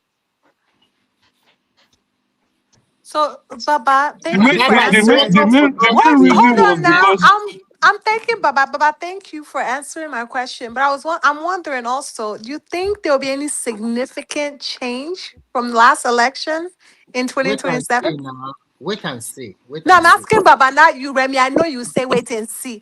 I'm asking Baba. Okay. Let me tell you, I'll have a special gift for you. If Obi got 100,000 votes in Lagos on January, that will be February. No, January 16. If he got 100,000 votes, I will surprise you. Special gift. Chima, can I add something to what Baba said? It's not necessarily political, and it's not also divorced from political. But there's been a resurgence of Yoruba identity, especially since about 2024 till now. It's very strong in the last 2 years. Yoruba identity and Yoruba return to traditional Yoruba identity and traditional Yoruba practices and cultural identity. There's been a strong attitude, especially with the younger people in the last 2-3 years. That also might, I'm not saying it will, that also might influence how people make decisions.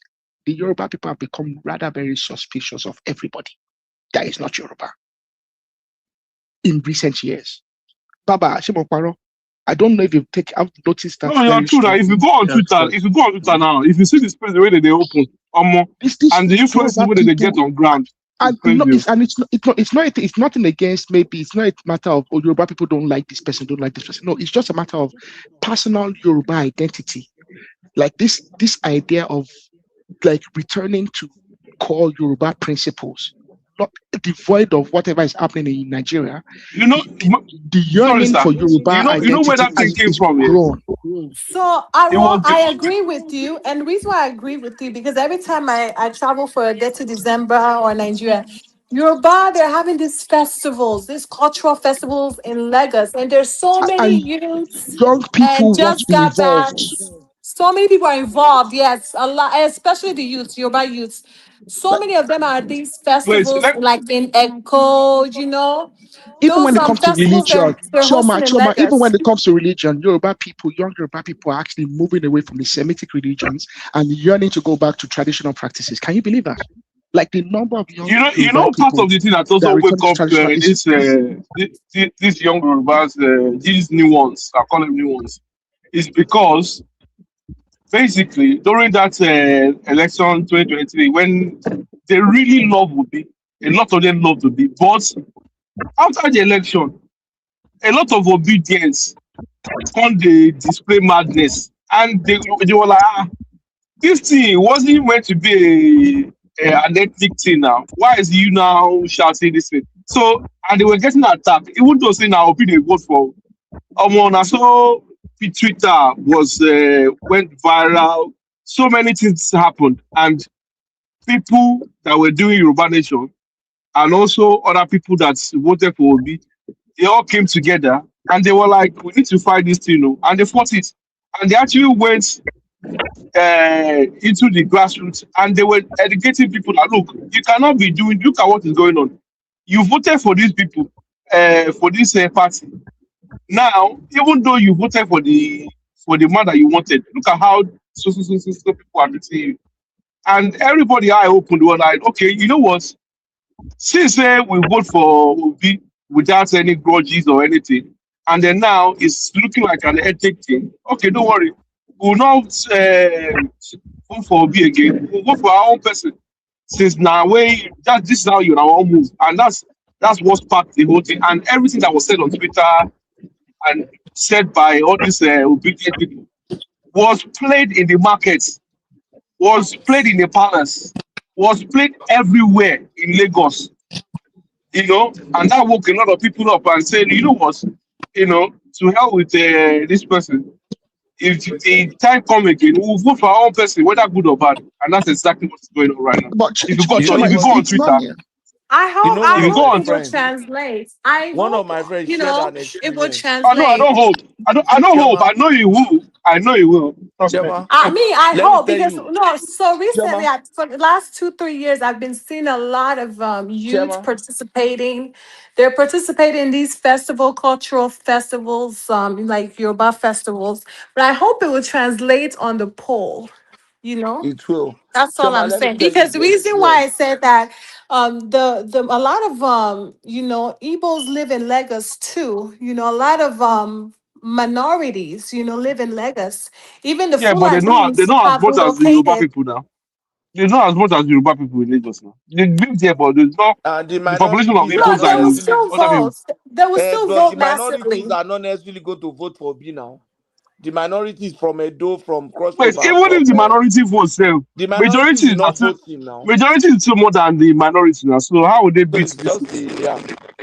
But let me tell I you don't. my, I'm not my even sure experience. the majority will show up. That's what I'm Chioma, saying. let me tell you my experience. My friend's younger brother joined LP because of Obi in Lagos. And in their ward, their area, they had ESCO. Majority of them, almost 90% of them were Igbos. So he said at times when he goes for meeting, they will be talking. To get to one point, somebody will say, please, can you excuse us? A Yoruba guy that joined them and was an ESCO in their meeting, when they want to talk, they will say you should excuse them. So at that point, the guy was so ashamed of himself for even considering voting and spending his money for B. He voted in 2023, spent his money, joined the party, organized people, and they have not even gotten power. They started excusing him from their meetings when they want to That's discuss what I something was saying decisive. now. That people like that, people like that woke up. People like that woke up, and they now saw they smelled the coffee and they were like, you know what? Nah, 2027 we're not doing this. And all over Twitter they were abusing people like that. Your friend, abusing them, and they were like, we voted for Obi too now. We love Obi. Look at how you guys are now treating us and making Oh my God, that it things ethnic. have changed since that time now. They have woken up Eh? now, and you will see them I coming know out now they're waking up massively. now. Also, exactly. You'll be surprised. Where are they coming from? They will Because the show you. majority votes where Obi connects. Now the majority of the Yoruba people, the new ones, where Yes, want now. Obi to enter for And Lagos. because of the And Obi NSAS won. movement, Exactly. some people also voted See, for Obi because of that. Remy, make I say something there. You see, Okay, the go ahead. mindset of Nigerians during that last election has changed significantly compared to this politics thinking, because this tribalism of a thing, abuse and insults, is psychologically is affecting people the way they see it. Everyone want to protect their interests by protecting their own space at the same time, and they want to also protect their own identity and culture, and that's what is playing out today. That distrust is getting bigger because it's like the cultural differences in Nigeria. It has no boundary anymore. People can just come to your place, or you go to another people's place. You want to continue your own culture, and sometimes it doesn't settle well with them. And when they try to correct you, instead of you to take that correction, you label them like someone that hates you, someone that that doesn't love your kind, all those kind of things. And every day you go to social media, you saw people, you saw their king, you do whatever you like. I have to be honest. On social media, I had somebody say the minority. Look, you know why people on social media supporting Peter Obi? Because they want what is it called? This people where they view the viewers, more viewers, and all those kind of things. And that is why they go there. In reality, on ground, those people who want support Peter Obi with their sincere mind, they are no longer there. I have people who enter Labour Party in Benin. If I call them today, they are already in APC. They don't want to hear that name, Seth. I'm telling you. Because they don't believe he's going to win the election. That is the first case. He doesn't have what it takes to even win the election. Like all these NDC, they want to use him. Maybe perhaps that will, through Peter Obi popularity or one way or the other in some area, they cannot hide behind that and push their men into key position. And that will give a boost to the party as well. So I think that's what they want to achieve. My own conclusion is this. You see, this tribal issue that is on ground, that Nigerian government are, that they are overlooking every day, is coming to affect the next generation, and is already affected in the way they think politically.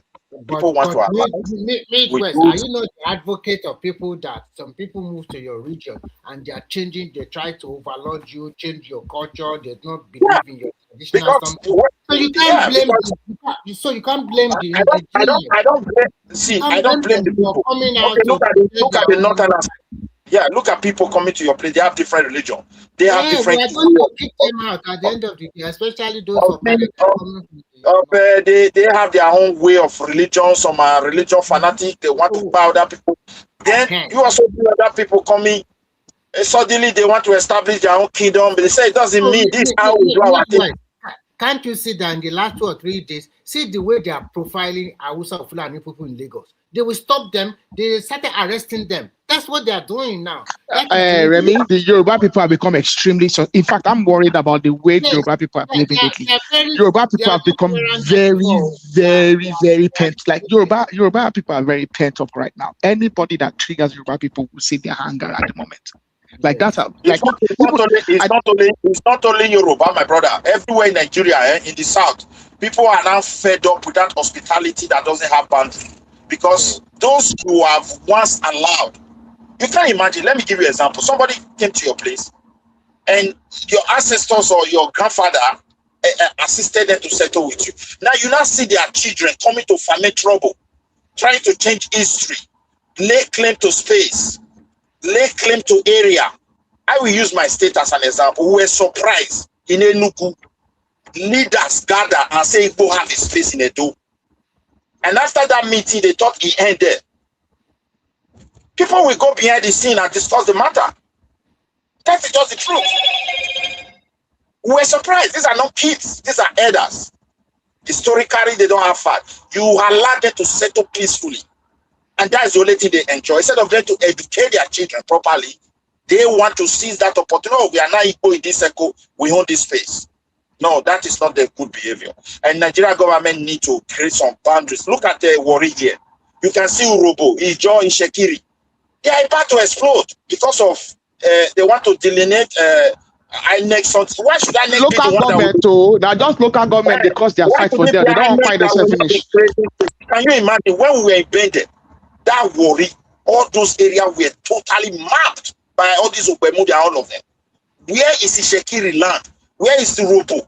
Forest and reserve, everything they there, industrial area, railway, even the Benin, all of them, all those documents now, Carolina, they use all of them, they said.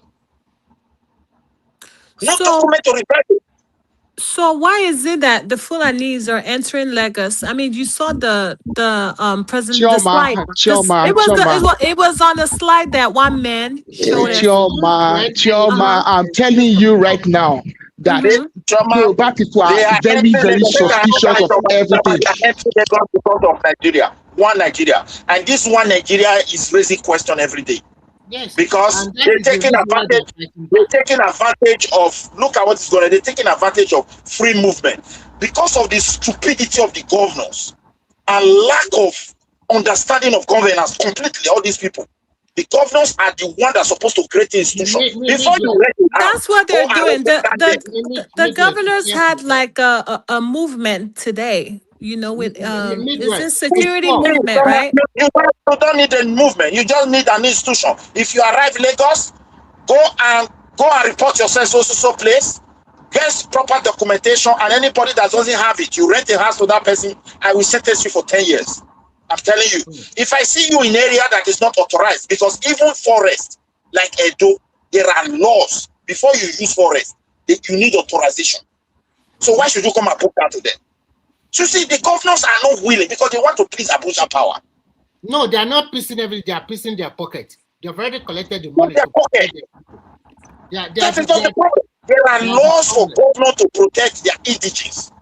There are laws. But did you guys see the news? Peter Obi exercised the law that during his own time as the governor. He exercised the law. He sent people back to their state now.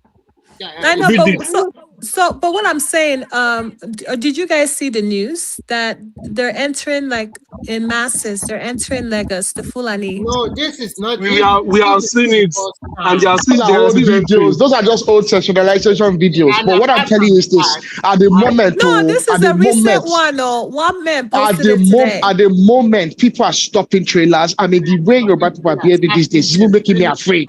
It's making me very afraid that they're going to do something funny very soon. Like Yoruba people are very, very pent up. They are on the edge right now. Yoruba people are on the edge right now. Look at my words. Why are you afraid? I show you be afraid. Why are you afraid? Because I'm worried that someone is going to do something extreme. I'm very worried someone's going to do it. Let them do it now. Let them do it now. Which have been doing. Fulani terrorists have been doing extreme things. So if what I'm saying is one Yoruba person is going to do something extreme is what I'm saying. I'm not worried about the Fulani anymore. I don't see my worries. Make a yoke we put that one. People may bypass the governors, bypass the politicians, and go and do something. Take them by surprise and go and help. Self-help. They will be so surprised. There's going to be some self-help things, and it's going to be extreme very soon if the government does not do something quickly. Is that not what we advised by the ministry, by the chief of I don't make why I make that submission. You know, now the power belongs to Yoruba, frankly speaking, and the people feel insecure. They don't trust these politicians anymore. Every day is dwindling. I will tell you, from that Yoruba land go reach that place. They know somebody will rise from nowhere and attack your youth against the government. It will happen. Go and mark my word. Because these politicians are not winning. Midwest, sorry. Arugiriba, don't be afraid. That kind of thing will happen soon. If it happens, even those of them coming from the north, they will also stop. Because they know that the people already are awake. So Remy, Midwest, I know our people. Yoruba people are very easygoing. And Yoruba people only know how to do two things in two extremes. When they party in the extreme. But when they decide that they are going to do something, they don't do it by half measures. Yoruba people don't do half measures. Push them all out and start burning them. It will happen. No? That's the problem. Yoruba people don't do things by half measure. They will be telling you, it is where we want it to go. They don't do things by half measure. And the way people are speaking, I've heard people making comments, and the way people are speaking, because usually Yoruba people we don't all sleep and face the same way. We don't all have the same opinions. But there's actually a coalition of Yoruba opinions. Like there used to be Yoruba Nation people, and there used to be Federalists, and there used to be One Nigerian people. But these days, I can't even tell with the former Yoruba Nation people, and the former Federalists, and the former One Nigerian people, they almost say sing the same tunes these days. So, Arugiriba, don't you think this is the beginning of everlasting peace in that country? Because when the other regions wake up and they started profiling people coming from the north, and they started, you see the one they arrested, they will take their knife, take everything. The other regions are waking up. It's just only Yoruba people that they are waiting on to wake up. And finally, Yoruba people don't wake up. If they start sending them back. Because even Anambra said it. Anambra said that if Yoruba people start chasing these people away and wake up, Nigeria will do this. So is Yoruba that still making Nigeria Nigeria? Honestly, the worst that can happen is for the country to break away. That's it. That's the worst.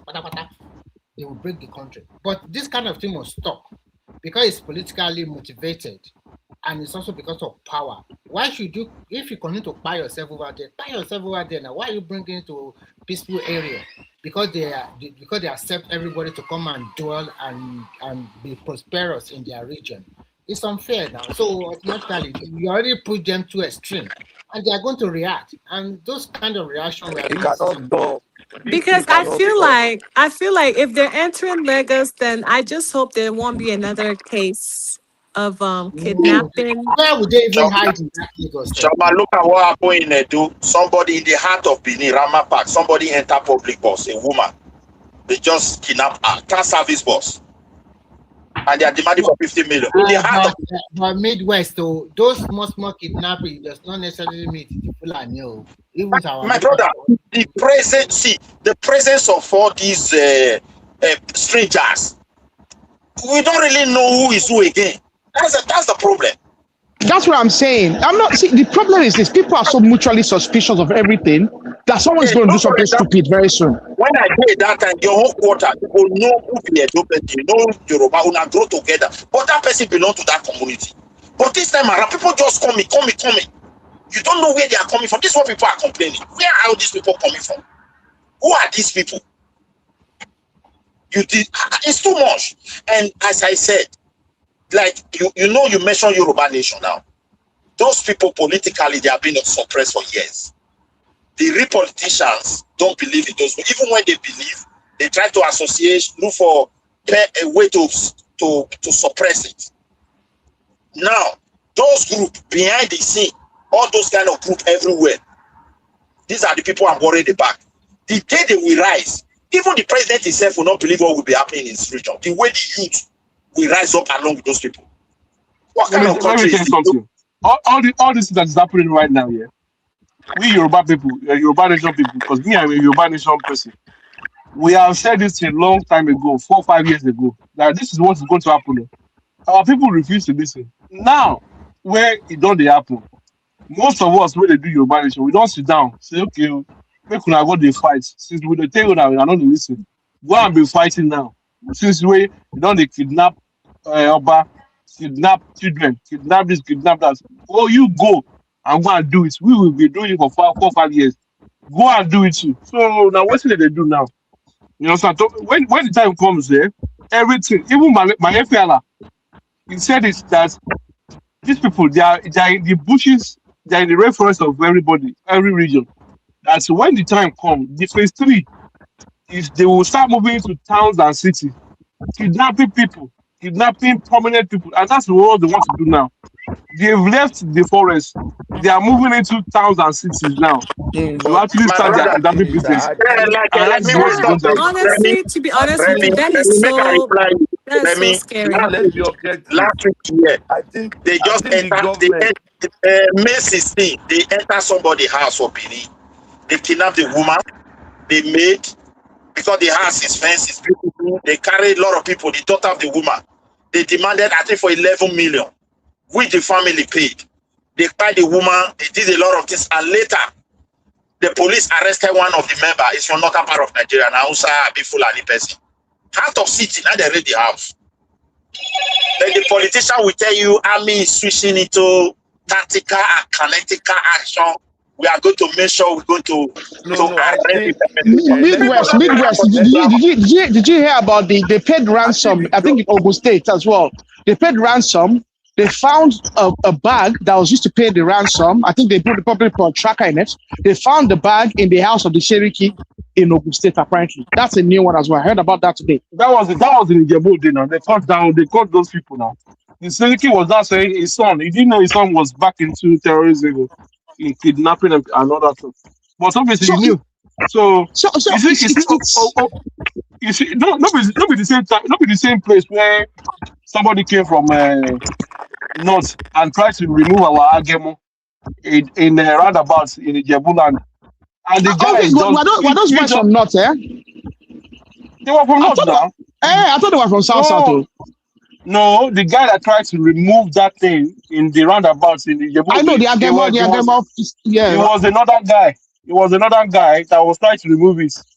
Maybe, you know, and the guy froze. You know, you see it froze now. Yeah. Guy just Ijebu, Remo, they don't play with all these things. In fact, Ogun State, you're going to see a ball everywhere for road. It's a normal thing. So even when the Hausa people were moving mad back then, Yoruba people stood up and they did the needful for the Hausa people with the Sabo in Shagam back then. I know about that Shagam So incident now. Well. exactly. So when it comes to all these things, Ogun State is not a very small place. They will carry out the thing sharp, you know. But Pato wanted to say something. Sorry, Pato, they cut you out. Pato. Choma, you're in command now. What happened? Yes, I'm here. Yeah, Pato, Pato wanted to say something, but I think we're trying to cut him out. I said that it happened to my brother's wife in Benin, in the heart of the city. She was kidnapped. They had to pay ransom. The government is not doing enough to police the country. That's just the truth. We don't have rangers moving around. We don't have all those things. And now the state has money, the federal government has money. They should put money into policing. And I don't know, I'll keep saying it, how long is it going to take Tinubu and these governors to set up state police? So at times, it makes it very difficult to defend him. I'm telling you, some of us cannot even speak. I mean, Bandibo was talking to me 2 days ago. I was just dumbfounded. I couldn't even talk. I was just saying, I know God will help us. These children will be recovered. Everything will be okay. But the point is that I can't defend him in that area without sounding like I'm very insensitive. I don't know. Spend the whole tenor trying to set up state police for what? We on this platform, we even have places where they have local government police. We are not even asking for local government police. Your mic is very my brother, shaky. thank you for that submission. Because my pain is this. Now we have power in the South. Good or bad? Why all this economic policy? You cannot succeed under this atmosphere where people, their way of thinking is to marry 6 years, do all sort of nonsense things, and you want to come and better their life. You give them their space. For God's sake. Let them do what they want. If they are coming, you say, no, I have right to send you back. This is not the way to behave here. Go back to where you are coming from. They will no longer see themselves as Lord. As it is today, these groups see themselves as the owner of that country. And they feel they can do any shit and nobody will ask them. And that's why they are behaving the way they are behaving. You can't change the law on the fly, okay? It doesn't work like that. You can't send people back to wherever they come from. Why are you discriminating? There are so many other tribes that go around the damn country. Do you tell those people to go back? They also create nuisance in the place where they go. Obi did it. Obi sent people back. Prince Daddy, I didn't agree with Even you. Fashola said send people back now. Fashola send people back as well now. Prince Daddy, wait. The laws are there already, even when we are in democracy. Nigerian law, or even state law that owns the land, before you use their forest, farmland, they need some levels, 80s, levels of authorization from the government. So that is to say, you can't go to community bush. Because if they catch you there, you are not one of them. You have already violated the law. Yeah, you need a license now. You need a license to go to reserve. Okay, I'm not even hold on, guys. I'm not even talking about that. Okay, so that is fine if you're going to go to the forest. But what about if they go into the forest to herd their cattle? Are they breaking the law? Why should they herd? This is the problem. You can't, Prince Daddy. You cannot even hunting. You have the state law that even somebody cannot go to forest to go and hunt. You can't, Prince Daddy, you cannot enter the reserve. You cannot enter the reserve without a license. Till today, it's a matter of as we speak. You cannot go to the reserve without a license. Or the forest, are they all reserves? Is that what you're saying? Yes, most bushes in Nigeria, unless the state has actually done a new survey to make it to demarcate it for agricultural land, a lot of those forests just looking at are reserves. Even besides that, the one that are private people, I don't have right to go to people's private land. Yes, and then private land, you don't have a right to go to private land unless you have the authorization of the landowner. Hold on. They don't have the right to go to private farms, you said, or land, or there, you can everywhere in the world. You can't access private land without the authorization of the landowner. The way it works, if you are part of the community, you people own the land, though individuals have their private. So you can bypass. Who is there now? You, they greet. Or if you are introduced yourself, they can easily sense it. You are one of them. Okay, you see, so the law, okay, now, you know, the laws can be funny sometimes. So obviously they can't leave their cattle roaming around in the forest. So are the You got to cattle buy allowed land. to go? Are the cattle allowed to go into the forest themselves? No. Technically, no. Technically, no. See, Prince Daddy, in one of the problems in Nigeria is we don't enforce laws properly. So let me tell you how it should work. And I'll tell you how it works and the corruption and the complacency of some local traditional rulers. Now, you cannot just put your cattle on private land that you don't have access to, you don't have permission for, without the prior consent of the landowner. You can also not bring your cattle into federal reserves. You can't even bring it. There's actually no permission as is right now from any state government that will allow you to bring your cattle to state reserves. The state government can actually, according to state laws and the Land Use Act, there's no, I don't know of the states I know of, Osun State or your state at least, I know that there's no permits. The only permits that are available at the moment for state reserves is logging, forestry, logging. They have some permits for some, they have some logging activity. They have some permits for some farming, okay? And they have some permits for hunting. They don't have permits for animal husbandry. I know that for a fact at the moment. So now, if you want to get involved in agriculture and of animal husbandry, you need to go and secure land either by lease or you need to go and buy land appropriate for that action. Now, what happens usually is this. Let's say some person brings some cattle, some Fulani, the Cherokee would bring cattle into a town, would approach the traditional ruler in that town, pay him money. Now, the traditional ruler will give them access to land, and then it will actually then not go back to check that those individuals are not going beyond the land and then they start abusing and bringing their cattle all over land, and then that's how you get farmer-elder conflicts. So there's complicity in the part of a lot of traditional rulers as well. So what you're talking about here essentially is corruption. So yes, instead of trying to blame the cow herders alone. Well, obviously, you know that very much, Harold, that if the traditional ruler gives the go ahead, what resources do they have or ability to go and check if they come beyond the boundary? Then he shouldn't give the permit if he cannot regulate it. So that's corruption. So they are the ones inviting these people, so to speak. Oh, without a doubt, and yes, so yeah, so they essentially, like they say, you brought a firewood you brought an anti-infected firewood into the house. That's really what has happened with a lot of these cases, and that's where it starts. Because it's impossible for anybody to bring cattle into an area without the permit of the Bale or whatnot. So there's complacency and of course corruption going on here. So we make it sound like this goat herders or this cattle herders, they just showed up and started going to your forest and doing whatever they want to do. That's not the case. Now there are some that have showed up. Since the 80s, 90s, if I can remember, it's not a new thing for these people to go around and graze their cattle all around the state or the country. They've always done that. Hello, sorry, Prince Daddy. Even Buhari that was saying there's the grazing routes. Oh, that one for 60s to 1960s and this 50s and all those things are just ancient of days rule. They apply again.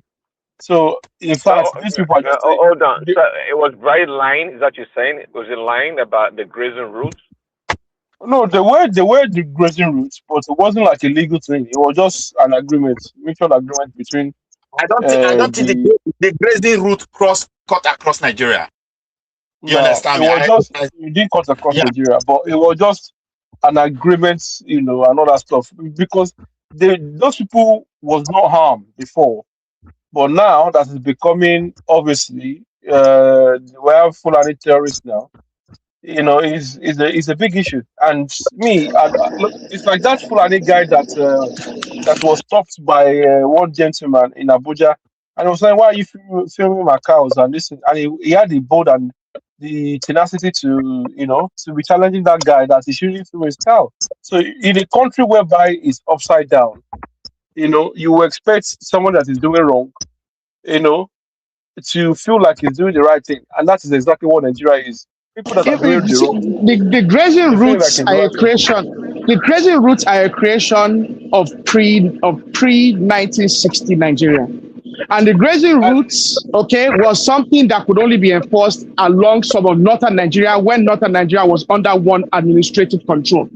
However, when Obasanjo came into government, remember that Obasanjo then enacted the Land Use Act. Obasanjo's Land Use Act has removed the idea of grazing routes, because Obasanjo's Land Use Act was able to actually transfer land authority to states. And you need to also realize that prior to 1966, we did not have states in Nigeria. Administration was centralized. So the northern region could have grazing routes running from Katsina, running through Kogi, running through central, north central, running all the way to Borno in the northeast. However, that stops to exist once there are states, and once those states now have, through Land Use Act, now have control of how land is and state reserves. Oh, that, but how do you know they stopped to exist? I mean, because Well, the Land Use Act brings an end to it. When Obasanjo introduced Land Use Act and land reform.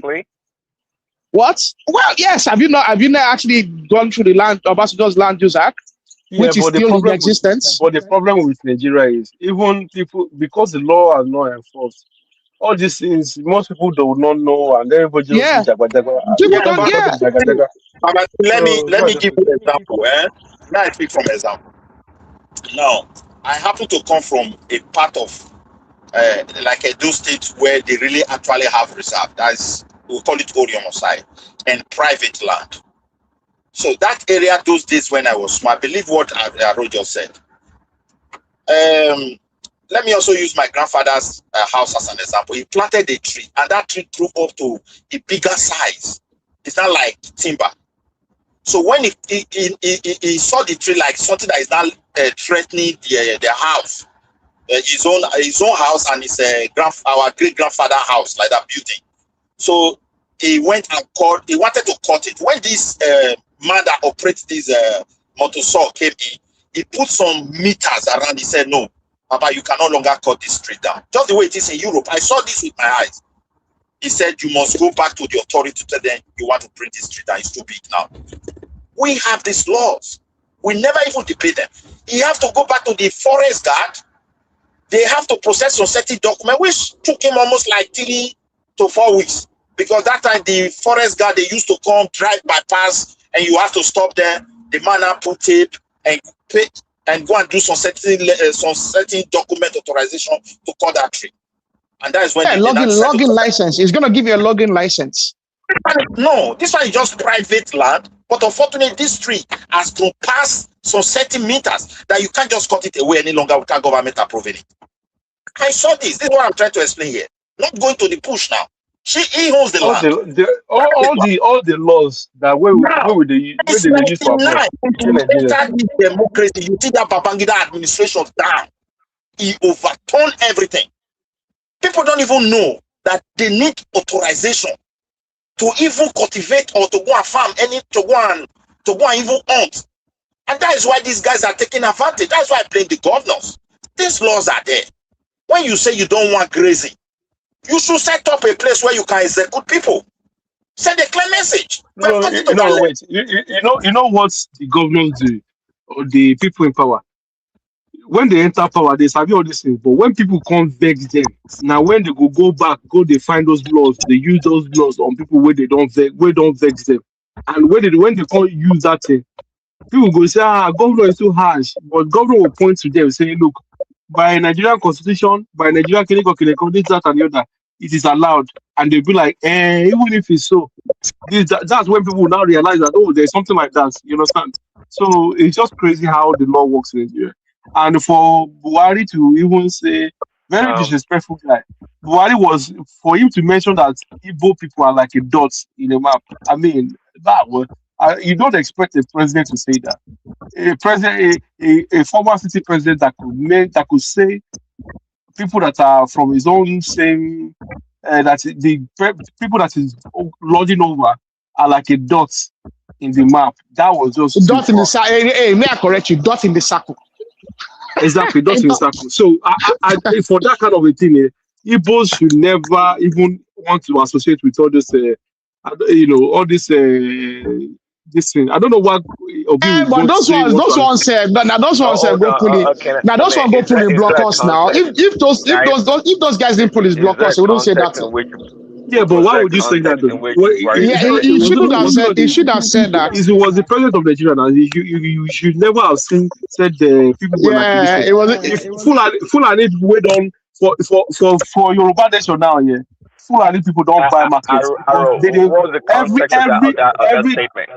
It was being they were antagonizing them, and they were insisting that he needed to appoint them more. Although he claimed that he has already fulfilled the constitutional requirement in terms of appointments, and they were insisting that they deserve more appointments. And he told them, number one, if they didn't vote for him, he looked at his voter distribution. He didn't get votes from the Southeast, and he already fulfilled the constitutional provisions. And he told them, they're a small region in Nigeria. They didn't vote for him, so he didn't care about them. And that said, they're a non-entity essentially. That's what he was saying. They are a non-entity. He didn't need them to win the presidency. Okay, they're a non-entity, and he didn't. His argument was not wrong, though. Yeah, no, his argument was legitimate, but I think the statement was unnecessary. The argument is still wrong. You are the president of the country. Whether they want to or not. The Southeasterners are the most insensitive, group of people in that country. I'm not supporting the Igbo here, but what I'm trying to say is, he made a statement whereby Igbo should have woken up, and every agreement that they've had in the past, that they always try to align with the North, the core North, they should have stopped it right from there. And start playing their own politics. For that? It's only when the Yoruba. But wait now, if the Igbo's alignment with the North is not because they're not stupid. The Southeasterners are smart and brilliant, so they choose to, their leaders choose to go in a certain direction. It's expedient now. That's why they're doing it now. They're doing it because it's expedient, not because of any other reason. That's the reason behind it. There's a reason behind it, and I can't fault their conclusions. What options do they have? If Zik didn't align with the North in 1950, whatever, 1956, what would have happened? The North would have had to go. You can't say that. No, I don't agree with that. I don't agree with that because I don't agree with that statement. You don't need to agree with it. I'm just saying because we can see how woefully they've done in the past, So the Zik plays politics correctly. Zik did not play politics correctly. Because Zik was hold on. Zik was trying to be smart, right? Just like Agun Ironsi was trying to be smart by dismantling things and making it central, right? Zik too was playing politics as okay. Let's not start. Let's not put a secession clause in the constitution because we might need visa to come to Lagos. He didn't think about the 50 years now because Zik didn't need visa to come to Lagos. Now Zik won elections in Lagos. No. What I'm trying to say was when Obafemi Awolowo suggested that he should put a separation clause. A clause, yes. In the constitution, he rejected it. So if he had thought about, because He thought Igbo people will continue to be in much power in Nigeria, not Well, they knowing were that things will dominating change. they were So dominating at the time, and they thought they would continue to dominate. exactly, if he had Guys, reason and okay. in the next 50 years, oh, this thing might change or whatever, 60 years, this thing might change, he will have included it. Now the Igbos are stuck. I'm waiting for the Yoruba people to trigger this thing in Nigeria, and then If you look at we're not doing it. if you look at that pattern, if you look from Zik all the way, even though Juku them all the way to the master right, their master right now, Peter B, there's a common pattern, amongst these people.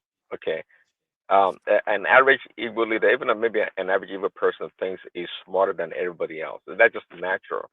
I'm not even disputing that. I'm not disputing that. But they have that sense of arrogance when it comes to dealing with other people, and you can see it. You can see it clearly. They always think you're more craftier, or they're more crafty than other people. Yeah, they do. Look at the way Peter B now, gallivant all around with the way he's playing his politics. Yeah, look at what Green Rossi. They were the ones. People, every time they point a finger at the Northerners. I don't care for that much, because if you ask me, I think they were the one that brought balance to the Nigeria political system. They were the ones. Am I lying? Or Unfortunately, I have to agree with you. Well, although the contention, they started the whole. But then again, we've argued that in the past over here. That was it an Igbo coup? Was it not an Igbo coup? And it was because that. Are you kidding me? An Igbo man would do coup for somebody else. Come on now. I mean, unless you know you're Nigerian. What are you talking about? Guys, but did you guys hold on? So did you guys ever think? Hold on. Did you guys ever think that maybe the coup happened because they knew that the North will set them back for generations? I don't think so. Nah, that's not true. Because from my understanding, I believe the coup was supposed to be aligned and an alignment with the Igbos and Yorubas, everybody in the South. That is a lie. That's a bloody lie. Hold on. Because as you can see now, we're being set back by the North. All about revisionism. They like to revise history to suit that narrative. Let's just call it what it was. It was a coup orchestrated by the Igbos. And that's straightforward and simple.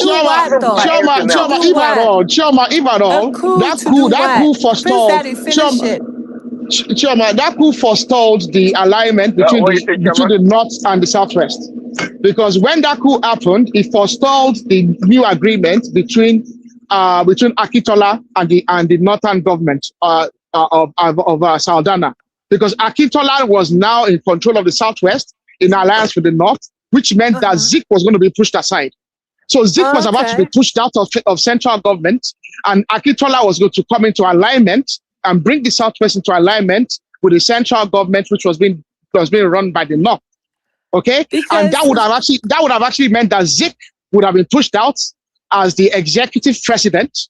So he would have lost executive powers. Okay.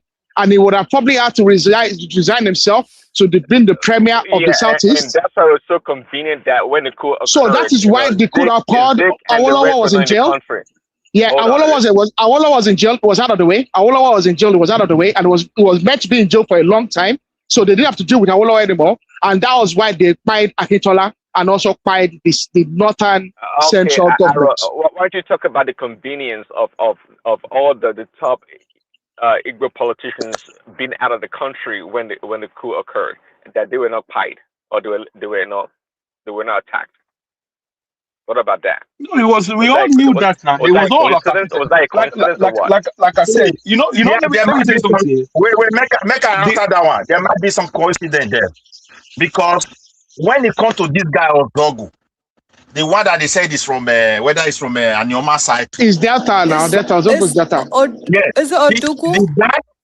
No, Ozogu. The mastermind, Ozogu, they call that guy. I don't pronounce it very well. Kaduna Ozogu, Abi. You know the person I'm talking about. Kaduna Zogu, yeah. Yeah. The guy said his brother in the South fed his hand. Because you see, those guys after the from Enugu side, they were the actual people who were playing tribal coup. Why those guys who planned it? Never thought of that. He was so surprised when he saw that. He said, the first person to be quiet, they allow all of them. He couldn't believe it. You understand me? So that is where who was first fight? Who the fight first? Palm, I think they find this man now, this Palm or this.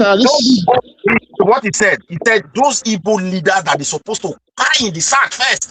He doesn't know why they allowed them to escape because that was not the plan. Okay, and that was a coincidence. but also, according to what I have read, they weren't meant to fire anybody. But what is this guy? No, this guy. There's a guy from one of the guys from the southeast that he was meant to look after his area, and he's the one that really started just firing people indiscriminately, and then they lost control of the thing, and the thing got out of hand. Well, I think Palm. I think Palm was the first person to get fired. Palm or wasn't this guy from North Central that they fired. Guys, we need to stop permitting what happened. Look at the outcome of what happened, and you can draw your conclusion from there. Okay, it's not that complicated. Shoma, just to answer your question. Coincidence there. I think they had their plan. See, in fact, there might be some coincidence. They have fighting their own people along the way just to get them out of the way. It happens. Sometimes you internally clean out also. I think Prince Daddy. What happened is there was a coup within the coup. So which is normal. And if you look at the history, Prince Daddy, if you look at the history of coups in Nigeria, you'll see that there's always been a coup within a coup. Look at the Dia coup that failed. While Dia was planning a coup, you had people like Bamayi that were planning a coup within the coup and double dealing with Abacha and also double dealing with Dia. And you look at the coup as well with this. So all these coups, there's always a coup within the coup, and that's why coups are dangerous because you don't know who's going to betray you. So I think there's a coup within the coup in that 66 as well. Because I think Irozi was given an heads up by someone, possibly someone as well gave Zik an heads up.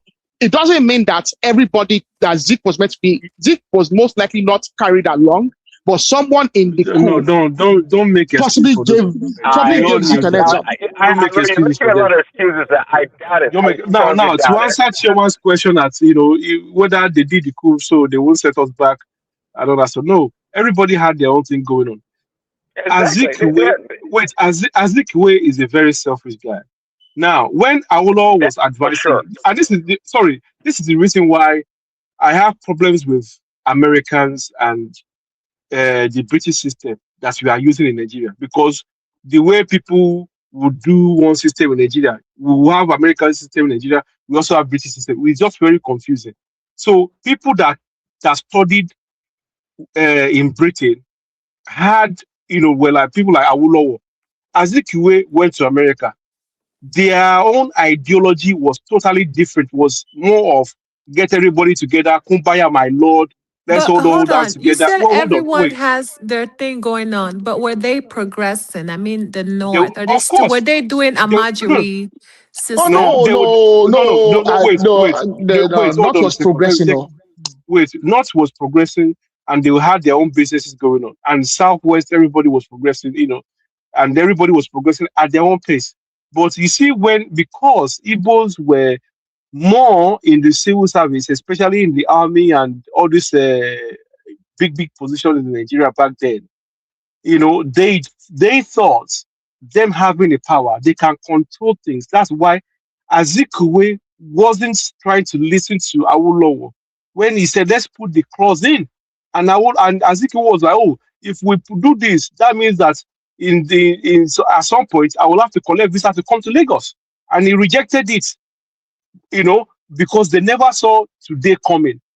And now because they were in top positions and, ruling everywhere and, things changed and the power was shifted, So when Awolowo now came out of prison and then they used Awolowo's brain, and Awolowo said, okay, if you guys are fighting war and you're still giving these people food, then you don't see the need in that. And they withdrew the food, and then he came up with a master plan. And now, the people that was in power that didn't see today coming, and they're now saying, oh, they give us £20, they give us this. What do you want them to do? What do you want somebody that was kept in prison for 10 years, that was sentenced to prison for 10 years, and then was let out by Gowan to come and help them to win the war? Of course, he's gonna be on the Nigerian side and not But do you know that Igbo side now. Azikiwe was a mastermind of the false allegations that sent Awolowo to prison? If Azikiwe had partnered up with Awolowo would never have said he helped Nigeria to say, okay, let's give them this amount of money or let's withdraw food from them. He would never have done that, but because of Azikiwe's corniness, you know, and then he just thought about the whole thing and said, look, to hell with this. And then he came up with a plan, you know, and a lot of people that had businesses in Lagos and houses in Lagos, most of their houses were given back to them. This guy from Ijebu, FCMB Bank man, Shubomi, he gave a lot of houses back to his Igbo friends because he helped them, he kept the houses for them. And so many other prominent Yoruba people from Yoruba, they gave the houses back to the Igbos after the war. You know, so, and that was those days were very even good Yorubas now. And that Yorubas will even try that again. You know, if there's ever want to be war and everybody scatter, nobody will give anybody anything back. You don't go with that. You know, so my brother, even in the road of Bender, they gave them back, they collected their house. Yeah, And now they not only for rivers, they don't give them anything, no, for that river side. A lot of things happen, right? So I just think the experience of those guys was too much. They experienced hell in the hands of the Igbo of the Eastern region during that. I just think that if Azikiwe had worked with Awolowo, and I mean, you can't really blame Azikiwe because he's coming from America, and America has always had this Negro mentality. Let's all come together. Let's all do this. And Awolowo was not buying that because he was trained by the British, and the British has always. I think we need to look at Azikiwe in a bigger picture. Look, let me tell you something. If an American is speaking right now on this stage, and a British is speaking, someone that lives in Britain and someone that lives in America, you can clearly see the differences in their arguments. It still boils down to today. I'm telling you. Yeah, I think let us look at Zik. Zik was a more rounded individual, so don't let us reduce him to. But Zik was just trying to be smart by half, and I don't blame him. So first thing you have to look at is where does Zik come from? Yes, Zik went to America.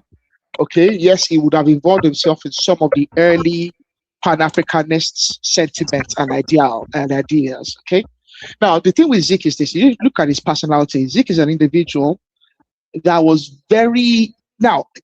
ultimately he betrayed himself, but he had the opportunity to be that ideal Nigerian. Because Zik spoke all the main three languages very well. He understood all the traditions and the cultures, and he participated in the cultures and traditions across very well. Zik frustrated, he spoke Yoruba perfectly. If Zik spoke Yoruba to you, he probably spoke Yoruba better than myself and yourself. Zik also spoke Hausa very well because he grew up in the north. He grew up in the southwest. He's an Igbo man. Now, you also have to look at Zik is this. Zik was trying to then use that, and then because Zik saw himself as a contemporary of the likes of Iyerere, Kenyatta, Nkrumah. You have to look at it, and that's why he coined himself and made himself Zik of Africa. Really, when you look at it, he was not in the leagues of those individuals, but he managed to get people to look at him in that same light. And then you look at who was Zik. Zik came from the Abat Macaulay movement that predates Action Group. But sometimes when Abat Macaulay passed away and Zik then naturally came into leadership in that group, Zik then for whatever reason, I don't know, because he was probably a tribalist, he sectionalized that party and he made that party an ethnic, for whatever reason. I don't know why, because he betrayed himself. He had the opportunity not to do it, but that's ultimately what he did.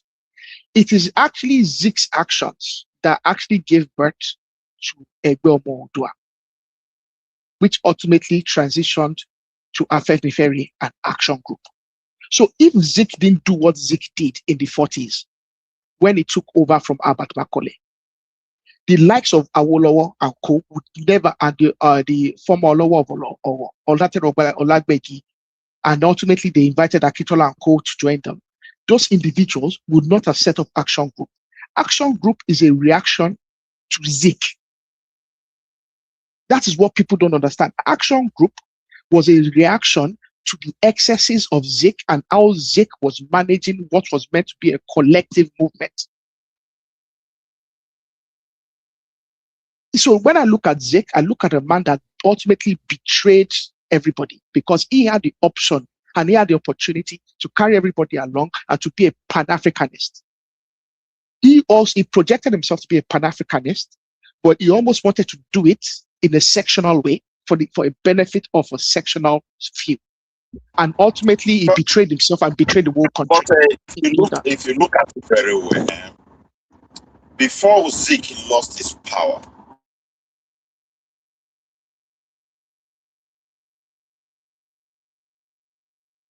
having almost 80 determine their future. And because of that, you cannot use today to judge Zik completely. Because the right for the Yoruba to determine their future was still there. Although there was not a clause for I want to go. If this guy, what is his name, this first general that took power, if he did not remove that centralization, things would have been like today. Because if you look at Zik wasn't a problem to Yoruba nation not to grow, nor the Fulani, nor even the East. But however, they have political differences, I can agree with you. But today, reality, if we want to use it, look at situation dominance, yeah, they were fully the one dominating. And if you look at that coup, the mindset of the man who led the coup in the north was different from the Southeasterners who he negotiated the coup with. His belief was to make sure, according to this, I watched a video when he said how he did his own in the north. He was proud of it. But he said these people let him down in the side, doesn't understand what happened because they really plan to eliminate people. All those ones we did not plan to fight people. What do you mean? They agreed. The prime minister must go, the president must go, all those regional districts must go, all those top appointees, they saw them like corrupt people. And that was their aim and objective. This is what it was the use of all this thing now. But this is what I'm trying to say. They had power when people didn't really pay attention because of the way Nigeria was then.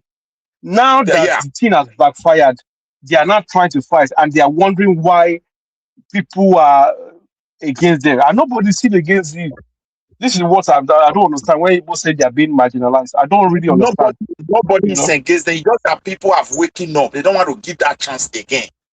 You understand me? And they feel like they have to. They are entitled. They want to push. They want to push that. They are expecting. You know when they say they are being marginalized, it's giving me that what Obi is doing. Like they want power to be given to them. You understand? That's okay. Let's give Obi. It's giving me that vibe because if you're saying you're being marginalized, how? Like, is it politically, or is it like in terms of business, or is it like where are you being marginalized? Because you're all over the country. So what is your fear? What will Igbos do with this power that you're afraid of? No, I'm not afraid of anything. But wait, hold on. Let me answer that question, please. Is it because you think we're going to develop our own seaport and we're all going to vacate to Lagos and Lagos is going to be empty? But there's no sea in the southeast now. The southeast is landlocked now. So how can you develop a seaport? Hold on. Sorry. Let me. One thing you're failing to realize is that nobody is scared of people taking power, but you're not going to be given freely. You have to fight for it like everybody else does. Yoruba man fought for his own thing.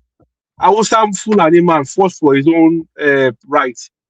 You understand? This guy too, Southside guy, Jonathan, he fought for it. You're not going to be given. Somebody just said that, and they're afraid that it will never happen again. They don't want this Igbos to take charge again. But if people want to take charge, you have to play politics. And that is what we are saying. No, some Yeah. some people are Let me tell afraid. Choma. Can you just tell me the truth? Stop So trying People are to afraid. Choma, water it People are down. afraid of. let me tell Choma what she wants to hear.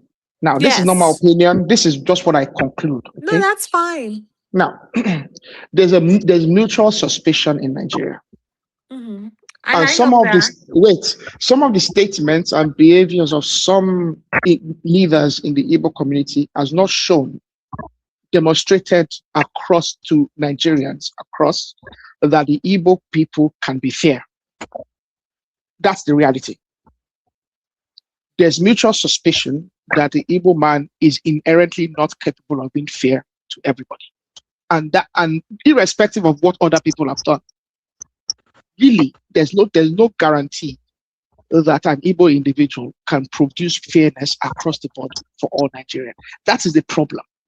But is it in terms of ministry positions? I don't know because I just feel there's just mutual suspicion. Look at Shoma. Let me But the reality is normal with every. Normal. Wait, if Obi comes in now, Obi will employ plenty Igbos like Tinubu has and Buhari has. And there's nothing wrong with that. So there's nothing wrong with that. That's normal for Nigeria. We all know that. Exactly. Yeah. But what I'm trying to say is, like, power is not going to be given to you. You have to play Nigerian politics. If you want your people to be there, snatch it and run with it, right? Snatch the ball. So you have to play the Nigerian politics. You just said yes. Yeah, it's true, because no Hausa man now will not say, okay, let's just sit down and allow people. Look at what is happening now. A Fulani man that is a northerner, he still wants to collect this thing from Tinubu. Well, it's not your turn. So this is how Nigeria is. So you cannot say because I'm Igbo now, we should now go and find one Igbo man to vote for. No, it will never work like that. In fact, after 2031, and they put a northerner there, and it comes back to the south, I don't think an Igbo man will win. South most likely. He's going to the south most likely. The fact of the matter is, for the Igbo person to become president, the person would have to be someone that's transitions to being like every other region in Nigeria can have a president that is not necessarily a federalist. The Igbo don't have the opportunity to produce a president that is not a die-hard federalist, that has demonstrated that is a federalist for a long time. Someone like Hope. Someone like Hope Uzodinma, it's not like Hope, but someone that's demonstrated that they can be fair. The biggest problem most tribes are with the Igbo people. When you look at this is honesty. This is when you look at the honesty, and you look at Midwest, the issues that Igbo people have in all the different communities they go to is their inability to respect the traditions of others. And there's a mutual suspicion that with power that they would abuse it. Unfortunately, there has been a demonstration. The problem is every single time that they've had the opportunity to be very close to power, they've abused it. And usually, some of the biggest abuses we are seeing with how power is being used today in Nigeria, they were the ones to start it. Yeah. So look at the likes of Irozi. Irozi was not meant to be the president. But when the coup happened, the person that was next in line willfully transferred democratic power and transferred it to the military. But since then, let me explain. Which Igbo leaders have we had? Let me explain. Has been a great transformation in Nigeria. I'm not speaking of after the war. Let me land. I'm not speaking of my express opinion. I'm just saying that what I perceive. This is what I perceive. I know, okay, this is just perception. But since then, there's not been any. Let me land. Exactly, I know. But unfortunately, Irozi was not able to manage, and then perception. Irozi ultimately was quiet because of the perception that the likes of T.Y. Danjuma had, that he wasn't prosecuting the coupists properly, and that also he was trying to accrue power to himself and to his people. And then unfortunately, it's just over the years, there's just not been able to develop that trust. So I think what is lacking in Nigeria in general is just trust. Okay, yeah, of course. Wait, but then since Igbo then, don't know how to play politics. What has changed? What has What, changed? Igbos don't know how to play what has politics. That's changed? just the What fact. has changed? What has changed is over the Are we military more year. unified with that an Igbo No, leader? No, Igbo are not unified. Where no, no, no, everybody's no. still glamoring for, What Exactly. separation, Igbo, right? Chioma, what Igbos are good at now, what they've done now is they've just say, you know what, if we cannot grab power with these people, what we'll do is we'll do what the Fulani people are doing. Galavanting and I wouldn't spreading say that. everywhere. I wouldn't say. Wait, I wouldn't say hold on, that. wait, I wouldn't say that wait. actually. I wouldn't say No, that. no, no, wait. But you know, Because at you know this why? point, they don't No, care though. no, because the thing is here, a lot of those spare parts thing now that has become 60% or 70% Igbo people dominance now were actually started by the Yoruba people. You understand? So when they got into those businesses and they were making headwaves and all this stuff, and they understood that they understood that their role was majorly in commerce. That's why most of them went into commerce. Now, politics, when it comes to Nigerian politics, I'm sorry, They don't care like like that. Igbos does not understand politics. They don't know how to play politics. When they get in there, they want to play their own politics, and your own But politics does everyone not does that. supersede the whole. No, look, No, if a Yoruba man, I don't agree with. I don't agree with your statements. And if Everyone does that. Buhari does that. I no, think the only I don't president agree. we I don't agree know with your that have statements. never done Unfortunately, that. But hold on, Aro. The Let me only let me put president something here for we you. know. Hold on. The only president we know that have not done that that's been very fair is President Obasanjo. He's the yes, only yes, one. yes. Aside from Obasanjo was that, very everyone has been tribalist. sectional. Yes, yes, yes. My own Obasanjo was very only. fair. Obasanjo. Very But one fair. thing, yeah, what I will say is this. Okay, the issue really, all this stuff about spare parts ownership, I think a lot of those sentiments are local. I don't think they necessarily transition at the federal as much. They are local sentiments. Yeah, they are very serious sentiments, but I think they are rather local. I think the major issue you need to look at is this. There's no concrete Igbo leadership that can help the general that can actually help to have an Igbo identity that trends politically in a particular direction. You look at the Yoruba space, there's a clear line of leadership that helps to articulate what the opinion is. And the leadership and the general populace, they feed off each other and they articulate what their position is in general about about all these different ideas.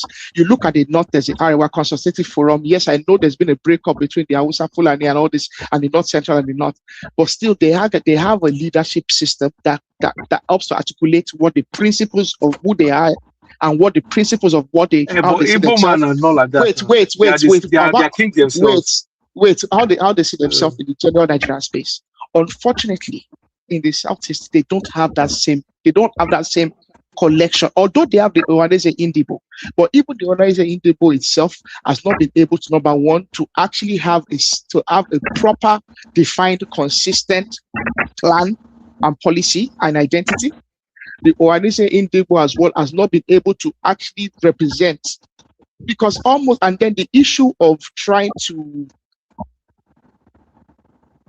Nigerian people and outside of the Igbo space, they've gotten tired of this idea that we are being marginalized. No, it's become. I think it's a cultural thing with Igbo when they say Igbo man no they bow to anybody. Igbo man are your own king.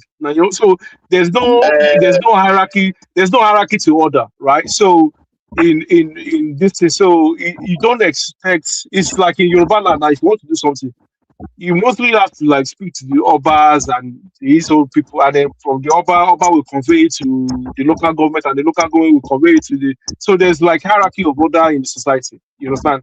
Right from time, and it's part and parcel of the culture.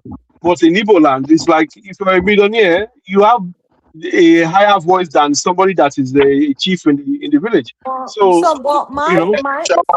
I think in terms of presidency for Igbos, deep down, right? Between me and y'all, like as an Igbo woman, as an Igbo person, I can tell you deep down, we don't give a rat's ass. We don't give a fuck because we know That's the reason that why I was hold getting on, what you're getting now. because we know that ship has sailed a long time ago, right?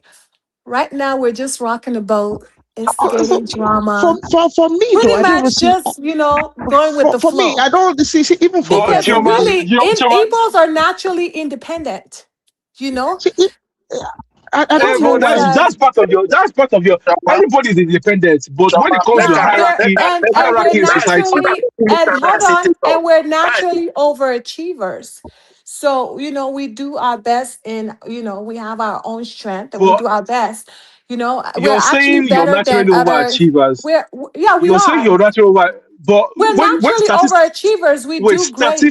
statistics, so Well, yeah, it's not a compare. competition, so don't even try to compare. I already made a Okay, statement. okay, That's a fact. Let all it right, go. all But what I'm saying, we right. know deep down, right, when it comes to the presidency, right, we're just shouting OB, but the reality, we don't really give a fuck. If we really want to fuck shit up, we would. But we don't care. We know that ship has sailed a long time ago. We're just rocking a boat Why has it because we're sailed? Nigeria. Why has the ship sailed? Why is that? Because there's no unity. I mean, No, with no, the no. Fulani North and then the Yoruba Fulani, no. there's not gonna be any change. We're still gonna be Why? backwards. There's No, no You mean progress. you mean With Igbo the people are whole, not unified? there's no progress. We don't have the same mindset. We don't have the But same. that Yeah, has but not stopped. Yoruba, wait, hold on. Wait. But Yoruba That people stop. don't Attitude have the of same mindset. Exactly. progressing. But that didn't stop. That didn't stop. That didn't stop Buhari winning election. That didn't stop Jonathan winning election. That didn't stop Tinubu winning election. So why Yeah, should it they stop an won. But Igbo what man I'm winning saying, election? we don't care. That's what I'm saying. Like, I'm not saying you should stop them. Shoma, I'm just saying we're just rocking a Shoma, boat, going with the flow. But Shoma. we really don't No, care. Like Shoma, you can even hold tell on. from my opinion. Like I'm not really passionate about this Tinubu hate or obese. I'm not really that passionate. Because it's just politics at the end of the day for me. Like I haven't like it won't do anything. It doesn't change my livelihood. I'm still gonna be great. Shoma, Naturally, Igbos will better. still be great, right? Regardless. That's what I'm saying. We're just Shoma, rocking a boat, if that makes Shoma, sense. wait. Shoma, hold on a moment. You see, I will define the way from your talk. You see, sometimes when people are proud and they see others like, It's they not have, about pride. It's just we have hold on. lost faith. We Yeah, have I would lost like to faith No, in chime in Nigeria. also. there's a point I want to present before you. Why do you think they want to separate? We have lost faith. There's no No, point. I don't know. I'm not, see, the problem is this. Let me just give you an example. Oh, let's divide Nigeria into three. All Igbo will say, yeah. Where is that three? Delta State is part of Igbo. Bayelsa is Igbo land. River is Igbo land. These are the things. You just think of it. If you really want to separate, if you Okay. any of your senator raise a motion today that Igbo want to go, all Nigeria will support it. But the I truth of don't the I matter don't I is, don't think Hold on. so. I Let's don't stick think to I don't Chiama's think all politics. Nigerians Hold will on. support Someone, it let me do because this one Uh, before they you. would have Let kicked me us have out a let, long time let me ago. chime in, please. wait, someone They wait, would hold have on a Chime kicked in, us moment. out please. a long time Hold on, ago. You let me tell hold you, on, y'all hold on. need us. Um, Listen, you guys need us more than we need y'all. For I'm not real? even fronting. Okay, see, Bro, I I'm don't not think even so. let, I don't let me fronting. chime And in, this is please. not being Let me chime in, confident. please. Just say this is Wait, fact. Hold on. Straight you see facts. You Okay, the need amount of Igbos more the than amount of Igbos need you. the amount of Igbos in Yoruba land let me is chime not the in. same of See, amount of Yoruba people in Igbo land. So we don't actually okay. need you. That statement is wrong. But can't okay, we? I don't think let me chime in, okay, we don't guys. really care So, anymore. Like we've lost faith in right, Nigeria. We're just kind of just just like rocking a what boat. Chima just said. Okay, we heard it, Chima. Just like you said, that attitude is what we're kind of talking about. We need you more than you need us. Who are us? I mean, that you're referring to. So No, don't that's the get problem. offended. It's facts, No, no, though. I can So don't never be get don't offended. yeah, don't get offended. Okay, But no, it's no, I it's no. a like the way she fact. said it's facts. I like the Hold way It's a she on. said it's facts. fact. I like that. She's very, very Uh, bold. huh? What you say? No, I No, can't I be said I like offended. the But I like the way she said it's facts. It's facts. The Igbos see, need people need Igbos that's more than one thing. anything. When it comes to Igbo people, I have them everywhere.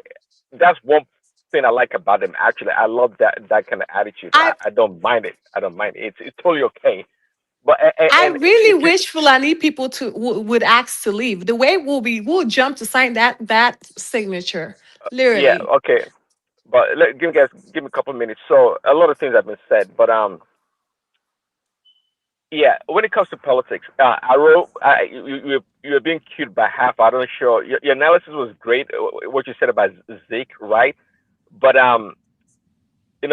what you have a good understanding of Zeke as a person, his profile.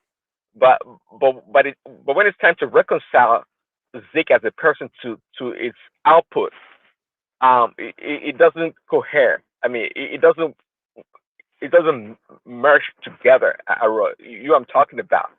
So Zeke as a person, he said, "Oh, well, he went to America, is maybe a Pan Africanist, and is familiar with the civil rights movement in America, this and that." Well, if such a person exists in such a profile exists in Zeke, then wouldn't he want to be somebody that comes to Nigeria and be ethnically blind?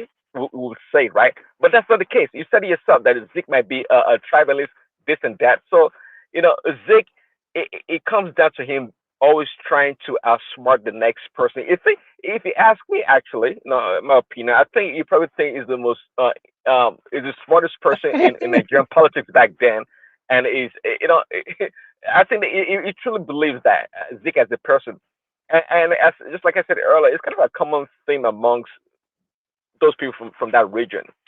But the reason why, when it comes to politics generally in Nigeria, I would say though, um, uh, the reason why you say the Igbos are not moving forward or being dominant, so to speak, is because they have refused to acknowledge that the Yorubas politically are, can we say, superior? Yes, we can say that. Because you can see Yorubas, the way they play politics over so many years, and they've been successful actually when they're even being forced or being marginalized, like they did during Jonathan's time, and even this past time with Buhari, what he did to Tinubu, that was quite glaring. We all saw what happened. But guess what? Because of the makeup of someone like Tinubu, he was able to navigate that terrain and it became successful. And Igbo man is not like that.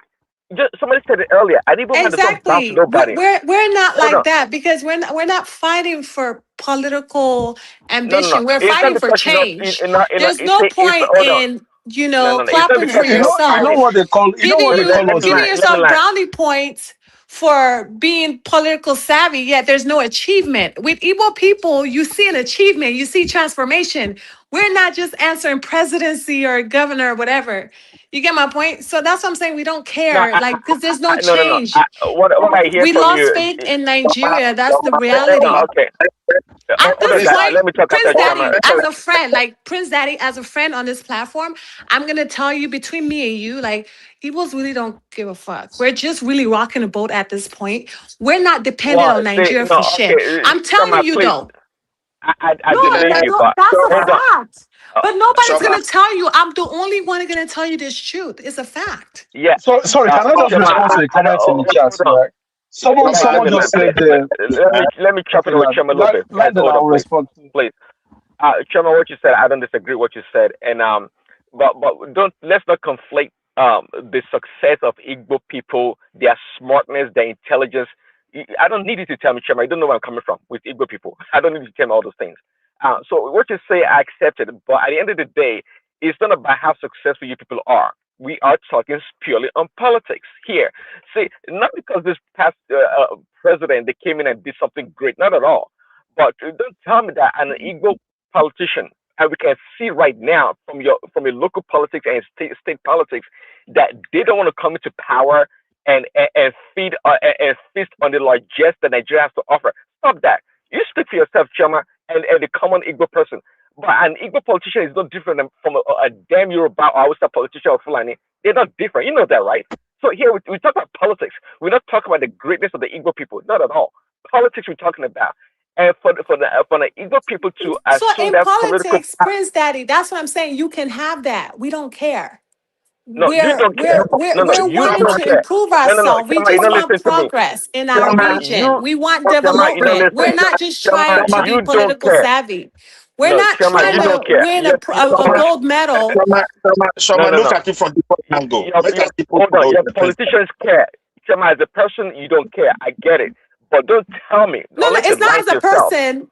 Collectively, as a group, we don't give a fuck about being No, political it's a lie. savvy. Come on. We care Now, about okay, now progress, you're being developing our disingenuous. region. It's No, not Why true. do you It think is wait, not true. the It is Southeast not is the true. most developed region in the whole of Nigeria? I no, Southeast. mean, hold my on a little village, bit. no, I'm just telling you, bro, my village is so freaking developed. Like, there's places in my village that you cannot find in Lagos. Bougie Yeah, as the fuck. way I'm Yeah, telling but you. Okay, wait. So so in a, Lagos, yo, hold on. wait, you Hold wait, on. please, Okay. make wait, Hold on, guy. Wait. Hold on. You just hit the Hold on, nail on guy. it. You're See, comparing a city to a village. so, But let me so, just respond to. Sorry, can I just respond to a comment quickly here? right. Ejiofor Chris was saying, "Oh, Chioma, you're sat on the stage with tribalists and stuff, and blah blah blah blah." Blah. Let me tell you something that you don't understand, my brother Ejiofor. When say you're a Nigerian, you have to be a tribal person. I'm a tribalist. You can call me that, whatever, right? Because there's nothing like one Nigeria, right? And if you're talking about every time when people stand with that on their business, Igbo people will say they are tribalists. I'm sorry to say, but I'm not even sorry to say, Igbo people, what you tend to call people tribalists and all this, I don't know, maybe it's from a section of people from Enugu or Imoni or whichever people that like to play that card. I don't know which differences from the southeast that like to play that card mostly, but brother, I'm telling you right now, Nigeria is everything is tribal in Nigeria or ethnical based in Nigeria. If you don't know, get to know I now. want Now, so my brother, let me let me add something to that. wait, The Igbos are not sensing, I don't think they are sensing the changes properly. Like what this lady is saying. We don't care, you can open your business everywhere. Look, you disorganize your place. As you said, your village is beautiful. How many people live there? They were buying themselves. This IPOB changed them everywhere. If you go to Abuja, you see the populations of Igbo. You ask yourself, how many people actually live in that southeast? Go to Lagos. See, the way Nigeria is going, the way Fulani is pushing everybody. If it happens, Igbo will be forced to go to their land. People will no And I longer think tolerate. most of them will, which is a good thing, Yeah, actually. We I need don't to think go back and I don't fully think most will go develop. back. I don't Huh? think wait, many, Choma, let me tell you something that Igbo, you don't You know many what? Igbo Because we're will still in never. Nigeria and there's so much insecurity in Choma, Nigeria. There's no I'm sorry. governance. But I Let feel like me tell you something. if You know, every region separates, they can at least control their state, their you region. can They can have control. that Wait, control. look, You get my point? Ogun State is still part of Nigeria, right? And they still Yes. control. They still bring businesses, right? This is what I'm Hmm. trying to say to you. If people don't have something in them, they don't have it, and it's not a bad idea. It's not something bad. Look at when we had regional this thing. Yorubas were progressing. We had television before France. We had free education. We had so many things. So it is in the nature of the Yoruba man or the Yoruba culture to keep progressing as a people. So Of course. if it's not in your nature, you don't have it. So whatever is in your nature, you have to search and seek for it, right? But Exactly. when Igbos come out and say, "Oh, we are Guinea-Con, we have money," man, if you look at the top richest people, black people in the world, Igbos are not even there. Top five, So Igbos is not there. I'm not So talking about and the wait, no, hold rich. on a second. I'm Because saying people are that saying we're they have money, they have money, they comfortable. have money. Even in Nigeria, the No, I wasn't richest talking about top three. money. Well, no. We I'm still just got bringing money, all but that. I'm not talking about Yeah, money. you I'm got talking about money, in terms but of even the They trade, talk about even wait, money. hold on a Don't second. think Sorry, even the they talk trade, about even money. the trade that you claim, even the trade that they claim they're doing, the top five people that are the richest, as they're still not Igbo man there. So we have to understand how things work. If you don't understand how things work and you're moving in singular proportion, then there's gonna be so many confusion everywhere. If this one from Enugu is saying no, and from Enugu, you Igbo person, you know if you come here, can't tell me what thing to do. I'm a king of my own land. Let me get it. I'm a king. So there's no togetherness. Igbos claim togetherness outside of Igbo land. But when they return back home, there's no togetherness. The only togetherness is when they are outside Igbo land. Immediately they all return back to Igbo land. There's no togetherness, and that's the fact. I think like if we have control of our regions and everybody has their own government and governors, there's no rigged election, there's no someone like Hopus or them, all those, like we actually have a fair election, in Igbo land, I think we'll be fine. And that's in every land, even Yoruba But land. I think I think everybody every will be region will be okay, fine. If every region witness that, every region will be fine because that Yeah, is every how. region will be fine, but I'm not sure about the north with that Amajiri system they have Wait, going on. someone was saying that we don't want Igbo, we don't want, but we refuse to let them go. May, if all your 6 governors come out today and saying they want to go, they will go. Nobody will. So this is the mentality that I'm trying to tell you. You guys want to be given presidency on a platter of gold and say, okay, we'll take it. Now you are saying you don't want to let us go. Like, are we? Is the I people going to honestly decide don't for you? think they care about this Come on. presidency because if they No, no, I'm do, just they will no. be Wait. they'll What? be politically aligned with Chioma, APC Wait. and all the I'm cabal and all of responding to that. the. I'm responding See, to the make I fact that. tell you many Wait, problem with this. sorry, brother. I'm responding to the fact that this particular our Igbo brothers want things to be handed to them easily and free, just like we said. Mama puts food done. You understand? No, May, if you want it's to, not go- only, it's not only if you that. want to It's not go only out, that. I if tell you you want to go something. out, tell your 6 people, your 6 governors, and your this thing to fight for it. And if you want to be To presidency, fight for if you it, want why the should we presidency, fight? Why should we you fight have to to. be But you have to. Chioma, You have to come in together in one Make voice I now. tell you something. The reason Huh? why people, the Why should reason we why Igbo, fight? see, Shoma, do you know why Let my Igbos people are, go. Shoma, They wait, the play. reason why Igbo people are losing in Nigerian politics is this. I'm already telling you we don't care. I don't know why you're Wait trying to now. reiterate that. Why are you reiterating that to me? I don't think we care though. Did you get it Okay, though? And I'm I telling get you, it. we don't care. Oh, Even wait like now. literally, we didn't. Okay, so basically, we were irrelevant in 2023 election, right? For Tinubu, we don't care. Yeah, listen now. 2027, we will still be Listen. irrelevant. We Oh, still wait, don't hold on. care. You let me You I land get my think it? you point. do. I You just do don't want care. you You guys to don't. think that like You the do care. You Nigerian do care. politics You do is care. a Okay, do or die no. for for Igbo Say people, the right? unity We just with want the Shoma. betterness of Nigeria because we're still No, in no, no, no, no, Nigeria. no, no. We want the You don't want betterness progress. for Nigeria. No, You No, don't want we progress do. for Like Nigeria. I You want don't. No, Nigeria to progress no. because I'm still Most in Igbos, Nigeria. say that, but deep down, that's not what they want. No, see no, That no, is what not no, what no, they no, want. no, I'm no, telling no. you, No, honestly, I Shoma, do. No, I Shoma, do. But at Choma. some point, I They just want you don't to get. Shoma, care. wait now. Like Shoma, wait. basically, we don't care about the whole political, No, fight and all Shoma, that wait. rigging. Like it gets annoying. See the problem we have in Nigeria is I this. will tell you who you are because you don't have any country. On a tribal line, Hmm. everyone is trying to outsmart one another. But the way your people do their own is like not coexisting, but to dominate others. You understand me? I will Hmm. give you an example. Their neighbors don't have problem with Igbo. Calabama don't have problem. No, Equerema don't have but problem. Shema just said that they love to be independent. So are you saying they love to be independently? Who is not independent in Nigeria? I'm an Hold on. Edoma, I'm an Are independent you person. saying that the Igbos We don't beg they like to be anybody. independently? They like to be independent and dominate other people. Is that what you're saying? Let me quickly No, point that point where they're I'm going. mentally. They're no, they're mentally independent in every area. Business, their mindset. They're independent beings.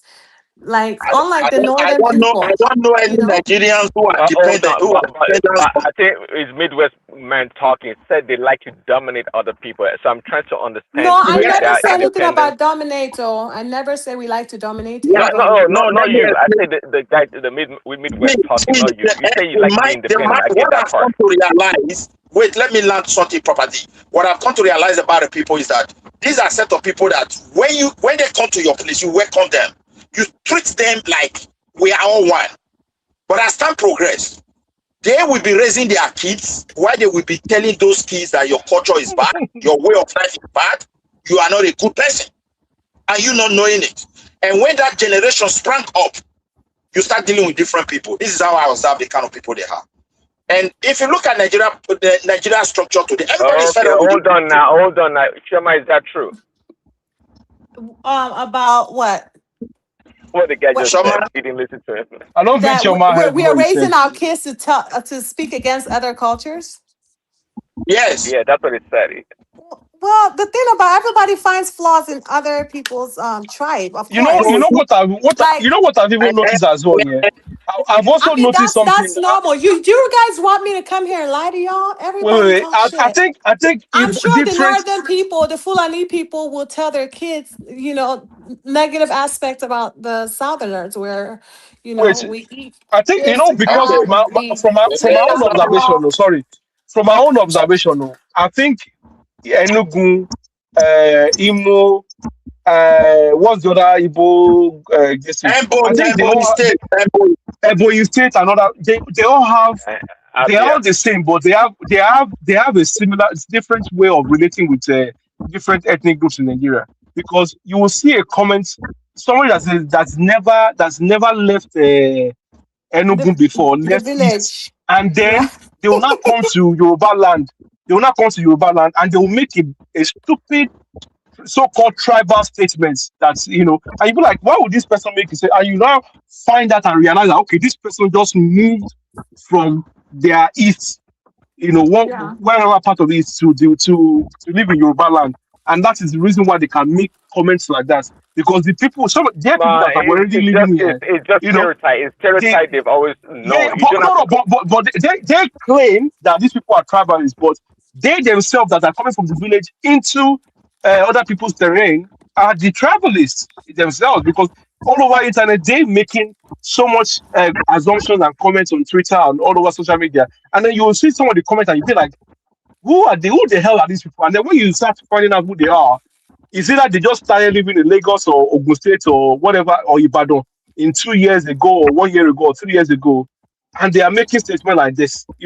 But that statement they make, that tribal statement they make, is still part and parcel of them. It's still in them. Even the ones that have lived in Yoruba land for long, when they are getting in an argument, and they will just quickly speak Igbo. Oh, chila, la, la, la, la, la, la, la. And if you ask them what they said in Igbo, it will be something ethnic, tribalist something that they said in that thing.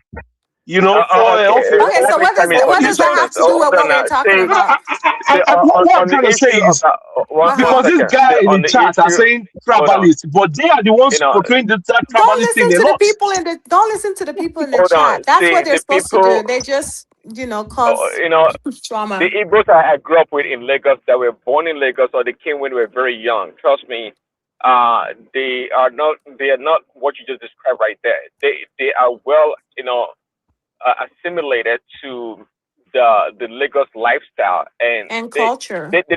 and culture. They don't have that innate, disrespect or discrimination or tribalism you're talking about. No, they don't even have that. In fact, I Yeah, do but relate to them more than if I things do my progresses like other that, Yoruba people. we'll have to treat them like the Fulani people that say, oh no, Fulani in the bush, is different from the Fulani in the city. No, we are not the same.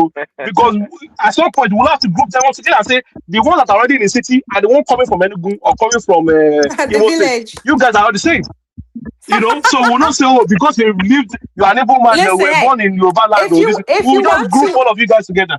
that's fine. If you It's want to just the group case. us all the No. same, Well, if you want to group us all the I same, wouldn't do I'm that. good. I would not I'm do good that. on you I on won't group that. them together. I won't That's group them fine. No, together. I No. don't listen. Do as you wish. I don't care. But I just want you guys to know this, right?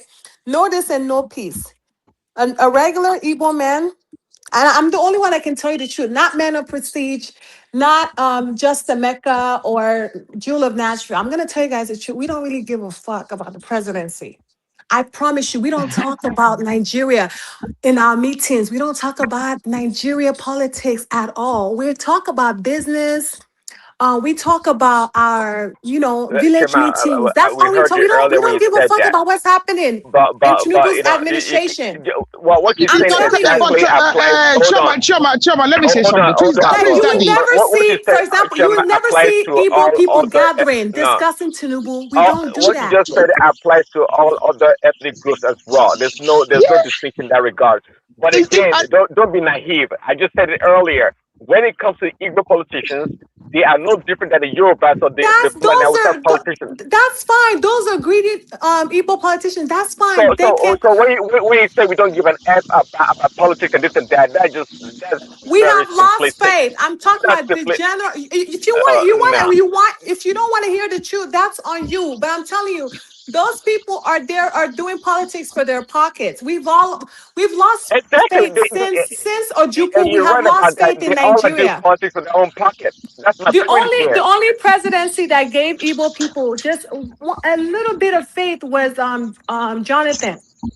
Well, right? because the government was populated by Igbo people. Let me tell you something. I'm the only one that can tell you the truth, bro. I am the only one that can tell you the raw truth. And if you don't listen to me, you will not hear the truth anywhere. I'm not in disagreement with you now. Are you from Imo State? Igbo people, Yeah, she Igbo is. people don't hate Tinubu. Exactly. So your own faction of Imo State now, you're saying you don't care. If I put an Enugu man now, it will Let be me different. finish. Let me tell you the truth. Igbo people don't have issue with Tinubu. We don't even hate Tinubu. Honestly, the only problem is they wanted someone that can represent Nigeria better, like someone like a Simba George. When have you become the voice of all Igbo people? When you live in America, when did you become the voice of all Igbo people, Chioma? Well, let me say this, Prince Daddy. I don't the lie. If you want to listen to lies, then that's fine. But I'm the only one that can tell you the raw truth. Chioma is the so-called civilized people. I mean, but don't make it sound like you collectively you represent a one voice for Igbo people. That is not true. I represent the truth. Prince Daddy, I represent the truth that nobody's going to tell you. These people are fighting on social media. It's a lie. It's a facade. They don't care. But Prince Daddy, they're just at this point with politics. We're just rocking the boat. We don't give Prince an Daddy, F. Chairman, listen to me. Prince Daddy, okay, I'm a Yoruba man, okay. I come from a large family, and the extended family is politically active, and the extended family has had consequence in politics in Nigeria. We don't sit around and talk about presidents. I've never had a president like, Yoruba people want to acquire power or acquire central government. In fact, if there's a group of people in Nigeria that I know are averse to central power, it's Yoruba people. Like Tinubu is probably the furthest we've ever had. Tinubu is to the Yoruba person. Tinubu is the first Yoruba person that's been. In my own opinion, Tinubu is the first Yoruba president. Tinubu is the first Yoruba president, in my opinion. No, I'm telling you, that's how the Yoruba. It's half Yoruba people. No. I'm not even talking about that. I'm not talking about that. I'm just talking about the sentiment. I've never really had a conversation with any Yoruba person that I know that is a close family or friend or in any social groups that has any idea, that has this idea that they want central power, that has we are yearning for central power. The Yoruba people have a tendency to want to regionalize. They like the idea of regionalism and pulling away from the central. So Tinubu is an exception in fact in Yoruba history. It's been an exception. Even though even when Awolowo was the Minister of Finance and the de facto Prime Minister under Gowon, even when he was there, he was very willing. He wanted to pull away from it as soon as possible. It's just so. I don't think it's unusual across Nigeria that people want to. So I don't think it's unique to any. Maybe there's one or two groups, No. It's unique for the non-North people to want to be in power all the time. But for Yoruba mostly, Yoruba don't mind taking a backseat, but obviously ruling their own affairs. But if opportunity arises, they will take private by the book. But they are not going to be waiting. They are not going to be waiting. They are not going to be waiting and saying no. Yoruba people, we are being marginalized. Let's take we want to take it. No, we are not going to be crying. We're going to be busy working and making sure things work. But can I say the only reason we're talking about being marginalized because of P2B? If P2B didn't even come Chioma, we wouldn't care. We would literally vote for Tinubu. People have been talking many years that they've been marginalized. They've been telling this many years ago. No, no, no, Choma no, no. just want to. Let me tell you something. If we remove Peter Obi from the equation, I promise you, we vote for Tinubu. We don't care. No, No, Choma, Chioma. let me reply to that. Igbos It's have not been that saying that. serious. Igbos have Choma, been wait, saying that they've been hold on a moment, marginalized Choma. for I say something years. to Choma. Oh, wait. IPOB became what they have today because they were brainwashing those guys that Igbo are they've marginalized, Igbo have been marginalized in Nigeria. And they buy into those ideas and they become these IPOB of recent terrorist group that were terrorizing the Southeast. So Okay, if how you about say they Yoruba don't, Nation? No, how about Yoruba wait, Nation though? hold on a How moment. about If But that? you say Yoruba Nation have not gone if But to. Yoruba Everybody's still Nation, but marginalized except for the no, no, no. the Yoruba northern Nation people. was not because of marginalization. Yoruba Nation is just because Yoruba people always have the desire for regionalism. The same thing with That's I just said Igbos. that statement. No, no. The but same thing with Igbos. Igbos are saying sit at home now. Yoruba people are not commanding their people to sit I at home don't now. make that statement because of Yoruba From Nation. day You said one. it's because Listen, of Peter that's Obi. from day That is one. why they are saying marginalization. No, they have been crying this marginalization for years, even before Peter Obi. And that is why those guys believe that cry for so many years, that complaint. Igbo has not been given chance to be the president of the country. Igbo has never been given chance. They have never occupied any good positions. They have been marginalized. They have to go. And when they want to go, they said they need Edo State as part of Biafra. They need Delta State as part of Biafra. Okay, look at attitude. You can't be in the, everybody need one another. Take and your man they just mentioned. Well, They listen, take it but different you parts. do the same That make thing. I But went no, but you know, you guys like to. I went to So five that's Igbo the thing. You bookstores guys here. like to point out They don't even problems. have, they call themselves bookstores, but they don't have Awolowo's books in their bookstore. And these are all Igbo bookstores. When I But asked some of that them, could just be a coincidence, though. That could just be a no, coincidence. that is not a coincidence, my brother. 5 Igbo bookstores that were very big in Lagos, they didn't have Awolowo's book.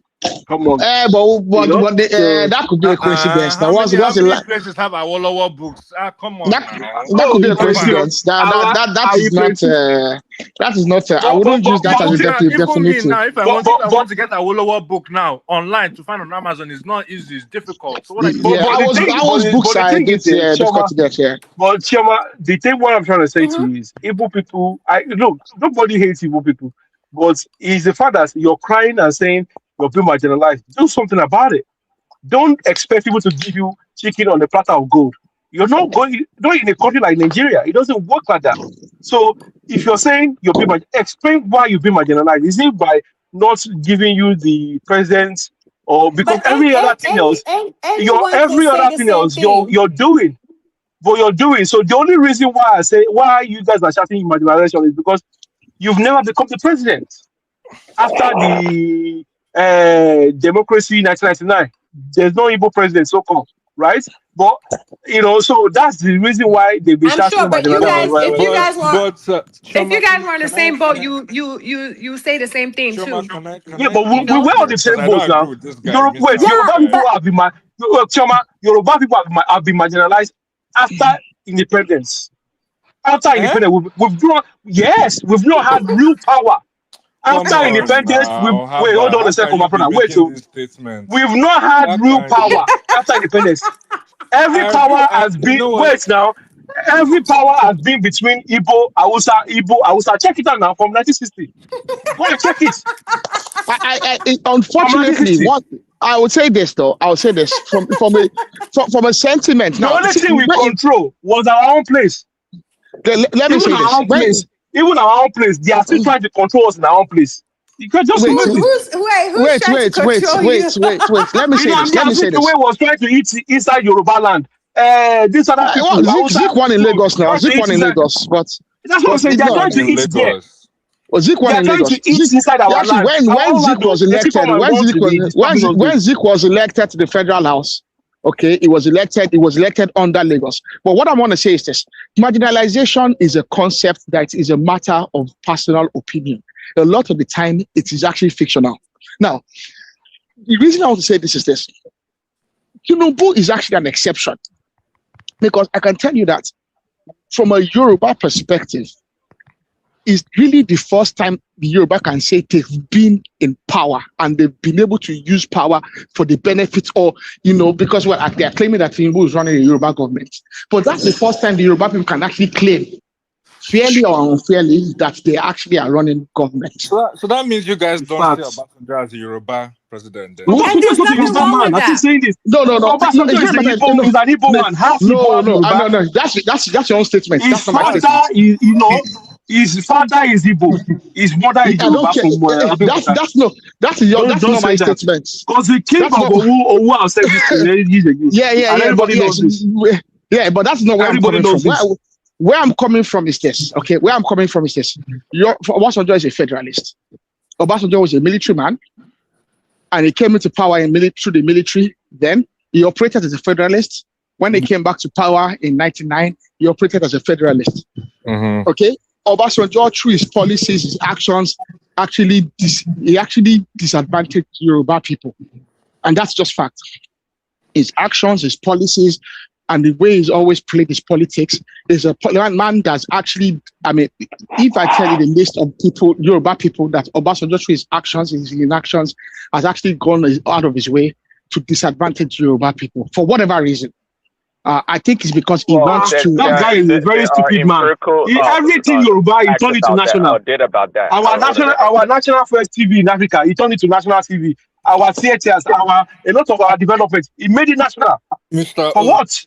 Mr. O, let me tell you why Choma. Hold on. Before, sorry, sir. Hold on, but did you guys understand my point? Hold on. Wait, Choma, I just want to make E-Money and them guys that they should have nothing to do with that. I don't even know this guy if I saw them, saw their pictures. But anyway, my point is that E-Money and Obi Kubana, those guys, I don't really know them. But my point here is that why are they dabbling into politics if you guys don't give an F about politics? What are they doing there? Why are they trying to assume power? It's for their pocket. It's for their pocket. Everyone is trying to jump on Obi's coattails. That's what it is. It's not gonna do. They're taking advantage of his popularity. E-Money, there's a Tinubu boy. Is it not E-Money? Lady. E-Money is a Tinubu boy. You don't know. He's a city boy now. No, not even city boy. E-Money has been a Tinubu boy before all these other new boys are actually jumping on the Tinubu bandwagon. E-Money has been a Tinubu boy since like more than 10 years ago. They were supporting Obi before though. They were on Obi's bandwagon. E-Money has never supported Obi. E-Money has been a Tinubu boy since more than 10 years ago, before Tinubu even became president, before Tinubu became APC. E-Money is a Tinubu boy. E-Money is hardcore. In fact, I can claim that I'm sure that E-Money, the way he made money, is true connection from Tinubu, because I look at that. Yes, that's fine. Tinubu has been looking after that guy for years. And there's nothing wrong with that. That's good. Good for him. If not for Tinubu, they would have disgraced E-Money and chased him out of Lagos a long time ago. When he messed up. Argument? When E-Money messed up with some powerful people in that their estate, what's that their estate in Ikeja? That estate, what's the one? This their estate? What's their estate? No, not Chevron. No. E-Money lives in what's name now? What's that estate in Ikeja? I remember that estate is full of civil servants and all these old judges and justices. Not Magodo now. What's that estate now? Phase 1. What's his name? Omole Estate. Omole Estate. Omole is full of very influential people and he was messing around. He just been a nuisance, and they were going to deal with him. If not for them, Tinubu and the connection he had with Tinubu, they would have dealt with him in that estate, because that estate had a lot of. So he's a Tinubu guy. Forget him money. All these Kubana and the ones jumping on the bandwagon. It's only Kubana, chief priest, and co that are jumping on the Tinubu bandwagon. E-Money is a Tinubu guy from get-go. And the guy, when they were doing, remember that when they did the NSAS and when they did NSAS and there were people attacking Tinubu, the guy was silent. And I can remember people they came for him then, because he was noticeably silent. You notice that anytime they're doing all this attacking Tinubu stuff, E-Money doesn't get it. He's just very silent. He doesn't do any. You never see E-Money doing protest or trying to do all this activism. He doesn't do it because he knows where his bread is buttered, and his bread has been buttered by Tinubu for a very long time. That's good. You know, and So there's and they go nothing say wrong that with that. they go say Yoruba man and tribalist. This is, of course we are tribalists now. There's nothing When wrong with we that. won't But be I just tribalists. want you, We won't be I just wanted you guys to know there's that. Yoruba people, that are actually accused Tinubu of being the one that brought Igbo people into politics in Lagos. Because before 1999, I want to ask you a question. Hold on a moment. Do you see any future danger after Tinubu that when power go back to North with all these structures on ground, that the Yoruba will suffer politically severely in Nigeria? They will it not is suffer normal now. because wait, let me tell you something. If you're saying Yoruba people will suffer politically, that means Fulani man or whoever from another part of Nigeria will have to be governors of all Yoruba states and be senators, the House of Representatives. We will not suffer. The only thing is maybe hold on, maybe federally, yeah, they might not be whatever, but in our own region, people will still control things. But ask him why did you ask that? Why did you pose that question? Why would they suffer really? Why would they suffer really? Because let's understand why he asked the question first. You know why I asked that question. Thank you, Shoma. But not only Yoruba, but I will not include the entire South to it. Tinubu administration has made a lot of blunders. One, they tried to smuggle bill and they have silenced that complaint. Then I will tell you the Northerners, they carefully documented it. Secondly, we have now normalized go to court under this democracy. And another one, these guys don't want to give state police as a matter of urgency and create a room for national discourse to return power to region. I will tell you these three things. If they fail not to do it after this Tinubu administration, power goes to my brother. I am fully convinced. Can I answer Midwest? But let's let him finish. He's making a point. I'm fully convinced that the South is doomed. Not only Yoruba. That's the lie. Okay, Midwest, give me a chance. Give me a chance to respond to Midwest. But can I say something though? The point he's making in terms that in every area, even in civil servants and infrastructure, Tinubu made a lot of changes. Even he transferred FAN. FAN, FAN. He transferred it from, I think it was Abuja to Lagos, right? Well, FAN used to be in Lagos. They transferred it to Abuja. They only just brought it back to Lagos. It makes no sense.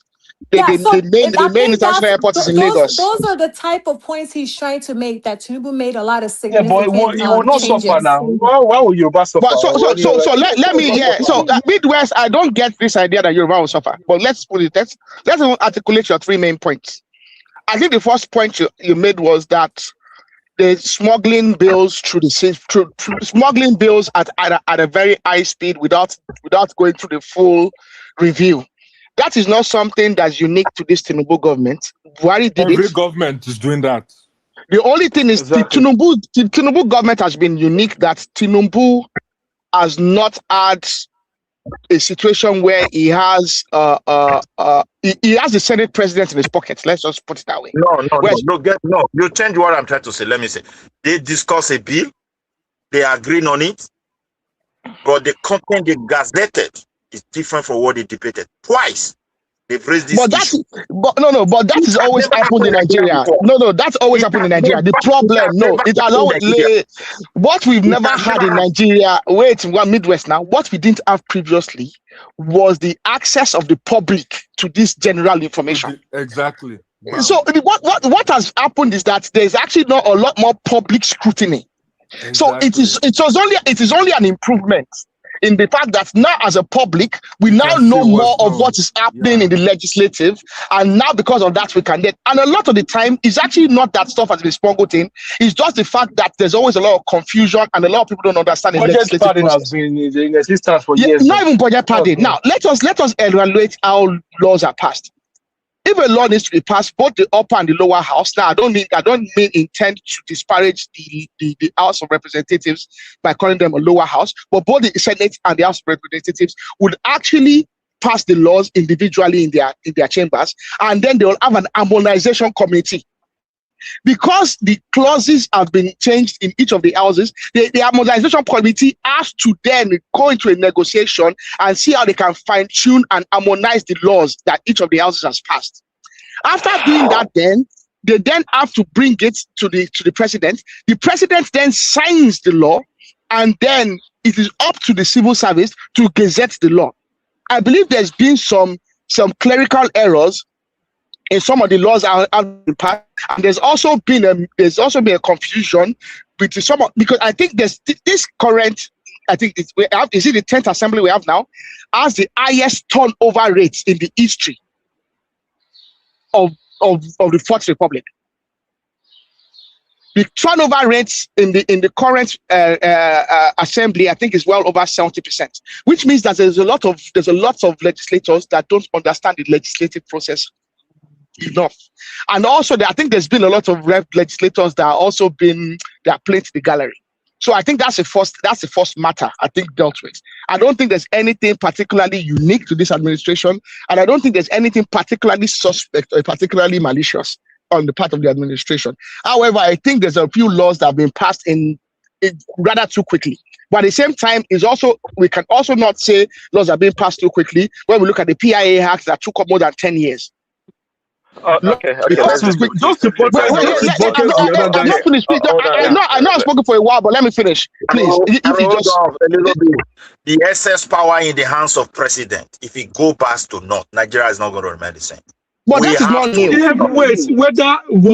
Tinubu has actually not accrued power. Tinubu has actually not accrued more power. It's actually divested power. We have a chance to breathe, and instead of we to do something, we want these people to push us to a point where we will depend on oxygen. But wait. Midwest. Tinubu has divested more power. He actually has not accrued power. Tinubu has divested power. He has not accrued more power. Tinubu has divested power. He has not accrued more central power. I pray that they do something. Let me tell you something. I don't understand. So, okay, go on. I wrote, what is inherent in I think what Midwest question is the fear that we all have about these Fulani people. The origin of that question would not have emanated if we don't have fear for the Fulani people. Why should it be? Why should we be afraid that if they come to power, we should be shaking our boots because we've done something wrong? Why would he be thinking that? I mean, if they were in power, just like Buhari was, they did whatever the heck they wanted to do. Exactly. They would do worse. They did worse. But why the heck do you think that we should be afraid when they come to power? Where is that coming from? Why is that? It's really inherent in the fact that I think we are afraid of these people. We think they are more, I don't know, malicious, brutal. I mean, whatever. No, I'm not. See, it's not because of the brutality. They are very strategic in dividing people, and they are very strategic. They are not strategic anything, Jare. Don't be giving them props. Don't be giving them props like they are very smart. They think they're smart, but they're not smart. Hold on. So what's the worst that the Fulani will do if they come into power? Look at what they will do. If power go back to north again, for power to come to south will be very difficult because they make an attempt. So they will hold it again for 20 years. Hold on a moment. When Buhari was leaving, they were making an attempt to retain the power, but the atmosphere was not right for it at that time, and that is why, partially, if you look at it, none of them even supported Tinubu. They were trying to maneuver, and they miss it. Now, if power go back to them, you know what they normally do? They will be in charge of the Senate. They will come back to you, my own Edo, and they will be using my own politician to silence the people there. They will go back to your Southwest. They will be doing it. You will be hearing your brother name, and they will not do anything for you. But that's normal. Oh no, that is not their fault. That is our fault. Exactly. I can't. If they're not holding my hand, if my representatives stand idly and don't represent me adequately, how's that? You have your Yoruba to protect. You have your own place to protect. You have your future to protect. Go back. Exactly. My brother, okay, let me protect it myself now. They're not going to protect it for me now. It's just like all this. It's just like all this insecurity going on right now. Right, it's just like all this insecurity going on right now. A Yoruba man is in the Nigerian president, right? But there's still insecurity in no land. So he still doesn't. If the Fulani man or Hausa man enter power today, right, it doesn't change anything. In as much as the people that are going to be the key custodian, the Obas, the kings, and everybody are still Yoruba people. My brother, the only place that will be affected maybe in getting licenses to do stuff, they might delay it because it's federal power. Okay. You understand? Okay, let me So, ask for example, for example, now, when we wanted to collect license for the airport thing, they delayed us for many years, but invariably Okay, it was given. And Ogo State had they've got their own cargo and airport now. I agree with Midwest. I think what Midwest is saying is you want Tinubu to speed up. You want Midwest to speed up the federalism. It's Agbado here. Hold on. Okay, Agbado is in Lagos. And may I give you an example? Agbado told me that he went to some area in Lagos. The kind of Nigerians he was saying, he was so surprised. Where are these guys from? Strangers are taking over our land. I have to be honest with you. In the next 10, 16 years, they will put this indigenous style or something. And your own brothers who call themselves police, who call themselves politicians, under their watch, they will be enforcing settlement for these guys in your city. Since they did not succeed in the bush, they are not pushing them to the city. So all this idea that we are building it, politics will remain. If they don't succeed in the bush, if they didn't succeed in the bush, whereby they can camp up tents, what makes you think they will survive in the city? Come on, let me Look at why they will survive. This is what people don't understand about Yoruba. Look, Hold on. Midwest, I want to ask a question. Hold on, Omotata, go ahead. Finish your statement, and you can ask the question, Mr. D. The thing is, look, what you people don't understand about Yoruba people is Yoruba people are very similar to the British. Yeah, right. You can be allowing nonsense to be going on, but the day they take action, trust me, They can be extreme. Yeah, and that's why I'm afraid. Look, all these things that you're saying will just come to an end. Yoruba people can be extreme when they take action. When OPC was around there, when they were still OPC, fashion, and those guys were extreme, man. Those guys were about to enter a lorry and chase out this thing. They were extreme, man. They begged Obasanjo and they rushed to the Aso Rock to that and say, Obasanjo, please put an end to this thing.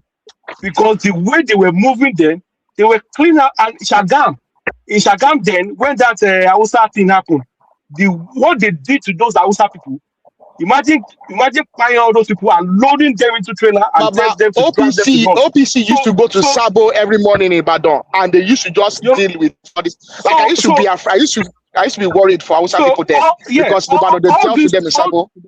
All those things they are saying, they are in Abushi, they are in a city.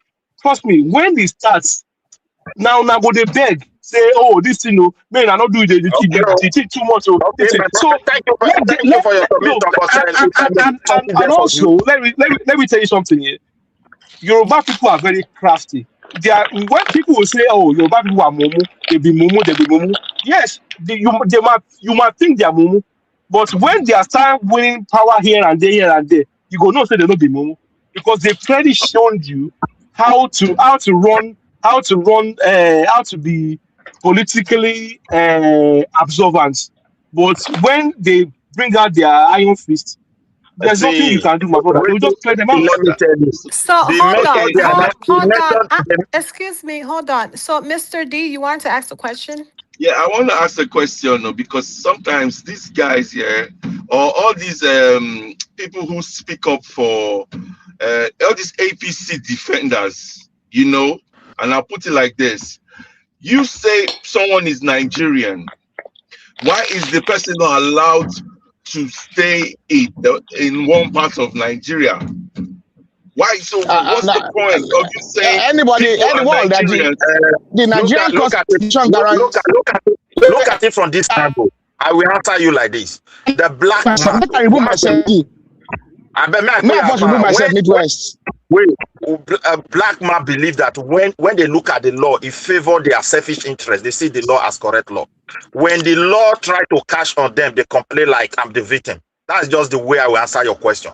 If you come to my land, hold what on, I mean hold on a No, is, so moment. hold on. You didn't Where let is him it? finish. He didn't finish asking a question. You just cut him off. He so answers okay, his question. so Let that's him the question. finish. That's the question. Okay, that's the question. But what I want to say more is that you're saying these Hausa people or these people, they're Nigerians. You understand that you're That's the the educated. problem, Mr. D. Listen, Mr. you're the D. The problem educated is that person. they are not Nigerians. Mr. Listen D. now, you're the Midwest educated fear is that person. they are not Nigerians. That's They the are not fear. Midwest, Nigerians. Mr. Okay, they pretend D. to be That's the fear. Nigerians. Mr. D. The They are not problem is not Nigerians. that they are Hausa or the Fulani. The problem is that they are not Nigerians, They are Mr. not D. Nigerians. They are just They're aliens, Nigerians. undocumented. No, Mr. D, the problem is number But how one, do they are not Nigerians, they are mixed. So there's actually, Mr. D, in most states in Nigeria. Let me answer Mr. D this way. Mr. D, where do you live? I want to ask you a question. He's in London. I Okay, live in London. He's the born people there. that Mr. D, the people that live in London, irrespective of race, tribe, where they are from, are well documented, isn't it? Do you Yeah. know the reason? Yes. For security reason. So somebody live Yeah. Edo is a murderer. He went to Lagos, and now suddenly he find a cool place and start his own bad activity. Is Edo and Lagos a different country? Let me ask you a question. Edo You see and the Lagos, problem we have. is it Listen, a different country? that's where the argument is coming from. We are all vulnerable because the government But, is not doing the needful. And the what reason is is this. I am not against somebody not coming to my place. After all, Edo is like mini Nigeria. Historically, they've done it and they have been doing it and they don't discriminate anybody. You never have such thing. But what we have come to realize, we were raised to love everybody. But I cannot accommodate you. But the bottom of your heart is out to buy me, and you want me not to think otherwise. And that's the reality on ground. That's what we are speaking. Even in America, they will not accept. You cannot go to Texas and go to New York and say you want to carry gun because you can carry it in Texas. They will arrest you. So I think okay. Mr. D is confused. So Mr. D. you respect, when I host you, you respect my way of life. I have Okay. that I reference. So- Just like the way when you live in. So you can't leave your place. You will not say you were raised that you are a king of your home. So wherever you find yourself, you are not the king of the land. Mr. D lives in UK, okay? Mr. D, wait, Midwest. Mr. D lives in UK. Let us be honest. Mr. D, Midwest, Mr. D. Because somebody is in Nigeria, you can move everywhere. Yeah, there should be profile. That is what I'm trying to tell you. Midwest, don't even stress yourself.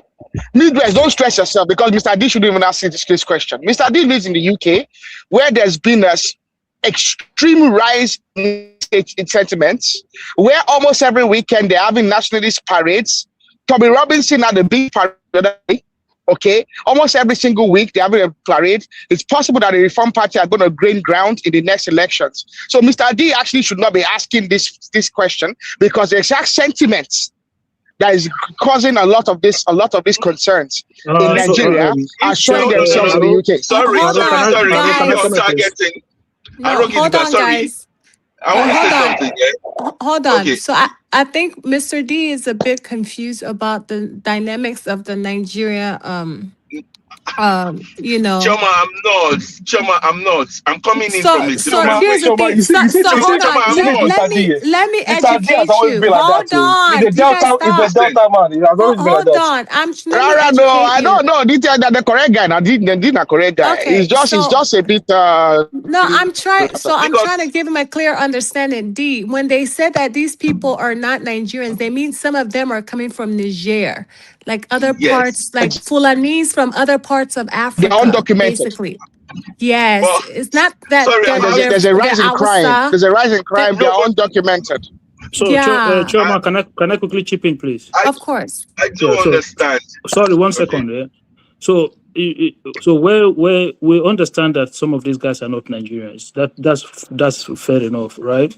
But you have to understand, it's almost like what is going on in the Western world. When there's a vacuum it needs to be filled. Those vacuum need to be filled. So you still have your people, like a lot of us here, and especially someone that say our land is being taken over. Why is the land being taken over? Because a lot of us run away from the same land.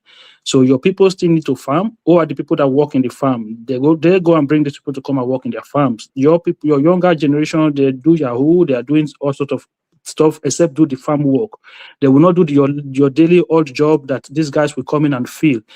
Don't be surprised when you are bringing people to come and do work for you that you bring some bad element among them. So why is this a surprise thing? If you go to anywhere, if you go to any part of the southern Nigeria today, you are looking for laborers to work for you. Laborer, you will not find your own people to do the job. So even if you want to build a house now, it's Benin, people from Benin that are building house that you still want to build your house, you still want to farm, you still want to do your businesses, but you have to resort to a point whereby they are not going all the way to Maduguri, all the way to this Boronu, all the way to Niger to go and bring somebody for you to come and do work for you, because your own younger generation just refuse to do hard daily paid job. They've now gone to school and scam. They want to drive CLK when they are 14 years old. So sorry if this issue is going on. Just as we are coming here to work, there are some bad elements among us that come to the United States and do fraud and do all sorts of things as well. That come to UK, that come to all of these countries. It doesn't mean all of us are that bad. It's just that as we are coming, we will also attract some bad ones among us into these countries. So part of the problem is our people. We are not people. I think also there's also the problem of the federal government. Sorry. Make a lot of assumption that we have so much void in our society, maybe in the southern part, and the people these people you're talking about from Nigeria and whatnot, they are coming to fill that role. That's not true. It is true. Trying to equate what goes on in the West as the same as what's going on in our space is not true. They're not coming to fill that void. Are they coming to work on our farmlands? No, the people doing the carpentry and all these things are coming from. Hold on, they're coming from Nigeria. Do you have any businesses back home?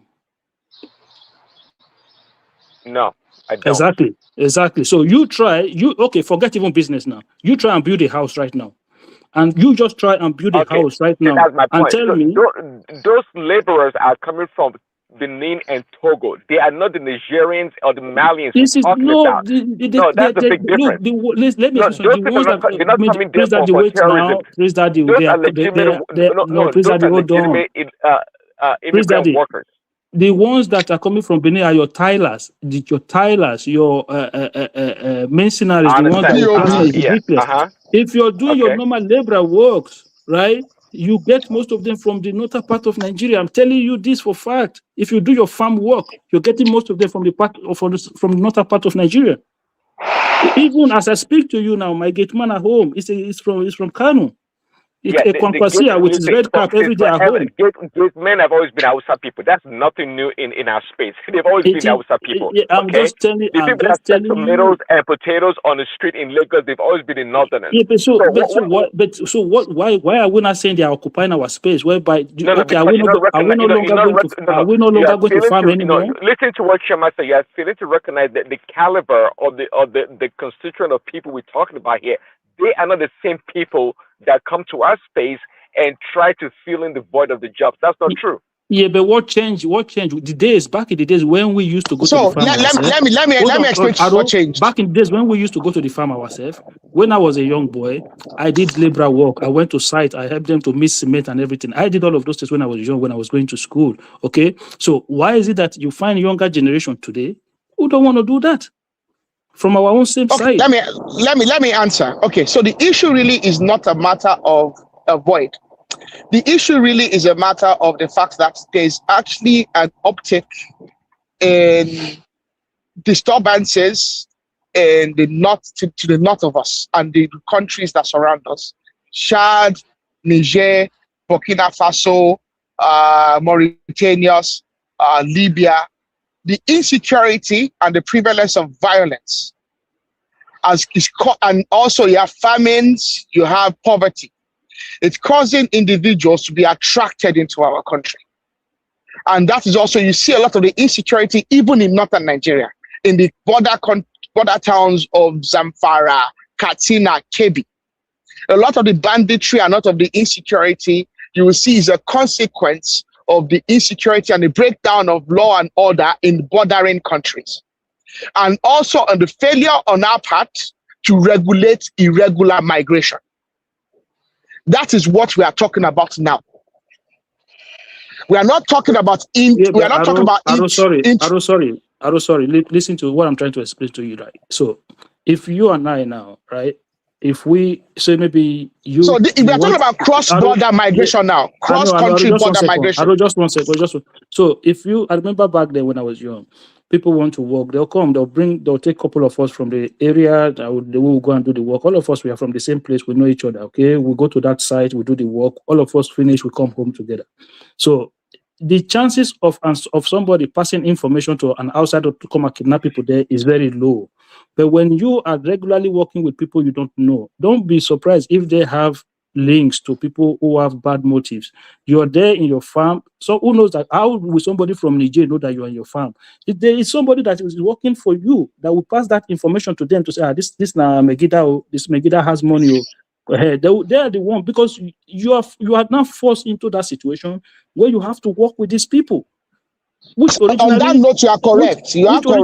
Originally, we never used to have that issue. Oh, yes, on that note, you are correct. Because you look at all these Okada, the Okada prevalence in Lagos, in Ibadan, and also in Benin, and some of these places, and what is causing some of the insecurity and the kidnapping, really, in some of this, it really is a function of the fact that these are the people who come to do Okada.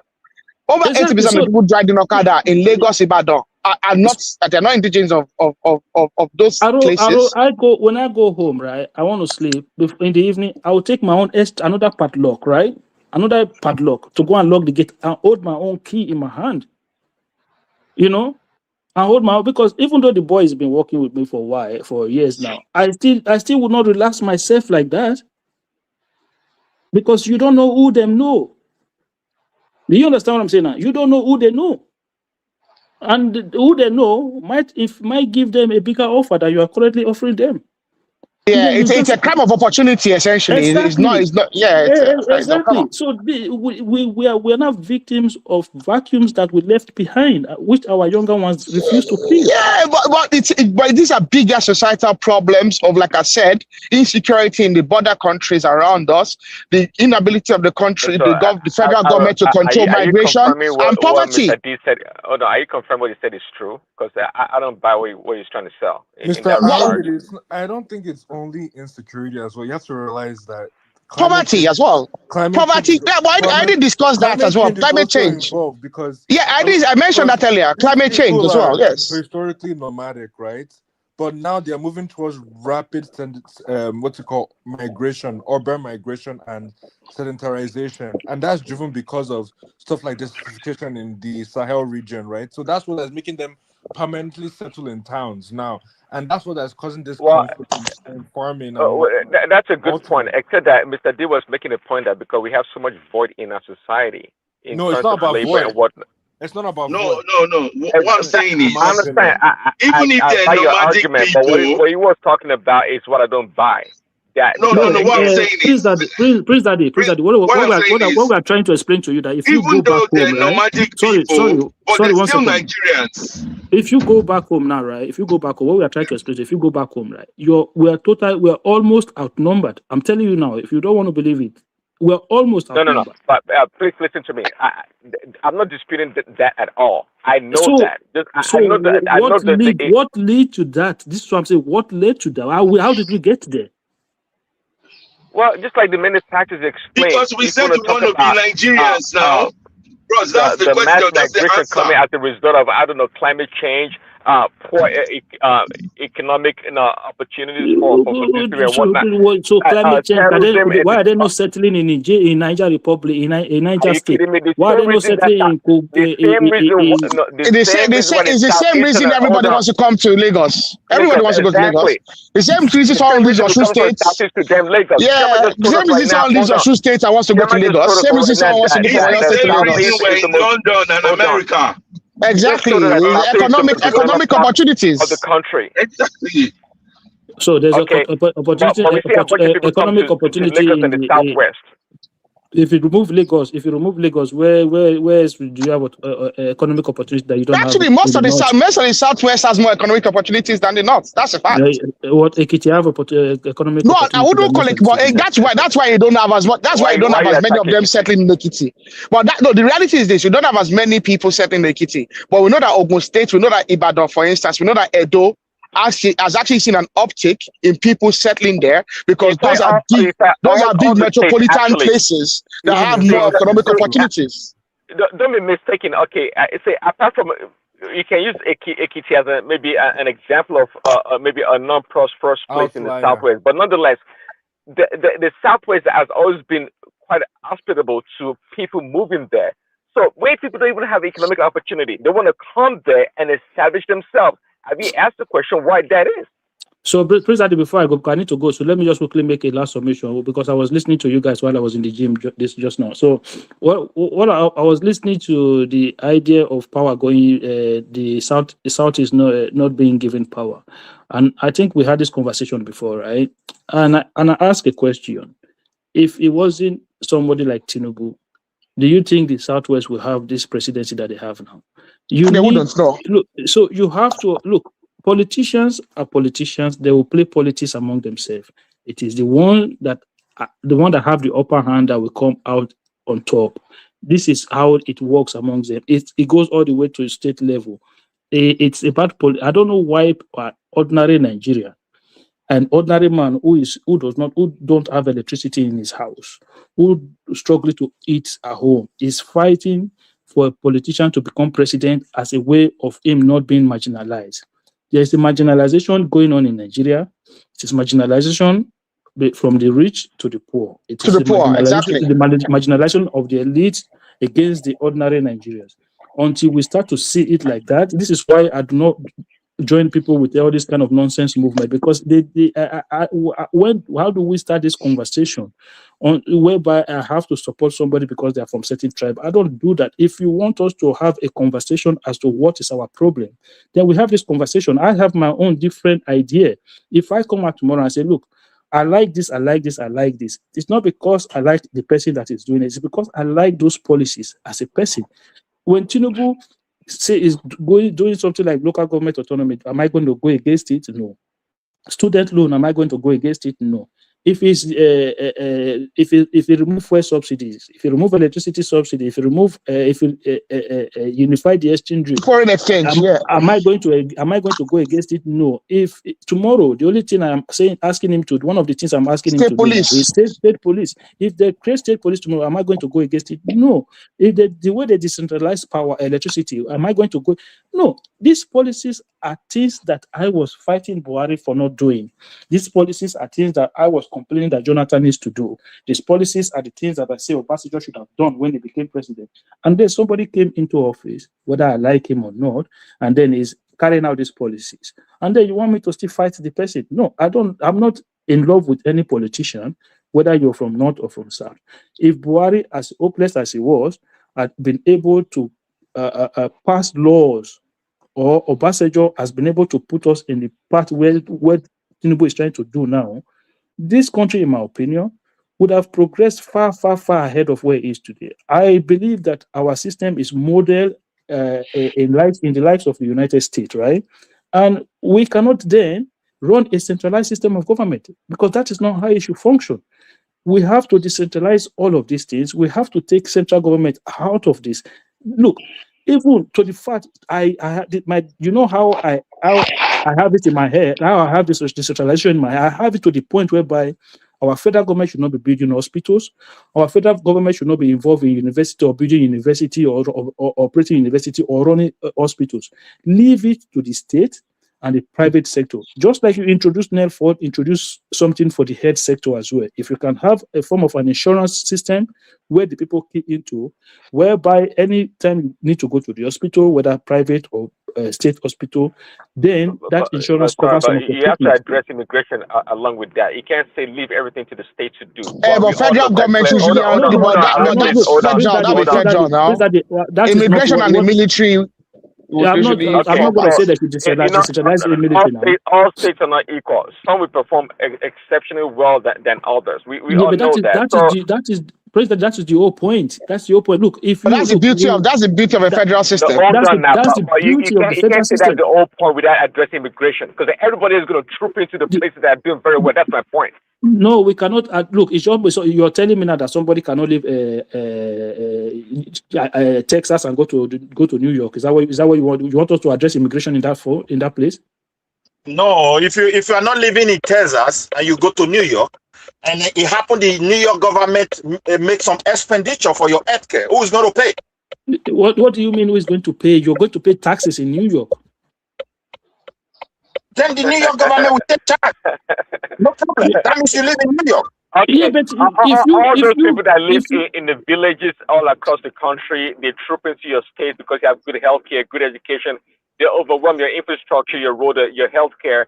What damn taxes are they paying? What damn taxes are they paying enough to sustain all those population growth? You would have thought, but you would have thought that everybody that in Nigeria now live in Lagos with that mindset. Everybody that is in Nigeria would have been like living in Lagos now, or everybody would have been living in Abuja now. It doesn't work like that. Just because you have Lagos already overpopulated, but on that same account, Lagos already overpopulated. Unfortunately, no. So everybody should have already been living in Abuja. Hold on a little bit. Look at the situation here. If we really want to practice true federalism, the government should debate it. For example, if a state happens to be make any bills or pay any bill for another person that lives in another state, and that state of where he lives should have to return that money to the states that make those expenditures. You don't understand what I'm saying. I'm talking about an insurance-based system. Even if you move from one state to another, but where do you have a healthcare insurance scheme now? You will still be covered by your insurance. Yeah, so but where do you have a new? Where do you have a new insurance scheme? It's not. Where do you have a new national insurance? Where do you have a new national insurance scheme now? That's actually a new law that's been passed. The national healthcare insurance scheme. This idea that the federal government will be budgeting billions for healthcare, they need to take completely. Yes, get out of I agree with you. I agree with you absolutely. That's but it. Remember, but I want you to remember that recently we had a new tax law, of which there were 7 new bills that were passed under those tax laws. And look at the resistance that the tax law had. And what was the premise of the resistance when they tried to recalculate the tax formula? What was the argument by the northern governors? That the north had not been developed sufficiently, and that redoing the tax calculation now would disenfranchise the north. Whose fault Remember? is that? It's not their fault. Yeah, but remember that was what happened. This is not long ago that the tax law was signed into law. The tax bill was signed into law. So one thing about it is this: yes, I think there's an appetite, okay, for federalism, but the problem is this: federalism would only be passed at the legislative level. Unfortunately, there's not a general consensus. It won't be implemented. There's nothing like arrow. There's nothing like federalism need to be passed. The Constitution already made it a federal system of government. It's telling you, it's told you. When it comes to practice, they fail woefully. That is just yes. There's still a lot of laws. There's still a lot of secondary laws, okay, that make it impracticable for journalism to be done. In order for us to then practice it, we have to actually review a lot of those laws. Some of those laws, for instance, for the electricity laws that have been changed, that actually now allow states and actually allow private entities to actually provide electricity so we can start to actually decentralize. But that means a lot. I mean, look at the tax laws. Look at the amount of laws that have to be repealed. There are still laws on the books for collecting money for wheelbarrow, which is for crazy. bicycle. Which was crazy in 2020 in 2025. But this is what I'm saying. When people go on media space to debate the development of Nigeria or to debate good or bad governance, right?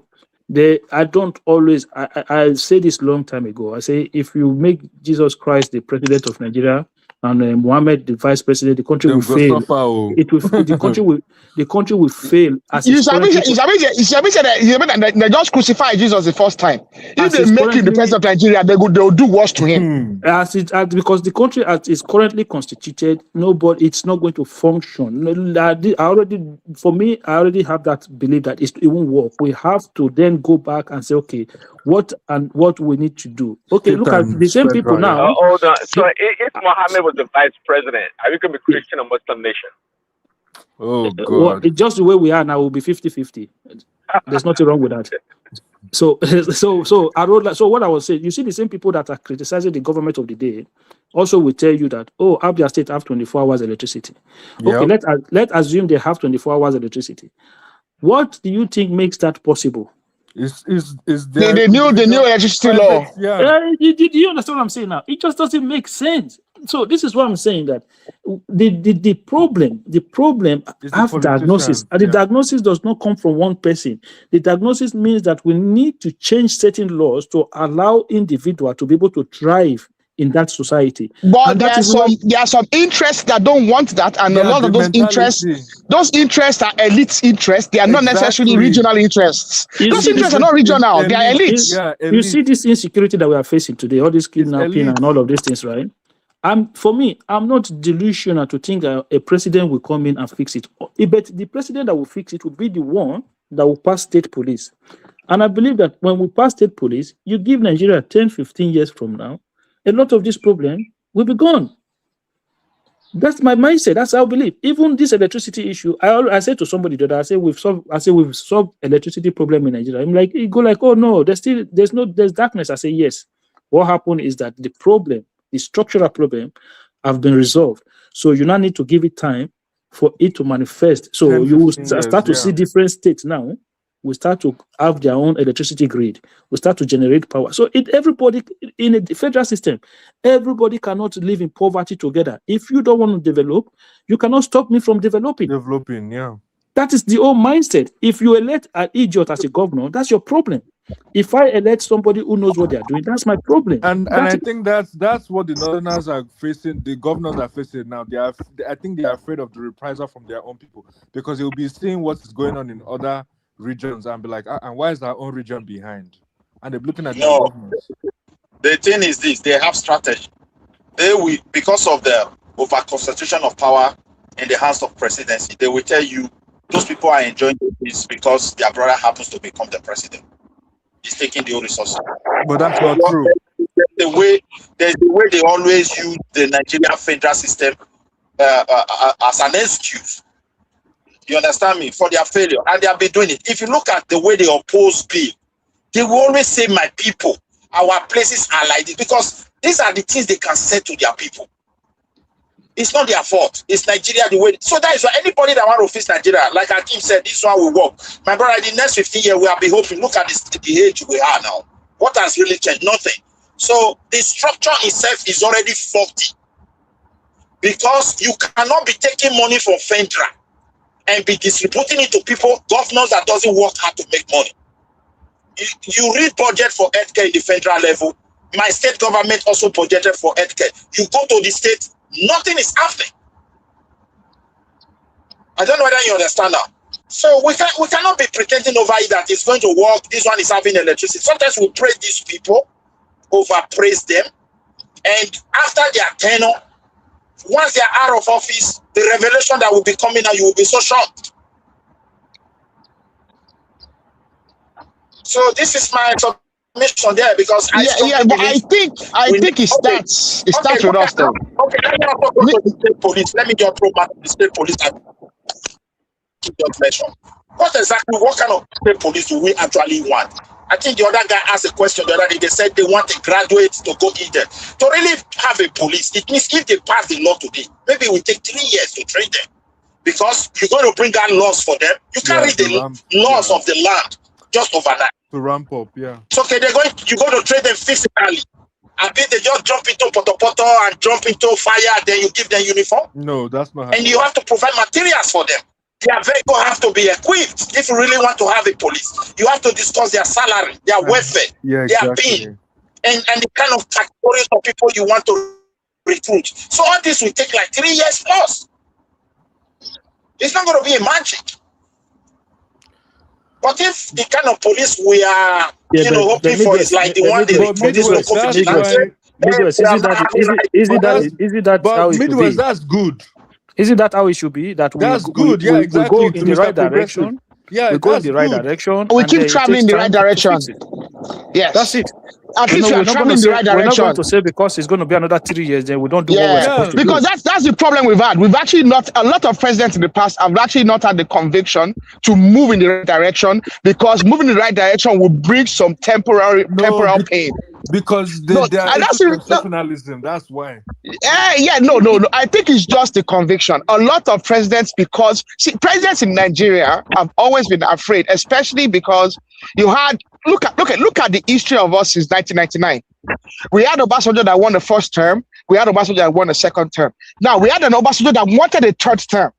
And what did Obasanjo do? He compromised himself and he undid all his efforts in the first and second term because he spent the whole of the second term chasing the third term agenda. Yeah. We then had a Yaradua that passed away by his second year. We had a Goodluck Jonathan that won in 2011, that then wanted to return in 2015, and he undermined himself and he was making bad decisions because all he cared about was that he wanted to return in 2015. Exactly. We then had a Buhari who was unfortunately not ready and not proper. He wasn't equipped for the job. No, not fit for purpose. So now we have a Tinubu that has a first term, but he also wants a second term, and is not traveling at the speed that he should be traveling, although he has made some. Tinubu is unique because unlike the others, he has actually done some things that the others didn't have the conviction to do. Because Tinubu stood on the subsidy matter, he stood on the forex matter, he stood on a lot of things that others didn't have the conviction to do before. So I will give him some slack for that. But like you said, state police is not coming quick enough.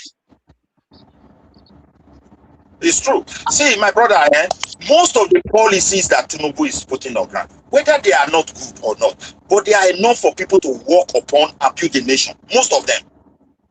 But the problem I have, when you now look at the country, the complexity of the entire country, my brother, people from different regions, people from the way they see how government should be, then I'm always convinced that this thing is bound to fail. Because once power goes to them, we rotate the power.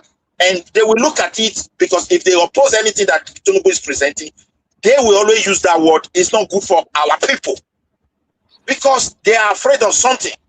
If they don't talk like that, so we too. When they get there too, we should look out for ourselves as well. So when we should speak up for ourselves as well. Don't expect that easily from any certain leader. You are just opportune to have Tinubu. And that is why I said, if this man don't do something about this excess power in the federal level before he leaves office, the way I'm seeing the future of the country, and globally with what is happening to the economic and this nationalist and everything that is going on, no respect of law, power plays, I don't know the position they're going to place us. I don't know. This policy. I agree with you. I understand what you're talking about. Yes. Nigeria is now in a situation whereby to sabotage anything that is good is so easy. It's easy, yeah. Very easy. Very easy. Okay, look at insecurity. They know when they strike in place like Oyo, a Yoruba man is the one ruling. If they strike in Lagos, that will bring his image down. Okay, certain people are the one ruling and they have the power. And look at the strategy. You keep on pumping money. What are the army generals asking Tinubu for? More resources. Nothing more than that. But to be frankly speaking, why not promulgate a law? The free movement is contributing to this insecurity. Please, you are in Nigeria, you are free to go to any place. Wherever you find yourself, you must report if you want to live there. Before you enter village bush that you are not origin for, go to the local government office and process this paper. In that place, put equipment to fingerprint them and take their photos. And anyone you control that doesn't have it, let the penalty be strong. Either death penalty or a serious jail in that same community or state that called you. And if you do it first time and second time, you will be bound to leave your state of origin by law. We should be coming out with tough laws. Nigerians are free to move. Like me, I move everywhere in Europe, but when the police stop me, sometimes they don't even ask me where is your address.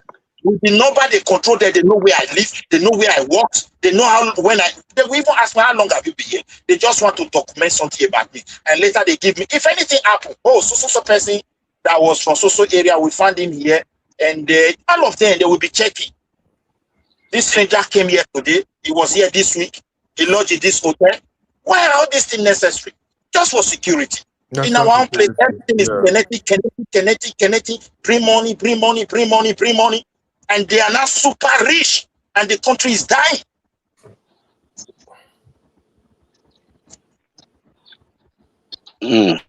Please, can I say something, please? Oga, talk now. Alpha. Praise Daddy. Praise Daddy. Good morning. Are you still there? Like you're gone. Please, so I've been enjoying all your conversations. I woke up and said, okay, let me see if you guys are still there. I met you guys. I really appreciate all I have been hearing from different opinions. But what I actually want to quickly, before you guys close the session, what I quickly want to put in,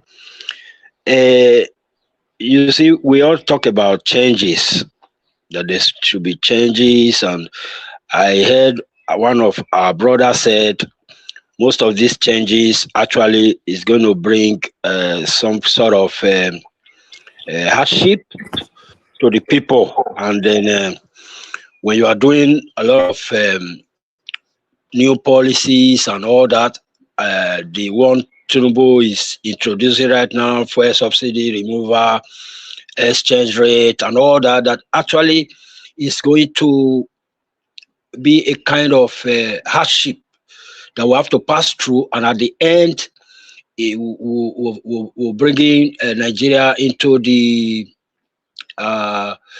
taking Nigeria out of the third world and taking it to further to progress, which I believe also. I also agree with that. But when you now look at the whole concept, the Nigerians themselves that are not actually queuing into this understanding, knowing that these things are necessary. You see, Nigerians, they clamor for change. They say, okay, this man will not be able to give us the change. And some of these changes I hear from them. You see people say, how much was fuel price before he came in? Now, some of these changes, what they want is that we should go back. That is, fuel price should go back to 300. Exchange rate should, what was Naira before he came in? So Naira should go back to 400. And I want to ask, if this is the change they want, now we now go back to that change. Are we going forward or we are going backward? Thank you very much, my guys. You guys are doing great. Please just educate me. Thank you. Yeah, I did. You call me, sir. Yeah. Yeah, Isaac. Please, Right? Daddy, Isaac Black. Now you want to respond? Oh no, I didn't know what he said. I don't know if he was addressing me or saying something to me. Yeah, Midwest. Please, Daddy, I just say hello to you. Anytime I come to the platform, I always throw my cap. For you. Okay, sir. All right. Thank you. Appreciate it. Can I respond to his question? So, going back to those subsidies regime is going backward. It's not only going backward; it's destruction. Okay. Can you hear Mr. Progressive well? No. The line is faint. I can hear him. It's very faint. It's very, very faint. Can you hear me now? Yeah, I'm good. I'm okay. It's faint. Far from your phone or something like that. I don't know what happened. Always waiting for time now. You don't. Is he hungry? I'm fine. I'm just waiting for you guys to respond. I just wanted to clarify us. Mr. Progressive is No, please, my brother, if you want to hear my response. Yeah, person they talk, but you know if you hear him. No, I can hear, but it's very faint. When I hear my voice. Yeah, if you hear Perfectly. you, Midwest people. Perfectly. Yeah, you see, those guys that are complaining, or anybody that is complaining, it is their right to complain. What do you think they return to me? I don't know what you can happen. But is they clear for that side? Now, Mr. Progressive. Everybody moves. Everybody, but I don't know what you can happen to this one. Hello. Mr. Arogidi, okay. It's I can okay. hear Now, him. so I yeah, can hear my you. brother, Yeah. it's their right to complain 100%. Even here where we live, people are complaining about grocery. They can't believe what is happening. Things are increasing every day. They are not satisfied. These are the common people, and it's always like that across the globe. So we should not blame them.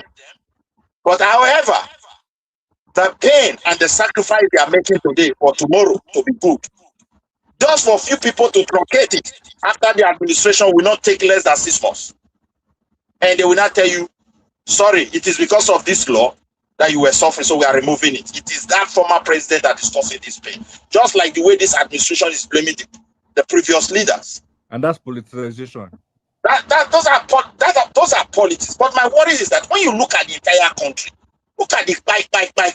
It's becoming too much. Somebody will enter public bus. Someone from far away will come and take an indigenous person in his own land and go and demand for money. They will pay, and the person will pay all of them.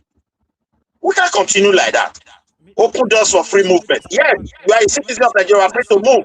But the world has bypassed movements where people are not documented. Can you guys hear me? Only in Nigeria where you can wake up from Ndigbo, you come to Edo, you open shop and no registration, nobody knows what you are selling. You can come and even open hospital. Just think of it. Can anyone hear me? And you will be treating people inside hospital. You are not a doctor. They caught somebody. He Sorry, made an Akim, I think you he have made to an go operation. in and come back. You can't hear you at all. Very faint. Go ahead, midway.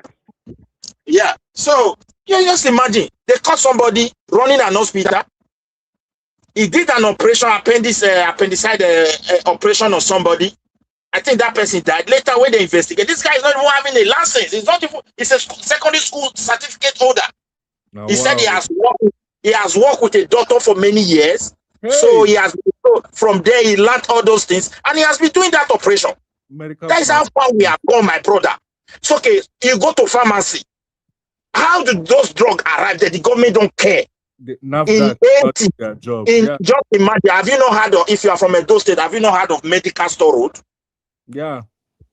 Those things were built 70s. The reason is that any single drug that is coming to Bende must first of all arrive there, just the way it is in Europe. You see that small number will be OQ something, readable something. Yeah. Where they follow us since ancient time. That number describes a lot of things about where it was made. So they have to document it. That is 70. So today Nigerians don't even know where their medicine is coming from. Nobody cares how it was transported. Because the most difficult part about medicine is transportation. Because there are so many temperature settings that goes with all of them. Okay, brother, that medical store is not just that they just gave the street that name. It's significant. No, they built the warehouse, everything there. Okay, look at here. Somebody we go in Nigeria, you go and buy some chemicals. You are making wine for people. And tomorrow you say you are a millionaire, we are very good in business. Man, the country is fucked up. Let us address critical issue. You can't be putting policy under this kind of situation. If the citizens are now used to that. Midwest. If you know the amount of renal failure in Nigeria now is very high because of this generation that lack control. We're taking advantage of the whole thing. We believe life is like that, now, which is very bad. That's why I advocate for a tight control over Nigerian businesses, because the businesses are killing Nigerians today. Yes. They don't advance. You bring your boy to come and dominate everywhere. You say now we they do business. But what the fuck? No warehouse, nothing. No At the end, you are building houses. The company where I work, they are having almost 100 workers. How many people they feel they get profit, go they build house for Europe here? How many? You pay tax through your nose, man. There you only pay ticket money. At the end, you are making million. Government is bad. The front of where you are making business is smelling. You expect government to come and be cleaning everything for you, while you throw plastic and all those dirty things inside that place every blessed day. Yeah, my brother, they need to address critical issue. Anybody that want to come with policies that doesn't want to address this is just joking. We need what we call national orientation. They need to bring that national orientation back. That national. I agree with you. I agree with you. Midwest, everything still boils down to the But government taking responsibility. sorry, you can't expect people to do the right thing when the government is not doing what they have to do. That I is Exactly, mean, true. exactly. The government has to who's take charge. The government they have nobody's to doing that. They are profiting in the they millions enact to fix road or clean their they damn have to environment. enact what's it called? War against indiscipline. That's what Uh-huh. that's what that needs to happen. War against indiscipline and national orientation. That's what that needs to happen across I don't Nigeria. believe anybody can do it in the whole Are of you Nigeria. talking about the same war against indiscipline that fella was singing about? Who's Yes, indiscipline? The people or the the government? war, as far as that Both name the people Nigeria and is the government concerned, now. as far as that name so, Nigeria is so concerned, Ara, are you saying we should go bring back the white man to come put? No, which So we white should go man? bring back the white man to come put us We together. don't need any white man Oh again. no, it was Buhari that did why now. Buhari was one that did war against Yeah, indiscipline. exactly. It's Buhari and no, it was Jagaban. not him. It was the Diagbon that owned that Jagaban, administration. yeah. Nobody really understand what was going on. You know, when two people are going together, and maybe you are just the president, the other guy is your deputy, but he has the brain. The whole glory will go to president. It wasn't Buhari's own. And Buhari that's wasn't why they wait. That's why they wait for India to go to Mecca now. They come out Buhari straight. yeah, because Buhari, if Buhari was to be a disciplined man, naturally he wouldn't have allowed this insecurity to foster to this level. He would have stopped it, and people would have praised him for it. He's an ex-military man. He knows what was going on, but he didn't do anything. All this repentance something. He was the one that started this. I don't know whether that program has been there, but he was the one that was. We have to make them to repent our children, this and that, and these grazing route laws, trying to take possessions of rock waterway, even trying to remove the state from the way of land control. Just think of it. So the way the country has been messed up, first of all, the way we run business will always contribute to insecurity. The government is too far away from the daily transactions of Nigeria. Yep. It pains me. It's too far away. Yep.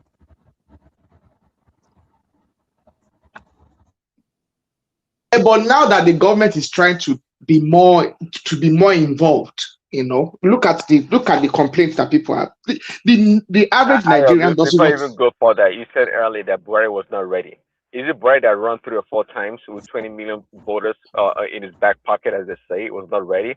Was it the same No, it Buhari that was wasn't. the military president or the leader of the country? It wasn't ready. It was only ready to contest election. It wasn't ready to lead. But he wasn't ready. Buhari was never ready for nothing. It's not about being ready. Perfect. I mean, that's the truth. He was ready for nothing. The guy was a joker. Praise Daddy. Of recent, when I visited Nigeria, what I found out generally from the 3 states that I visited, what I found out generally was that Nigerians, they are so anti-government.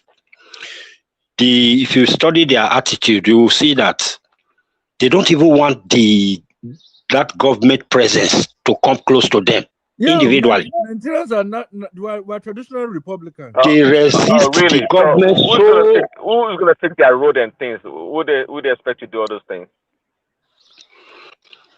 Yeah, you see, there is this thing that I see to have supposed to be readiness. You understand? When even no matter how strong that government will be, if there is no readiness from the side of the people to accept what the government is going to present to them, my brother, try it. The people will resist it. When you're coming from the left, they will go to the right. When the government goes to the right, they will go to the left. That is resistance. It's so, I don't know. My brother, take for example, you see, Nigeria itself is very unconstitutional system of way. Today you talk about Southwest region. We are trying to use it as what? A regional system of government. You know that thing is unconstitutional. You talk of South. All this were just geopolitical zone. It was not meant for we to be used for any administrative purpose. But nevertheless, if Tinubu policy is for the Yoruba race, I will tell you, as time progresses, the progress of that place will bring an envy to other people to do more. But because they put us together in a way that it's like president is in charge of everything. The way, if you look at it, is easy for you to convince Nigeria that way because the whole money is from there. My state now, next, this is just, he has received this month, he's waiting for the next month. Your state, the same thing. The other man state, the same thing. You get what I'm saying now? The governor is not even planning to make money. He doesn't want structure for that. On the money. They're sitting on the money. Then the policy now, as you are introducing policy, it goes with pain. But however, if it is a country where everybody have, or a group of people that have the same vision and mindset, they will understand why they went through the pain. Yeah. Yeah. Because when you now have a country where everybody is striving, looking for the pain of the people to exploit, to campaign against you, you will see truth. You will question if we started, this pain will be too much. We are not going to do that. Just no money, balance this paper, do it wuru like this. Make sure it never, before I finish my administration, nothing happened. That's what the Mefele was doing for this man. Now this one is here. We don't even know actually what they are doing. Until it's out of office. Even if they are doing it good, the next man, because of it is my turn, who believe that his policies has affected his people, the way they complain in the parliament. We just start telling Nigerians that when he was there, they were doing this. When they borrowed, they were reckless. They were doing that. I'll just give you an example now.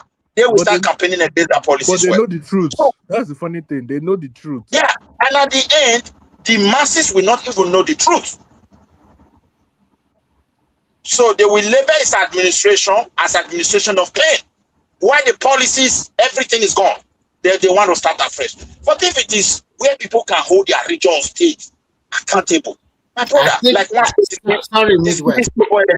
Midwest, and they're able to manage it for like 5 years. The light is not falling, is not failing in that state. What is my governor doing? Know very well that the people understand that the governor is supposed to do it. He will be forced. They know that his people is coming. Yeah. But the situation when they make the law, they say we have changed law, we have changed this, we have changed that.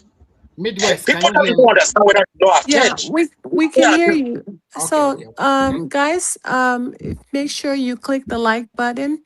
I've sent the link in the comment section. So anyone who would like to join us in the studio, you can go ahead and come in. We're gonna end the show now. Thank you for watching, and make sure you subscribe and share. Have a good day. So Remy, what were you gonna say? I just want to say that all the proposals you guys have been talking about, do you think sometimes Nigeria cannot just turn to advanced country overnight? I think we have to take baby steps somewhere. But the issue on ground is about state resource control and metamorphosis to devolution of power from the central government to the state. I think we should not be talking about region, because if we go back to region, it's to me, I think we are preparing for another civil war. But if it still maintains state is okay. Why the state have their own resources and just pay like 10 or 15% of whatever they can garner to the federal government.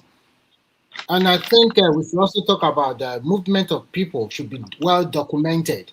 You cannot just be moving from one place to another without no proper documentation. But unfortunately for Nigeria, our literacy level is all-time low. I don't think our literacy level is up to 51%. So we have a lot of work to do. Patriotism is not there. Orientation, how do we reorientate the new generation? I mean, from 1 year. I do not agree with that registering from different regions. That's wrong. You must I'm not talking about registering from different. I'm not talking about that. What I'm talking about is that any state you enter, that you are going to live there permanently, you should go to the police to register. No, this is what they do in Russia. No, I mean, I'm not saying you can't go to the police. You should go to your council and register that you live wherever there. You can go to, even the police in your local government, police station in your local government, or the local government office. You should the police in Nigeria federal system, police should not handle that because those are federal police. It should be something that is under the local government who will now register it and transmit it to the national population or whatever. Chairman of anyhow, they have to do it. That's the because luckily for us, we have the NIN number, the NIN number,